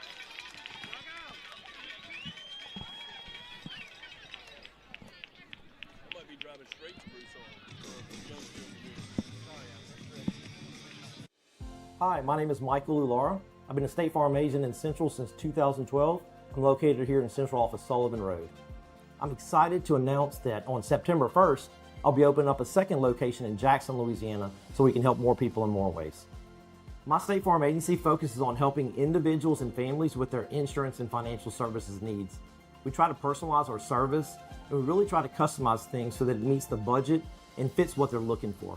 I hire local, talented, hardworking, and dedicated people that follow my lead to serve. The reason I'm an active investor in the City of Central is this is home. I've been here since I was 5 years old. This is what I believe in. I know that the students here are doing great things, so I'm a proud supporter of local schools, and Central High School is at the top of that list. As long as we do that, I believe the future is very bright for the City of Central.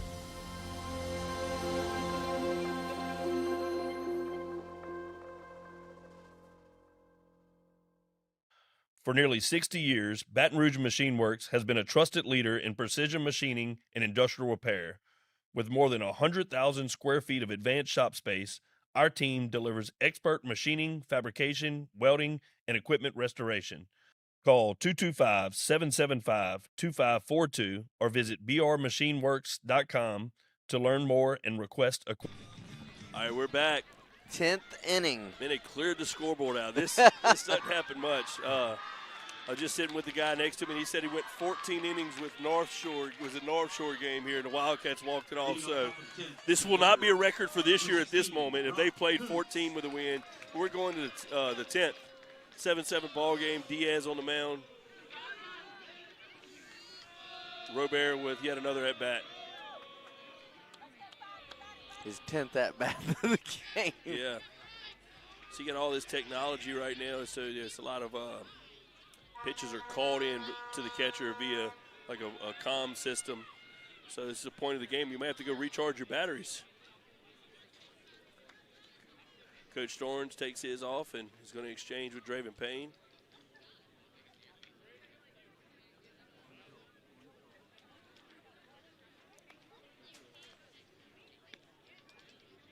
He should be ready to go here just in a second.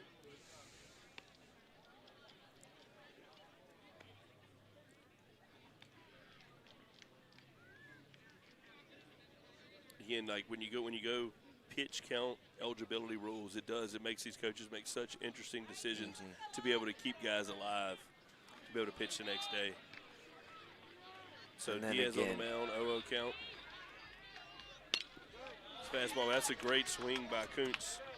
You're in the 10th inning right now, and you've used so many pitchers tonight on both teams. So it's like this game is doubly important to win game one. Breaking ball down. Yeah, you start off this game, you start with Kidros, and he hands it to Arteta, and he hands it to Drew Johnson, who hands it to Peyton Walls. Well, Dozat, and then Peyton Walls, and then Diaz. Yeah. Ball's hit sharply to center field. That's going to be the leadoff hit for the Gators. A lot of noise coming out of their dugout. Leadoff single for Kuntz. Yeah, that's a big hit for them. So they've been fortunate. A lot of their runs come off of walks with hits behind them. So one of the first times I remember seeing a leadoff hit on base. So they're going courtesy runner, 31 for 16. Kuntz is their catcher. So 31 will be Cooper. Take my best shot.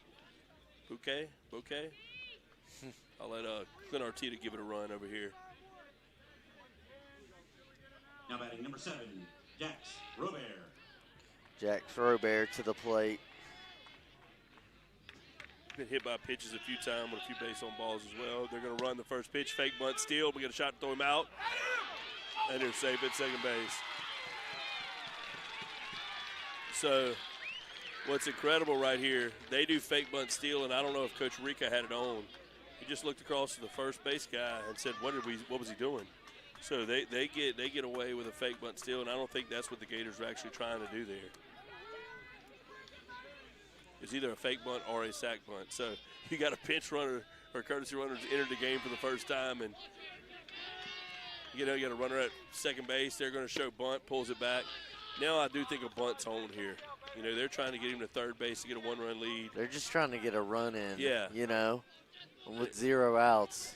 Be interesting to see if he was actually trying to bunt him to second base the pitch before. I mean, we won't know, but now it definitely looks like he's trying to sack him to third.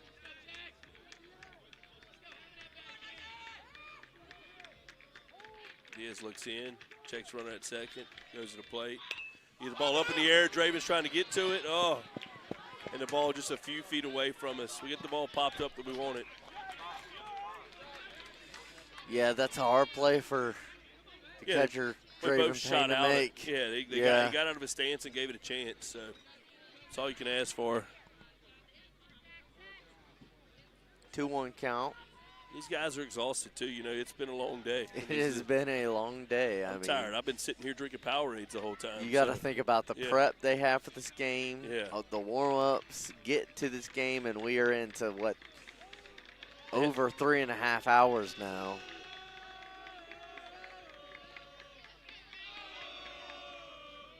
Oh. It looked like he was not swinging until the last second, and he fouls the ball off straight back. It was a good fight by him because he did not want to swing. And he saw it dropping in rather than just going down with a K, foul the ball back.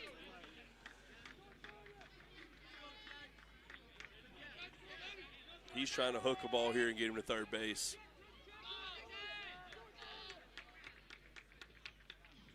Breaking ball, that's going to get the runner over to third.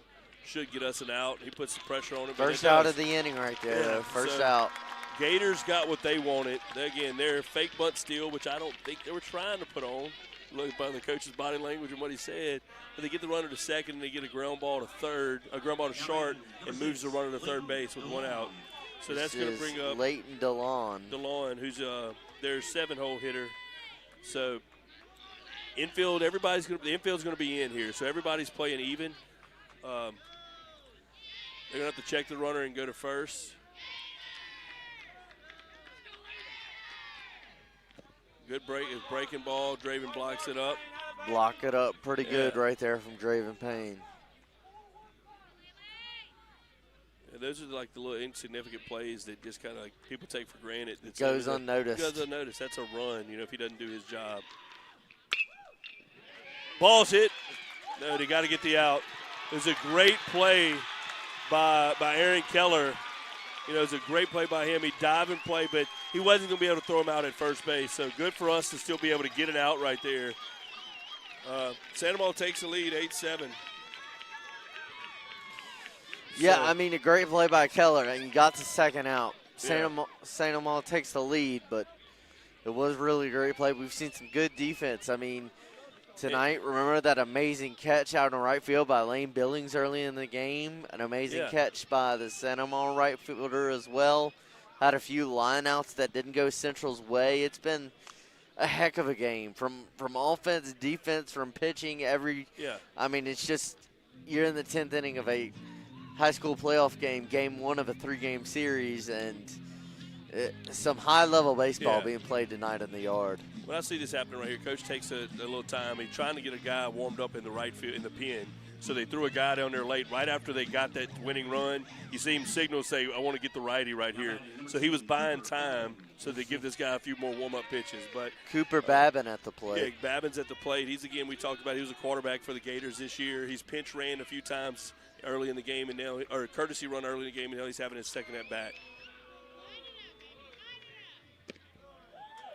It's a very, very competitive pitch for him. Yeah.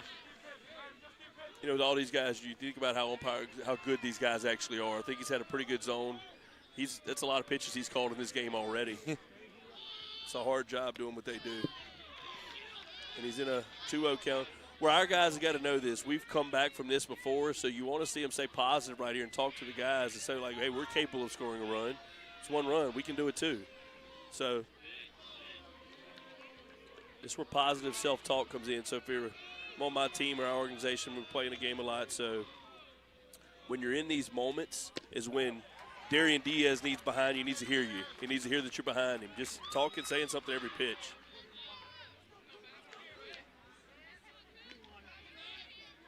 Two-one count for Diaz to Cooper Babin. Getting 2 outs in the inning. Ball's up in the air.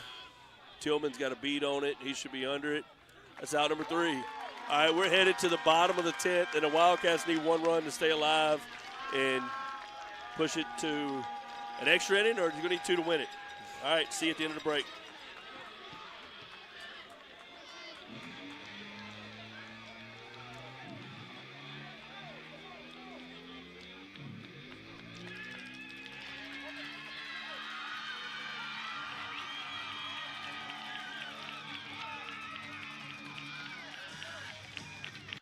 For nearly 60 years, Baton Rouge Machine Works has been a trusted leader in precision machining and industrial repair. With more than 100,000 square feet of advanced shop space, our team delivers expert machining, fabrication, welding, and equipment restoration.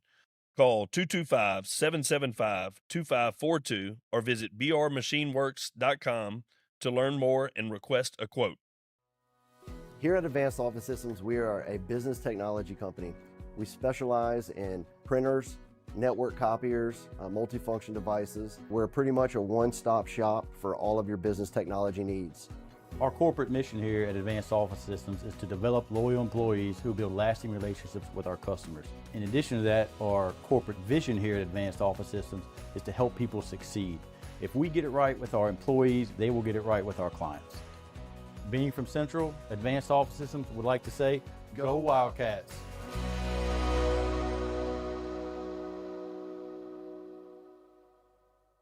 When life takes an unexpected turn, you need someone you can trust to stand by your side. All right, we're back here at the yard, bottom of the 10th inning. The Gators go get another pitcher, Tucker Miller, and just watching the warm-up pitchers, this, again, seems to be one of their better arms as well. So, look to face fastball that's in the mid-80s, it looks like to me. So, but he's still got to go get our hitters out. He's back going to pitch the 1, 2, 3 in our order. Aaron Keller is at the plate.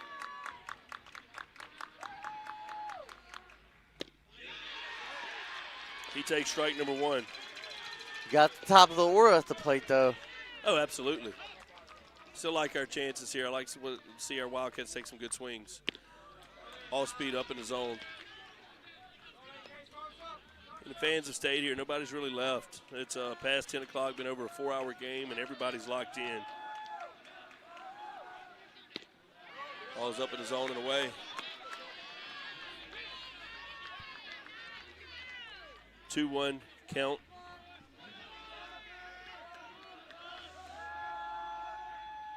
On the ball low again. Change a pitcher, change a game. That's what they say. I've heard a lot of good guys say that. 3-1 count. 3-1 count.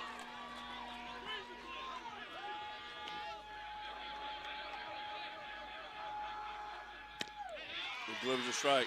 So he's full here. He's going to see another fastball here. Important to get Keller on, the leadoff runner on. He got his fastball, and Aaron Keller was all over it. He fouls it back, and that wasn't your normal two-strike swing. He got after it.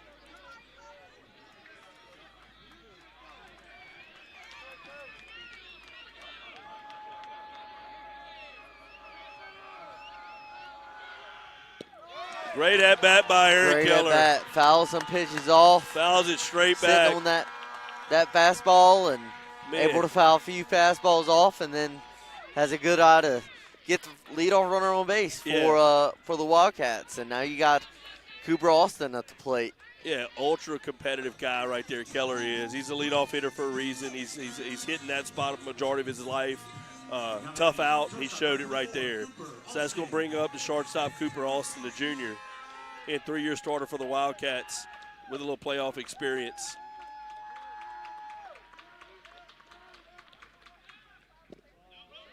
Fake bunt they try to throw behind. Let's see what we have there. I'm not sure. It looked to be a fake bunt steal. Don't know. We pull back. Aaron seemed very aggressive at first base.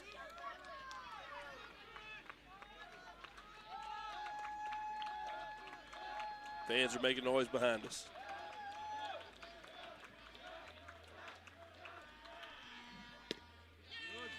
Again, looks like they're trying to move the runner over with the bunt potentially. Either a one, or if you don't know, sometimes the coach will put on that as a take. I'm not sure if they were taking until they got one right there, but especially because it just had a leadoff walk. Could have been the tactic he was going with there. Long hold by the pitcher. Not a big leg lift, but he's not quick to the plate either.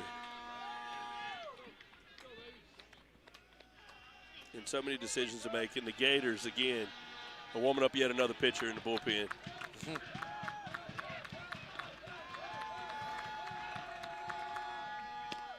That's a good fastball from 25. Tucker Miller. Yeah, Tucker Miller. He's in a 2-2 count.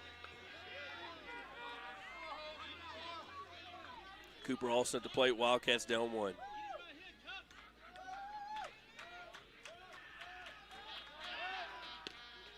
And two very well-coached teams. They've done a good job with their pickoff game today, too. Knowing how important getting to second base is right here. They're doing a good job of trying to keep us close.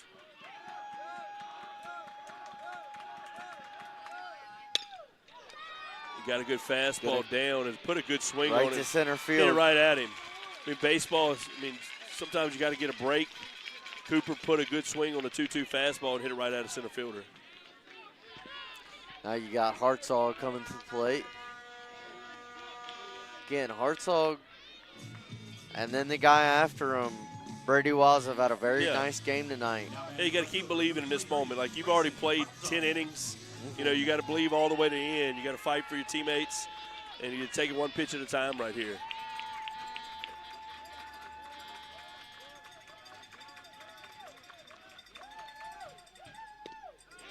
Breaking ball early in the count. Gators wanted it. Gators definitely wanted it. Gators wanted it. Ball's off the plate. Again, he doesn't have a big leg lift, but he's slow to the plate. The holds and rocks. He goes back to a breaking ball again. And they're pushing their right fielder is sitting in the right center gap. There's a lot of room to play with in right.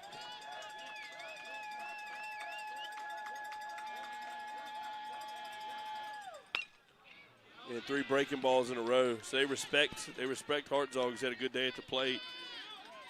Hadn't showed him anything hot. So again, just one pitch battles right here. Hartzog in a 1-2 count. And 3 breaking balls in a row. Keller trying to get a good dirt ball read too. See if there's a chance he can get to second base. Hartzog fouls one off. He got his fastball and he fouls it straight over the first base dugout. Competitive at bat after competitive at bat after competitive at bat for both teams tonight. Absolutely.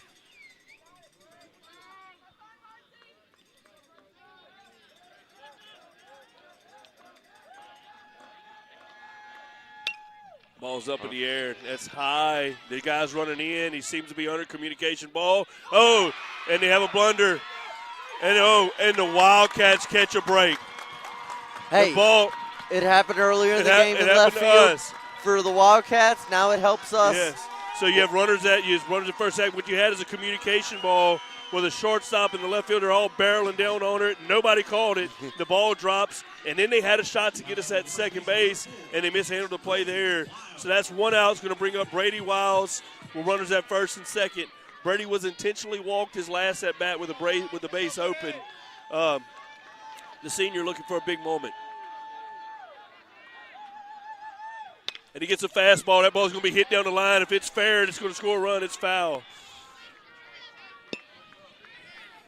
Again, Wiles has just put good contact on the ball in every at-bat tonight. He's had a base hit earlier in the game, too, that I think got a few of our runs back where he had the same approach, slapped the ball to the left side. Yeah. It was an opposite field RBI double in the 5th, yeah, I believe. Runners at first and second.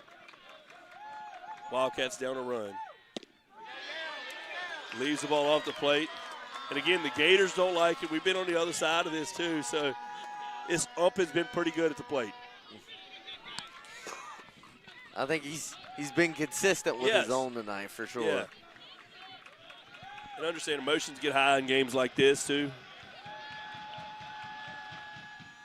Big take by Brady Wiles. He's having an incredible at-bat so far. He's hitting a 2-1 count. Billings on deck.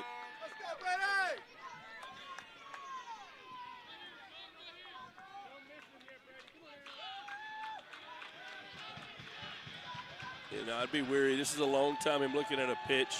They've had good pick game. Leaves the ball down low. He's in a 3-1 count. Hitters count for Brady Wiles.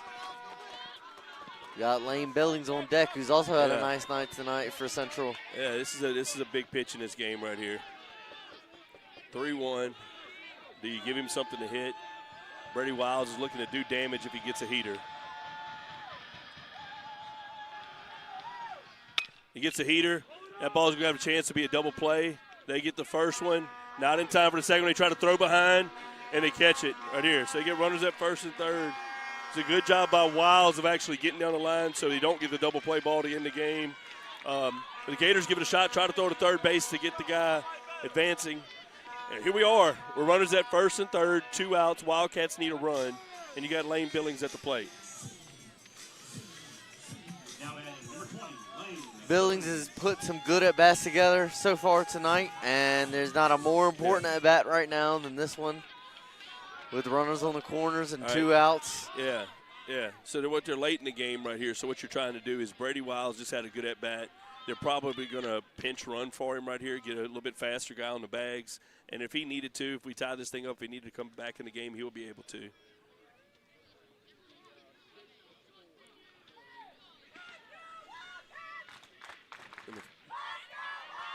Fans are amped up. The crowd here in Central getting into it. They're going to get Savick. All right, Savic's a burner too. So Dawson Savick will enter the game for Brady Wiles.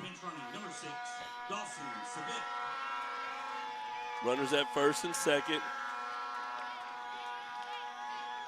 Savick enters the game to pitch run at first base.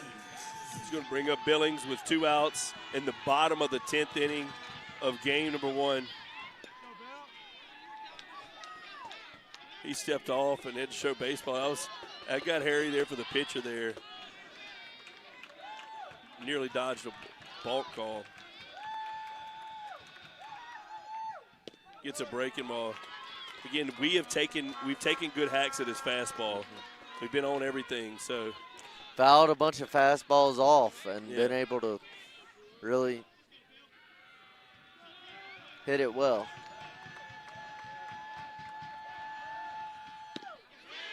Ball seems low. It's a tough pitch. And even up the count at 1. Calls a strike at the bottom of the zone. So you got a 1-1 count, 2 outs. Savick is a runner at first base. You got Keller at third. Billings at the plate.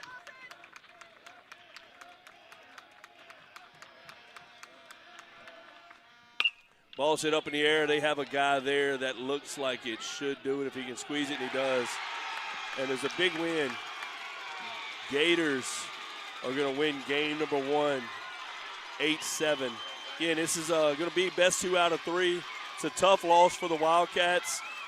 This team has shown a lot of fight throughout the year. I can't wait to see what they come and bring tomorrow. So the good thing is for us is they threw a lot of pitchers too. We didn't get the W that we wanted, but we're not going to go down easy. I know this team has a lot of heart, a lot of fight, so look forward to watching them play tomorrow. Yeah, and again, you had a lot of fight from this team tonight, and offensively, you put a lot of hard contact out there. You had a couple bad breaks early in this game, really throughout this game, but tonight it was a good fight from both teams, and it's competitive, and it's a 3-game series, and they used a lot of pitches as well, so tomorrow's definitely going to be an interesting day.